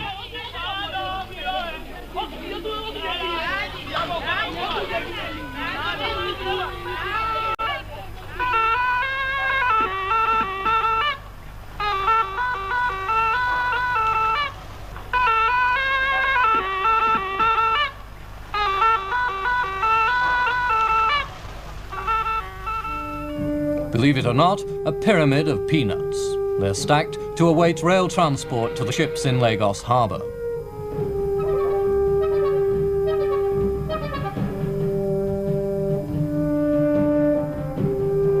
You've seen a little of the variety of Nigerian life. The job of holding the country together falls on 4 men. The Sardana of Sokoto on the left, Premier of the North, a commanding figure in any company. From the east, Dr. Azikiwe, pioneer nationalist, soon to be Governor General. From the west, Chief Awolowo, opposition leader in the federal parliament. And the cornerstone of unity, the federal Prime Minister, Alhaji Sir Abubakar Tafawa Balewa, a northerner trusted by all. Independence Date was timed for the tail end of the Lagos.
Hello, this is TVM's Metro Update. I am Blessing Samson. We begin with the national broadcast by His Excellency Bola Ahmed Tinubu, President of the Federal Republic of Nigeria, on the 65th Independence Anniversary of Nigeria, October 1st, 2025. Today, Nigeria marks 65 years of independence. President Bola Tinubu Ahmed, in his 3rd Independence Day address since taking office. This reflected on the nation's journey challenges, and achievements, and charted a hopeful course for the future. President Tinubu paid tribute to Nigeria's founding fathers and nationalists, from Nnamdi Azikiwe to Fumilayo Ransome Kuti, who envisioned a united, prosperous Nigeria leading the black race. Despite past struggles, including civil war, military rule, and economic setbacks, he says the nation has shown resilience and is on the path to renewal. In less than 3 years, the Tinubu administration says bold reforms, including ending fuel subsidies and unifying exchange rates, are paying off. GDP growth at 4.23%, the fastest in 4 years. Inflation down to 20.12%, the lowest in 3 years. Non-oil revenue hits 20 trillion naira, ahead of target. Foreign reserves rise to $42.03 billion. The president highlighted improvements in education, with over 23,000 secondary schools today, up from 120 at independence. And over 500,000 students have accessed NEL-fund education loans, and 8 million households benefited from social investments. Massive infrastructure works are ongoing, including major highways and railway lines like the Lagos-Calabar Coastal Highway and Kano-Maradi Rail. And on security, the president praised the armed forces for gains against terrorism and banditry. And thousands of displaced Nigerians have returned home. He also promised continued support for young Nigerians through digital, creative, and credit programs like the iDice, the Credit Corp, and Youth Cred. And acknowledging the hardship caused by reforms, Tinubu said the alternative economic collapse was not an option. With growing investors' confidence, renewed infrastructure, and stabilized currency, he says Nigeria is on a path to sustainable growth. He ended with a call to action. Let us build, produce, and believe in Nigeria again. From the presidential villa in Abuja, President Tinubu wished all Nigerians a happy 65th independence anniversary and reaffirmed his commitment to building a stronger, united, and self-reliant nation. The Delta State Police Command has announced it will begin full enforcement of the ban on tinted vehicle glass, unauthorized sirens, and improper number plates starting October 2nd, 2025. In a statement, the command warned that the clampdown will target private individuals and non-entitled officials using sirens, revolving lights, or strobe lights without authorization. It also stressed that all vehicle number plates must remain clear, legible, and properly affixed, with no bending, tinting, or obstruction permitted. And the Commissioner of Police, Abaniwanda Olufemi, assured the public that the enforcement is intended to curb road intimidation and improve public safety. He urged all motorists to carry their driver's license and vehicle documents at all times and advised the public to report any officer misconduct through provided complaints response units.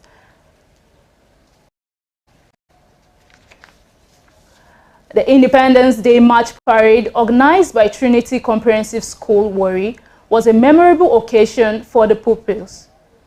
The event featured a march parade displayed by pupils in their colorful attire, depicting the Nigerian national flag, a powerful emblem of Nigeria's identity, history, and resilience.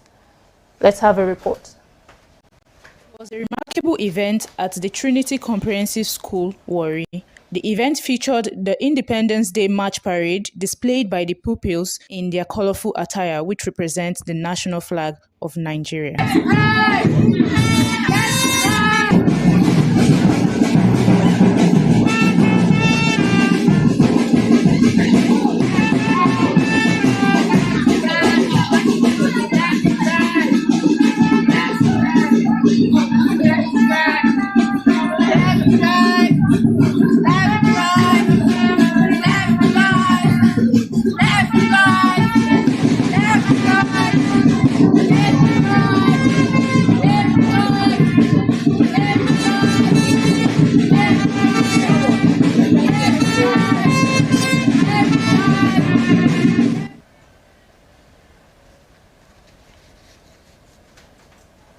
Now still in Delta State, the annual Inter-Secondary School Science and Mathematics competition organized by Rotary Club of Warri has taken place at the Delta Careers College in Warri.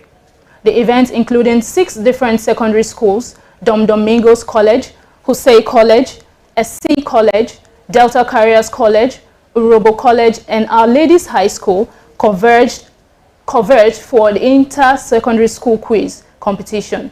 TVM correspondent Blessing Sampson has more reports. It was an atmosphere of excitement and healthy competition as students from 6 different secondary schools across Warri, including Dom Domingos College, Hossi College, SC College 2, Delta Careers College, Urobo College, and Our Ladies High School, converged on Delta Careers College for the Rotary Club of Warri Inter-School Quiz competition. The competition, a key part of the club's educational outreach, aims to inspire excellence, promote learning, and encourage teamwork among young minds. You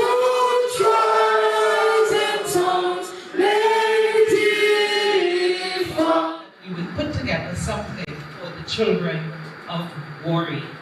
The president, Rotarian Chris Yowaye, represented by the vice president of the Rotary Club of Warri, Rotarian Wada Mume, in her remarks, highlighted education as one of Rotary's international areas of focus, emphasizing the club's commitment to nurturing future leaders through academic support and intellectual challenges. We wanted to test our children and bring them in the state of readiness. The quiz featured 3 rounds which included the preliminary stage, the second stage, and the third stage, covering mathematics, physics, chemistry, and biology. Hossi College and Urobo College made it to the final stage of the competition. C-18. Correct. At the end of a keenly contested final round, Hossi College emerged as the overall winner, while Urobo College took home the runners-up position. For those students who won this year's Inter-Secondary School Science and Mathematics competition, let's put our hands together for For participating in this program is a very big deal to me. Then winning it is like a dream because it happens once in a while. And I'm very proud to say that I'm among the participants who won. Last month we had membership month where we even went to ShopRite, had discussion with a lot of people, and those people have even become a Rotarian Center now. But for this day, this month, we have Education and Literacy Month. That's why we organize this part of literacy which you've just seen. The Rotary Club of Warri says it will continue to invest in education and youth empowerment, development, believing that empowering young people is key to building a better future. One of our main objectives, in fact, the main objective is that our presence will be felt in the communities, right? In the community that we live in. So we sat and we thought about a way, and we also look at the schools and what is it that we can offer to them as a Rotary Club. It is also September month, which is the month of our basic education and literacy. So in combining all 3 together, where we want to do something for the education, and then we also wanted to do something to promote the sciences and mathematics. So we decided to fuse all of those together and have this wonderful competition among 8 schools. We intend to have it next year again, please God, and this year is the testing ground. It's the first one we have done. An inspiring initiative by the Rotary Club of Warri, shaping mind and building leaders for tomorrow. Blessing Sampson, TVM.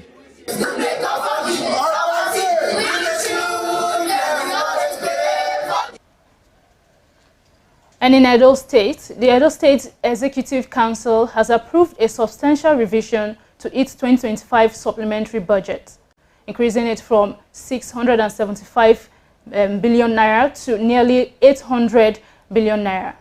This represents an 18% increase, primarily aimed at boosting infrastructure development across the state.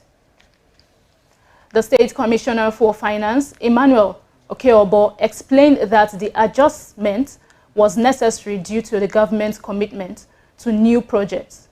He highlighted that the revised budget now allocates 70% to capital expenditure, which is a major jump designed to accelerate infrastructure works, including the over 250 kilometers of roads currently being built.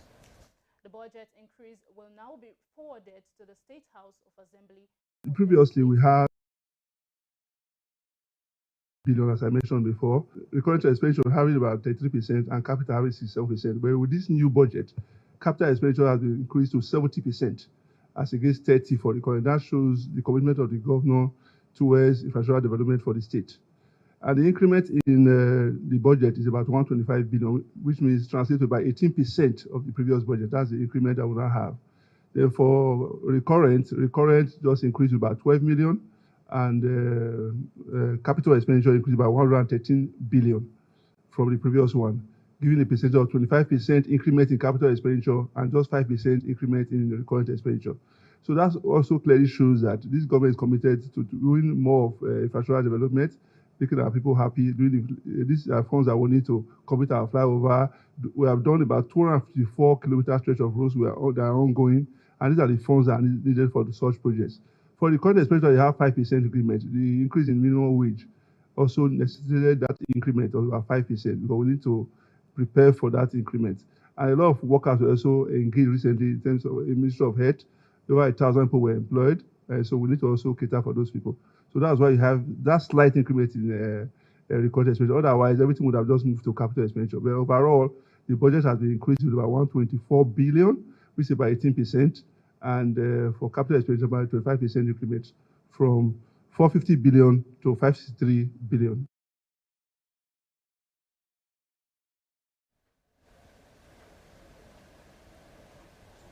Edo State Governor Monday Okpebolo has approved the establishment of the Ecological Funding and Management Commission, naming Blessing Agbamuhe as its chairman. According to the state government, the new body is designed to provide a legal and institutional framework for sustainable environmental management. The commission will work to promote ecological sustainability. The governor has also appointed 3 executive directors to the commission, whose names will be forwarded to the Edo State House of Assembly for confirmation.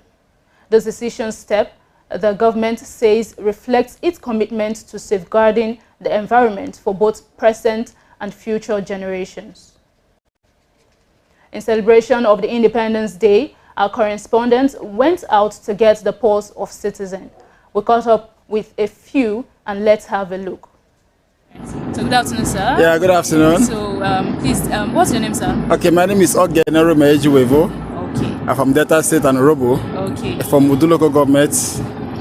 Yes, yes, that's where I'm from. Yeah. So the question is, what do you what does independence mean to you? To me, independence, as it says, freedom from the colonial masters. So you are free to govern your states, to lead your people as you wish, not as the colonial master painted it, or not what they have done. So independence is freedom, total freedom to lead, to control your people, to control your resources. But if you ask me how far we have gone as regards what we have achieved now, we haven't achieved much. See, and this is 5 years now, so we haven't achieved much. So that is just it. There's insecurity challenge. After 65 years, we are still experiencing that insecurity challenge. There's no jobs, a lot of graduates out there, there's no jobs to show for it. So Nigeria has not really achieved much. There's no electricity. Everybody has to power. Okay, just like me now, I have solar I'm using. I don't even depend on the government anymore for power. So Nigeria has not achieved much after 65 years. And we are supposed to be achieving more now. But we haven't got it to where we're supposed to have. So, to me, we haven't achieved much after 65 years. Because we don't have roads, we don't have lights, there's no job, there's insecurity. I think 10 years ago, I used to travel to the north on road. But now, I can't even travel to the north now. I want to use a flight. You understand? There's insecurity. The last time I visited Abuja was 2017 on road. You understand? But up till now, I've not visited there on road because I'm scared of my life. A lot of kidnap, a lot of everything is just going wrong. So independence in Nigeria has not really reflect on the life of the people. So we haven't achieved much. So that's what I have to say about it. But it's a good thing to celebrate it. But if we should be truthful about ourselves, we haven't achieved much on this Independence Day, on this independence that we have after 65 years. So that's just what I have to say. I want to ask, what does independence mean to you? Independence, I do get freedom of our country now. Okay. So we're supposed to celebrate that, but even now, if not be, I have not know because I forget that too. Because I know. Because of the bad leaders we get for the country. So in a good country, we're supposed to celebrate that together. If the country there with everybody, we'll celebrate that. And what I get to offer with that. Good afternoon, ma. Good afternoon. What's your name, ma? I'm Lucy, Wani Lucy. Okay. What does independence mean to you? Before, independence was a joyful thing. You like before you cook rice, buy chicken, you celebrate it, but now Nigeria is not like that again. Poverty is too much. You don't enjoy it like before again. So it's not, but you still thank God about it. Colleagues of late Arise News correspondent Somtochukwu Maduagu are outraged following reports that the 29-year-old journalist was denied urgent medical care after being injured in a robbery at her Abuja home. During the morning show, anchors Oji Okwe and Ruben Abati described her death as both tragic and preventable, pointing to the dangers journalists face and Nigerians' failing healthcare system. Maduagu reportedly jumped from her home to escape 14 armed robbers and survived the fall, but later died after being refused treatment at a general hospital, where staff allegedly demanded ID before attending to her. Dr. Abati condemned the hospital's conduct as unethical and unlawful, stressing that the victims of accidents must receive immediate care under Nigerian law. Now, the FCT Police Command has opened an investigation as colleagues and the journalist community continue to mourn her loss and call for justice. We at TVM commiserate with the families of the late Somtochukwu Maduagu. Now, TVM Metro update continues after this quick break.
The Christian Association of Nigeria, Taraba State Chapter, has urged Nigerians to embrace unity, prayer and patriotism as the country celebrates 65 years of independence.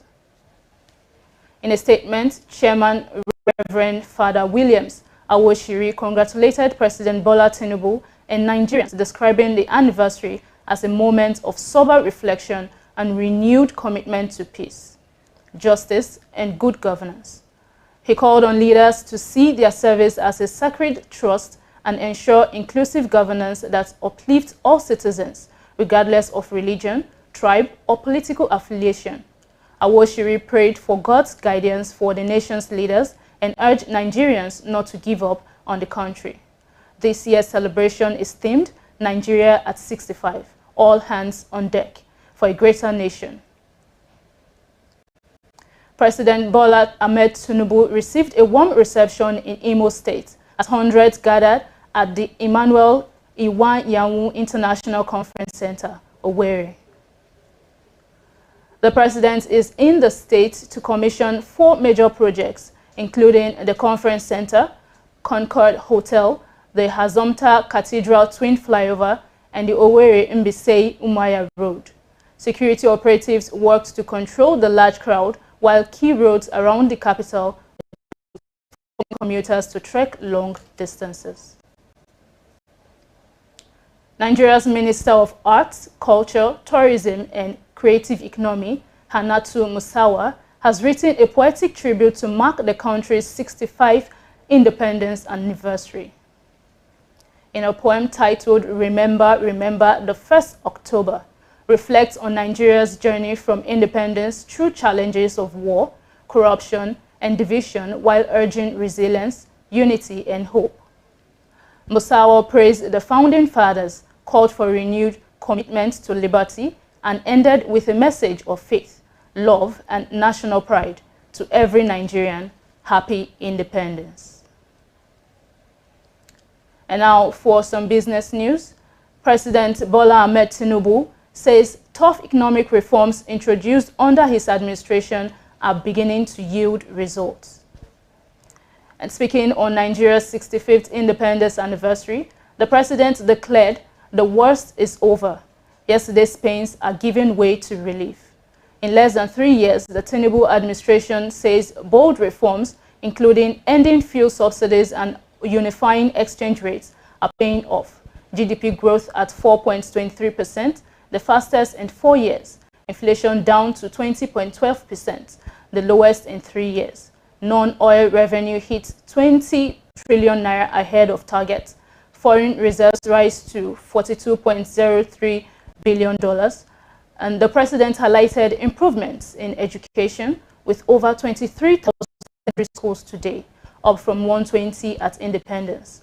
Over 500,000 students have accessed Ford education loans, and 8 million households benefited from social investment. The president defended the removal of fuel subsidies and unification of exchange rates, calling them tough but necessary steps to avoid economic collapse. He acknowledged the hardship but urged Nigerians to remain hopeful. The federal government has successfully resolved the industrial dispute between Pengassan and Dangote Petroleum Refinery. Now, the strike triggered by the dismissal of over 800 workers has been called off following high-level intervention led by the Minister of Labour and Employment, Mohamed Dingyadi. Following a series of conciliatory meetings, Dangote Refinery agreed to redeploy the affected staff to other companies within the group without any loss of pay. The government affirmed workers' rights to unionize, and all parties committed to ensuring no one is victimized over the dispute. The resolution came after intensive talks involving top government officials, including the National Security Advisor, Ministers of Finance and Petroleum, DSS and NIA chiefs, and petroleum regulators alongside TUC and Pengassan leadership. All parties signed a communique affirming the agreement and pledged good faith moving forward. Now for some international stories. US President Donald Trump has given Hamas 3 to 4 days to accept a US-backed Gaza peace plan, warning of a very sad end if it rejects the proposal. The 20-point plan drafted with Qatar and Egypt includes a ceasefire, hostage prisoner swap, Israel withdrawal, and Hamas disarmament. Israel has endorsed it, but Hamas excluded from the talks, saying it will review the deal before responding. Trump insists most Arab and Israeli leaders support the plan, stressing that the Hamas decision will determine the next step. Reuters have more details.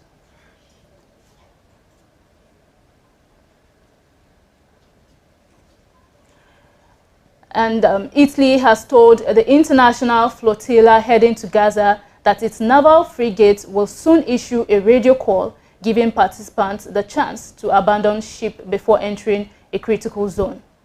But the global SOMAD flotilla says it will press on with more than 40 civilian boats carrying parliamentarians, lawyers, activists, and Swedish climate campaigner Greta Thunberg, determined to break Israel's blockade of Gaza. Earlier, Italy's defense ministry said its navy would stop shadowing the flotilla once it came within 150 nautical miles of Gaza's shore. A military court in Kinshasa has sentenced former Democratic Republic of Congo President Joseph Kabila to death in absentia.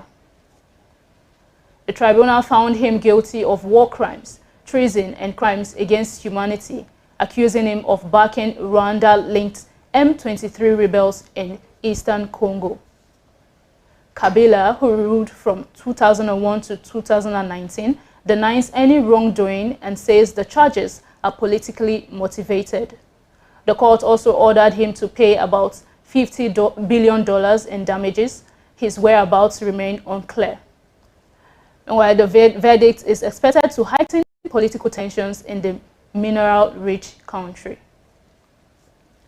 And in entertainment news, Nigeria will not be submitting a film for the International Feature Film category at the 2026 Academy Awards.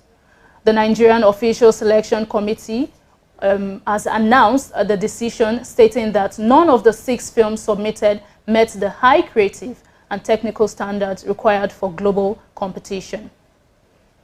NOSC chairperson Stephanie Linus explained that while Nigerian films have shown significant improvement, there remains a deficit in creative and technical intentionality that hurts their competitive potential. The committee has formally communicated its decision to the Academy of Motion Picture Arts and Sciences. Going forward, Linus says the NOSC will take proactive steps to encourage filmmakers to create with the Oscars in mind, urging them to study previously nominated works to deepen their understanding of the category's expectations. And that's all from TVM's Metro Update. I am Blessing Samson. You can watch us on the go on TVM's app, accessible on Android Play Store and Apple Store. Follow us and interact with our social media pages. Like, subscribe, and share. And remember, your environment is a part of you. Do keep it clean.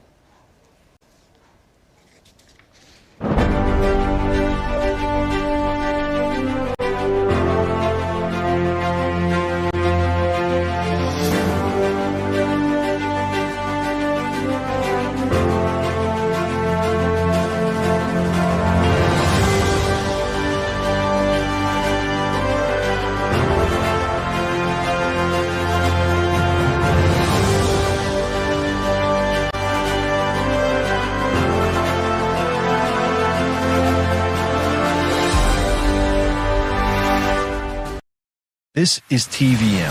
TVM delivers breaking stories, global headlines, and the moments that matter. From exciting sports action to exclusive local events, we keep you connected. Celebrate our culture, people, and voices with powerful documentaries and inspiring stories. Experience premium entertainment, from trending music to urban lifestyle and beyond. Grow your spirit with life-changing messages and uplifting perspectives. Lead the way with bold conversations, fresh ideas, and thought-provoking shows. Wherever you are, whenever you want, watch TVM on all your devices. TVM, your world, your network.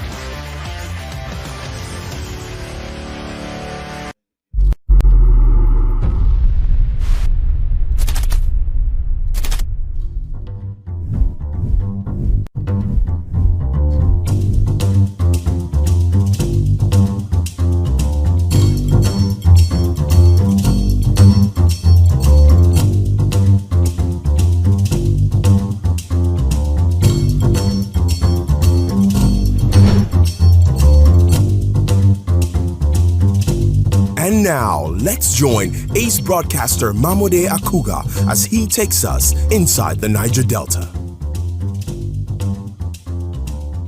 Hello out there and welcome. It's Inside the Niger Delta, the authentic voice of Nigeria's oil-rich region. I'm your regular host, Mamode Akuga. Inside the Niger Delta. Governor Oyediri of Bayelsa State has given fresh assurance that the days of epileptic power supply in the state will soon be over. This comes as the state last week took delivery of a 60-megawatt gas turbine for power generation. The governor explained that the goal of his administration is to ensure 24-hour electricity supply across the glory of all land state by December this year. Palpable excitement is in the air in Bayelsa State as the government takes delivery of its long-awaited 60-megawatt gas turbines. The acquisition is part of the current administration's plan to generate and distribute its own electricity in order to address the state's long-standing power challenges. Speaking on the development, Governor Oyediri said all is now set for Bayelsa, the glory of all lands, to begin enjoying an uninterrupted power supply in the coming months. Work is going on steadily at Elebele for the installation of the gas turbines. And so by December this year, I promise Bayelsans, we are going to have 24 hours electricity supply. The moment we have electricity, productivity in Bayelsa will be increased. And I told myself, when you finish with electricity, the next thing that you must address before you leave office is water. In another development, conversations on the persistent imbalances in Nigeria's federalism and the non-adherent Dr. Ayebake Amba Memorial Lecture, organized by the Niger Delta University, Wilberforce Island, Amasoma, and Bayelsa Founding Fathers Forum last week. Keynote speaker at the event, Bishop Matthew Hassan Kuka, underscored the need for a structural overhaul of stories, global headlines, and the moments that matter. From exciting sports action to exclusive local events, we keep you connected. Celebrate our culture, people, and voices with powerful documentaries and inspiring stories. Experience premium entertainment, from trending music to urban lifestyle and beyond. Grow your spirit with life-changing messages and uplifting perspectives. Lead the way with bold conversations, fresh ideas, and thought-provoking shows. Wherever you are, whenever you want, watch TVM on all your devices. TVM, your world, your network.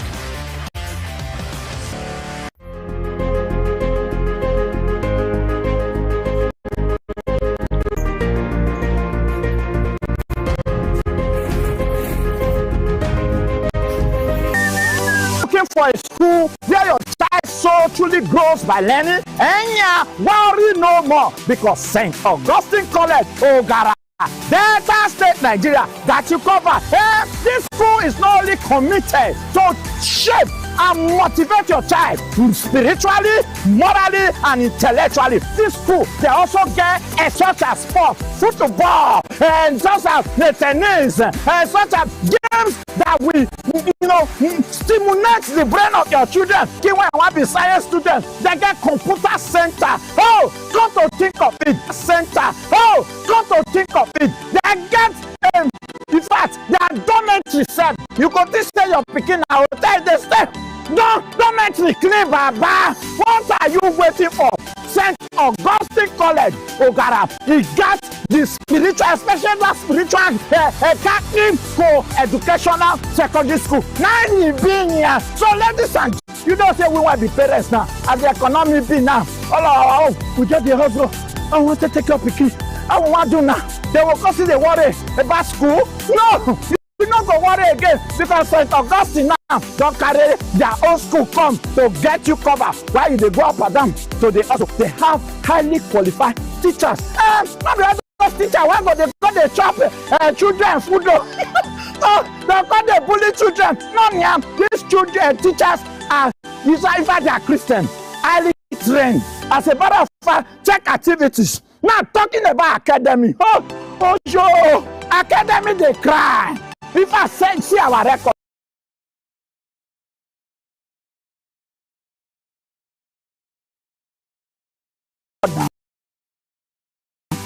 See our record for Wako, Nako, Jamo, our record before from 250 and above 250, just like that, just so we declare our result. So ladies and gentlemen, with all these things we don't talk so, with everything that I said, let me use this opportunity to invite you for St. Augustine College Ogara, their annual graduation year. I want to invite you for graduation. Graduation is taking place this Saturday, 26th of July 2025. But there is prom night now 25.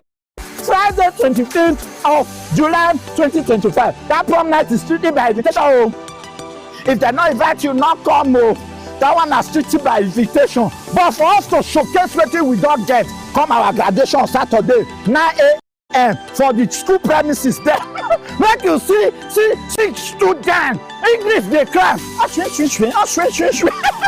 Baba, me go get out. Now I say I can't tell you now. I will be live and direct in St. Augustine College, Ogara, both the prom night and the graduation. See me there live and direct. Let me give you code. Now there for trains most of my children. Now why my children don't book with that? So to follow me, let's go to St. Augustine Catholic Secondary School for Ogara, Delta State. See you there. See you 26th of July 2025. See you for their prom night. If you are invited though, when you come, I bet St. Augustine. Una go arrange food from you. Me and now all the follow children, they drag food. Yes, Edda will be there to advise the children. You know, say advice no the tire Edda. I don't get working and advice and they give the go. All right, guys, bye bye. Call your don't my fian.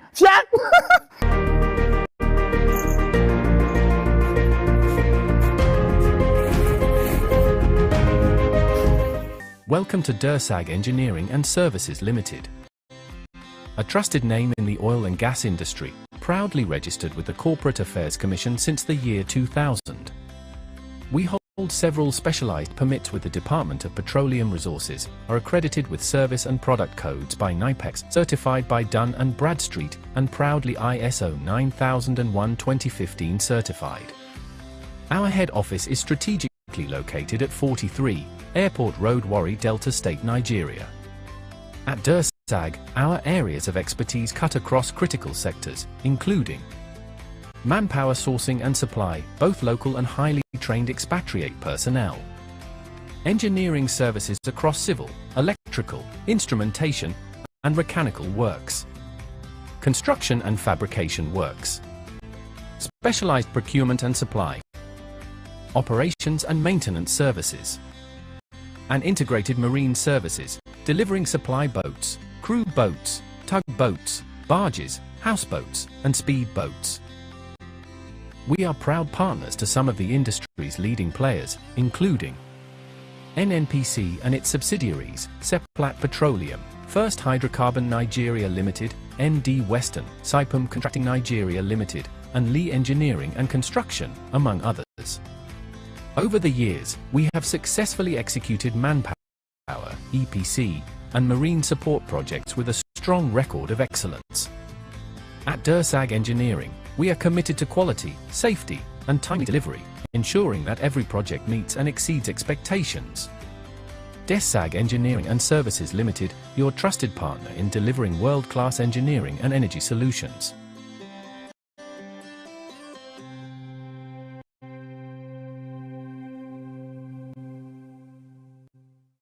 This is TVM.